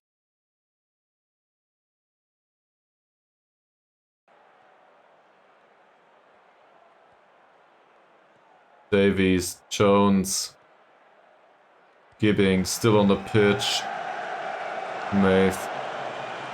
That's two errors in defense, simply put. It's not even, I don't know, we gave away too many chances or something.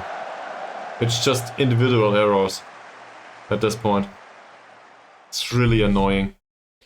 He is anxious. Being anxious, we encourage him and the rest of the team, because the rest of the team will see it in a similar manner. Doherty wins the header. Nobody's there to pick up the ball. Doherty wins that one too. Tumulty. He's not a great passer. He found Jones though. Williams. Jones with ball towards Tumulty? Nah.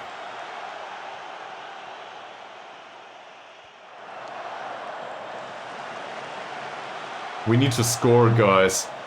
That's not scoring, that's conceding.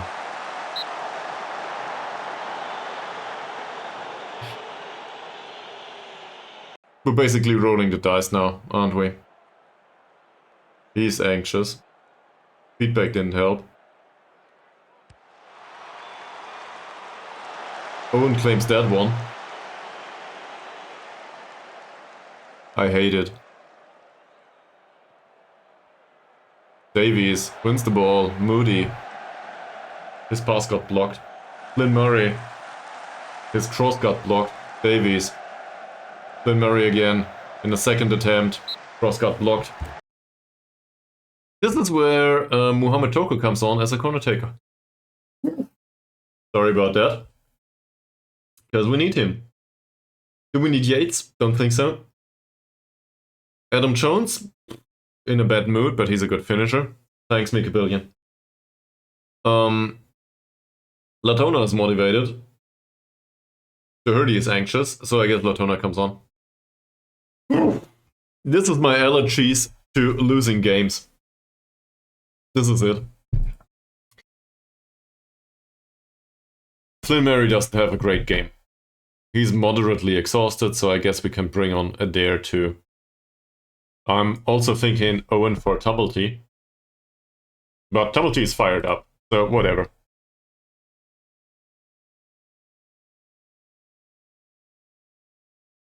Get out there. Get it done. Also, look at the tablet, one might say. No specific changes. They are fine with this. Sure they are.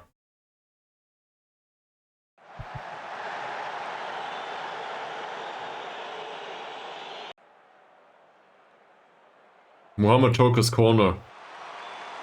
Floated cross finds the goalkeeper. Yeah, I guess no surprises, right?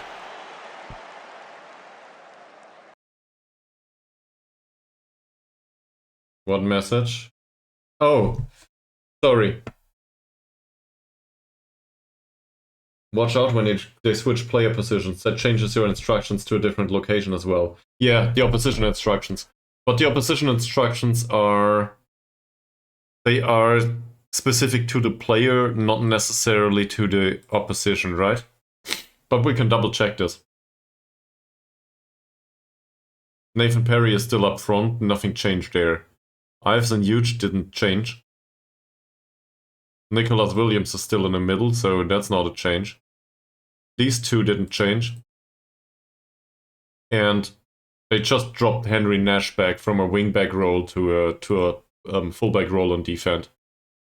Given his attribute sample, there's some sense in this, right? So nothing happened there. But thank you very much for the recommendation. Toko's corner. Nope. Adam Jones.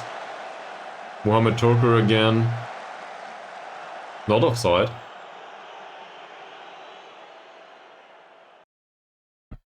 And I think at this point...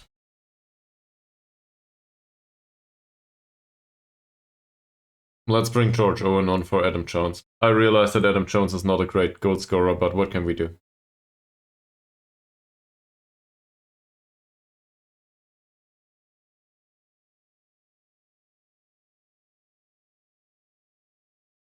Oh. Yeah, that might... yeah.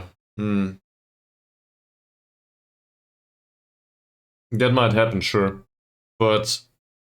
again, I didn't do them from a tactical point of view because I wanted to focus on that player due to his position in the tactic, but due to a weakness in the attributes. The opposition instruction in this case is not about a tactic, so it's not like I can change anything there. I also can't see if they are on support or attack duty. It's hard to determine.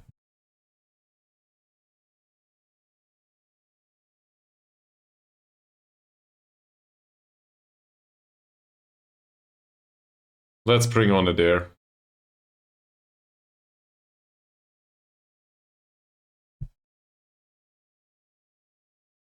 And Owen is also a playmaker-ish type. So we keep him on Shadow Striker, but we tell him to shoot less often, actually.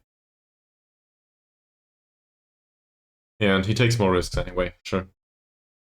So that's fine.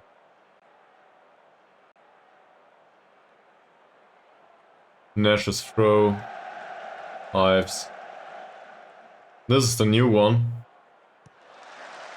I guess Doherty's job was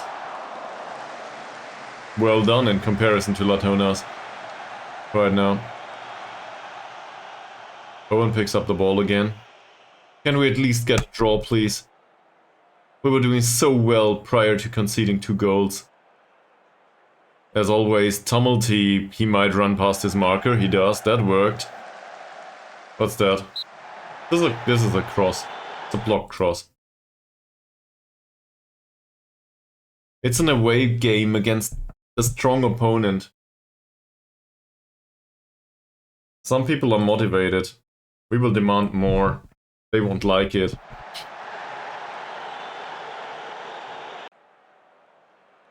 Some of them don't like it. Some are slightly motivated by it. So I guess I called it somewhat a win.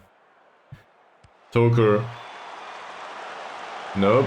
This is not great. Davies. Will he find a passing station? He will. Clearly not offside. Davies again. Can he find Adair? He can. Adair finds Latona, who's in the back. Davies. Adair. Adair's cross. And it's one for the keeper. Sure. The floated crosses are still our best bet though. Owen. Latona. He will take a long kick, won't he? He doesn't. Sure. What's this? This was intended for hold.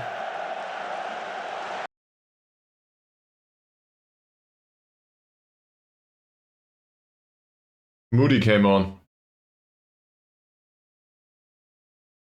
I think we know that Moody from somewhere. So they brought on Moody. Otherwise, they are really exhausted, more or less.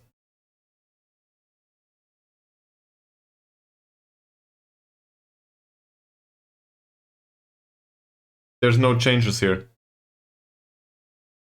So if you can see anything, feel free to put it to me. But there are no changes here. They didn't change a single thing.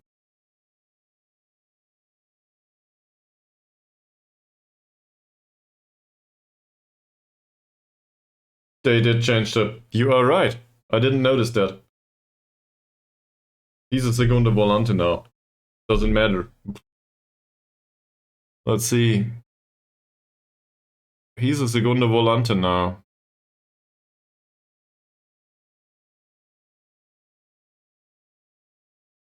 So he dribbles more. We might trigger the press on him and tackle him hard. Because he's not a great passer.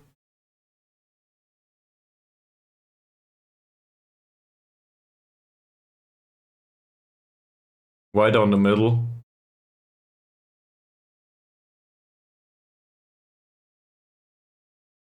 I guess I can trust you on that, but why down the middle?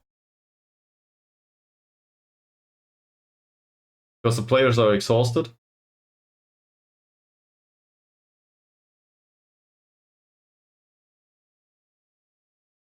Oh yeah, the Segunda Volante might push forward a little bit. So focusing down the middle though is a very congested area. Not sure if that will work.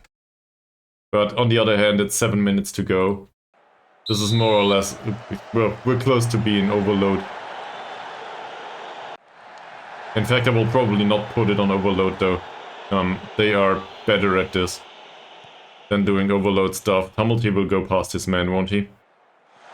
He goes past his man. His crossing is bad though. And Nash wins that ball. Harry's there to pick up the ball. Too much time for the target man, but what can you do? It's really hard to intercept these passes towards the target man.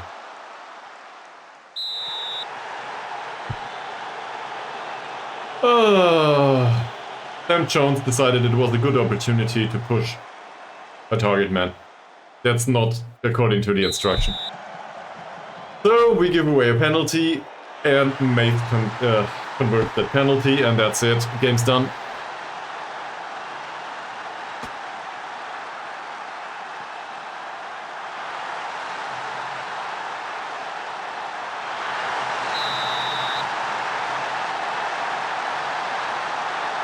This is what it must feel like if you don't think you're responsible for something. I just... There's a goalkeeper's error and a penalty due to pushing an opposition player. And what was the other one? Oh yeah, it hit the goal post and afterwards it was tapped in because the central defenders were not available. I don't know, probably one of those we could have conceded. All three in one game?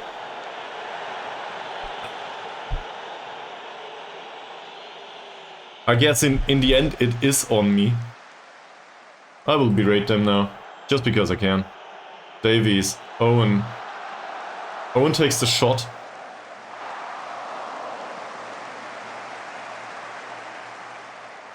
I guess it is on me because I'm responsible for team dynamics in the end. Yeah, it was. First half was great. And then we went down without a trace.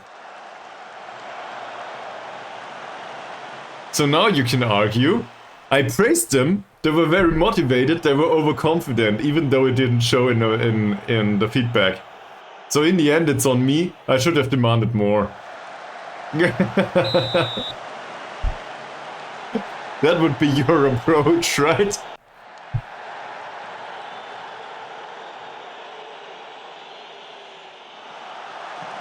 And there's Cross. Yep.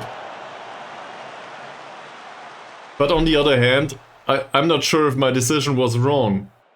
They could have played with the, you know, with confidence, scored another, and everything would go great. Oh, Latona, what's that? He wins the ball. Owen. Oh. Intercepted. Martinez wins the header against the target man for some reason. And we're still... That's on me too. We're still wasting time. For some reason. Sorry. Yeah. They go down together. Happily, I might add. And if I look at this, you saw that? Ives was like, oh, I should probably pick that up, or I should put that up. And Latona was like, beep. Absolutely nothing in his head. We can see the fourth.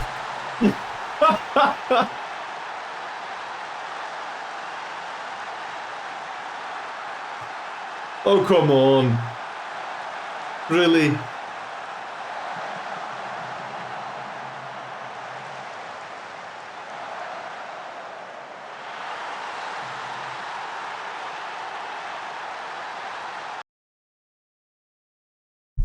Yes, berate them, please. No, that's not a berating. I will do that now, though. The first half was so great. Okay, it wasn't great. The first half was so equal.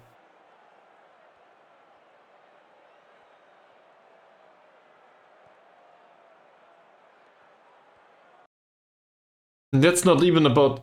That's not about the rules or anything, or the new player on the pitch. He wasn't involved.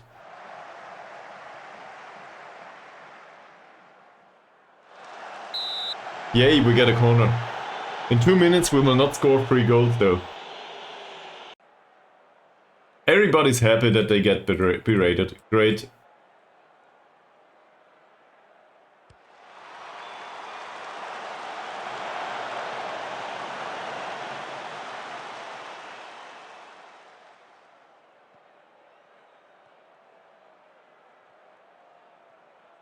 One thing comes to mind, maybe near post corners towards central defenders are not a great idea.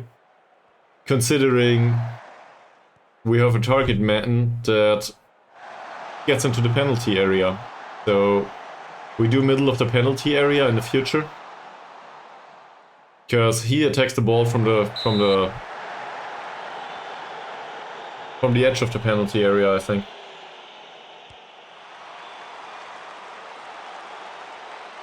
There's another situation here, nothing happens. That's the game, is it? Williams, Perry again.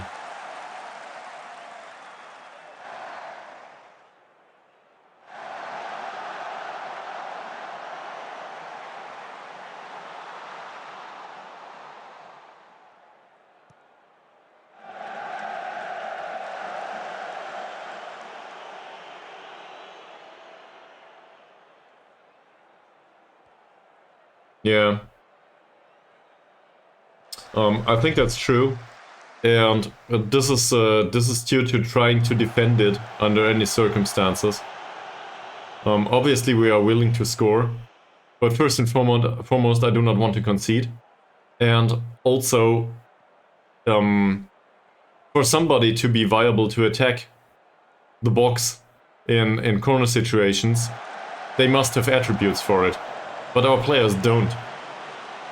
We can put an additional man into the box, but they have... the required attributes are like 2, 3, 4, 5. They are really bad at it. They are good at defending though. So that's why I put them in the back. Just look at that.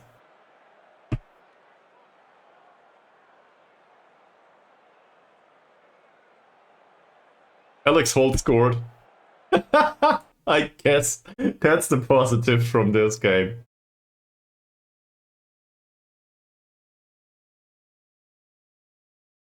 That second half was so bad.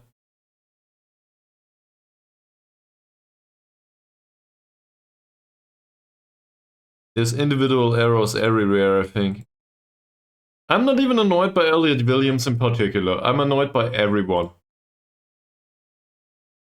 None of you did any good. You can be demotivated all you want. Okay. Cool, that happened. What can we do? So...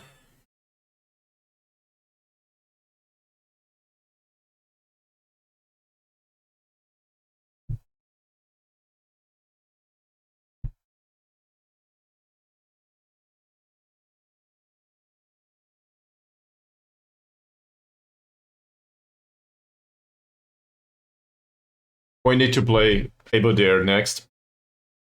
We are in the relegation spot now. And, well, let me put it that way. If there is any time to fire a manager, it's probably at the start of a 2-week break.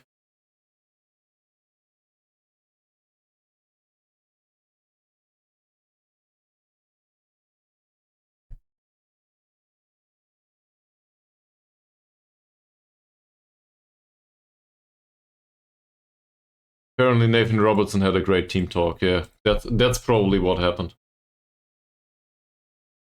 Let's go to the press conference. No! I don't think so. The tactical approach worked just fine in the first half. In fact, I was quite impressed by it, actually. It was kind of too good to be true. It worked. And then it stopped to work, because individual errors appeared. Like being unable to claim a ball that was blocked by a defender. Or letting a slack run through defense on his own, despite being instructed to mark him tightly. He shouldn't have had that ball in the first place. Then he hit the goalpost. And, you know, I guess that can go down as a freak accident. Then we had the penalty. To give away a penalty against the target man is probably one of the stupidest decisions you can have, because he will not drop all of a sudden. So pushing him is not great of an idea. And the last one, what was the last goal?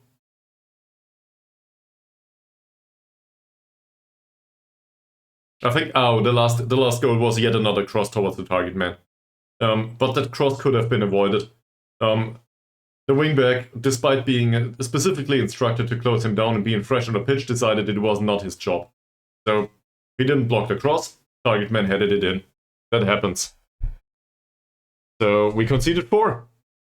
Is this due to the tactical approach? I don't think so. I wouldn't know what to do. Maybe it is due to the tactical approach, but I wouldn't know what to do. This is me complaining on the internet. Fantastic.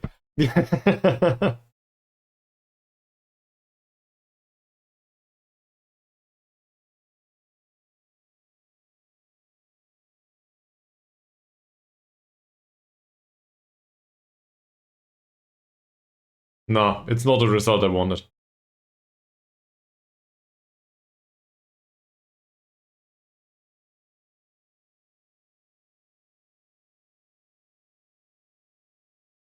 This is overdoing it. God, there's so many individual errors here. This might have to do with confidence after all. Are your players concerned by the club's form? Hopefully they are.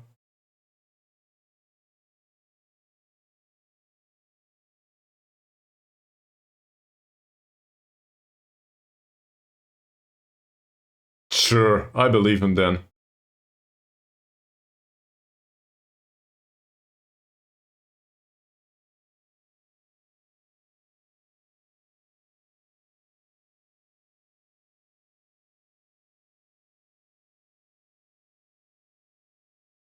How are we coping with it? Not at all. Not great.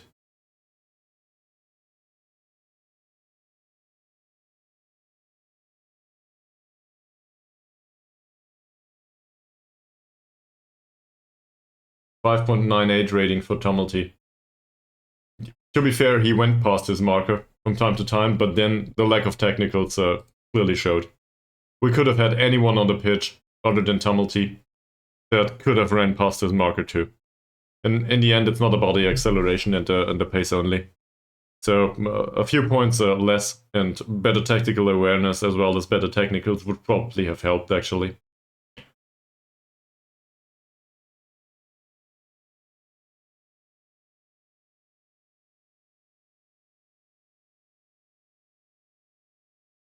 I guess he was fine. It's not his fault.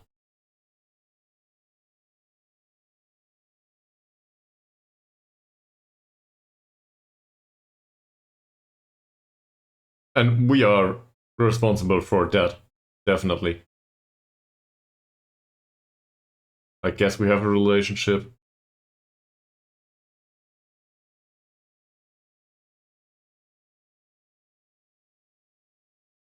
Fine.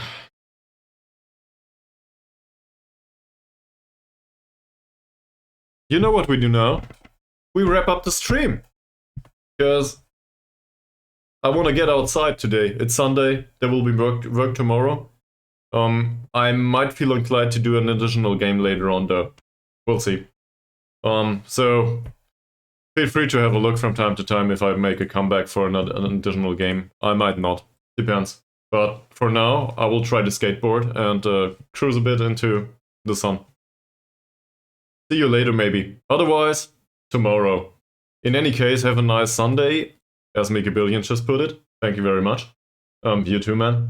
And, you know, the next match is against the rock bottom. So if we don't win that, we will be fired for sure. See you later or tomorrow. Thank you very much for watching. Bye.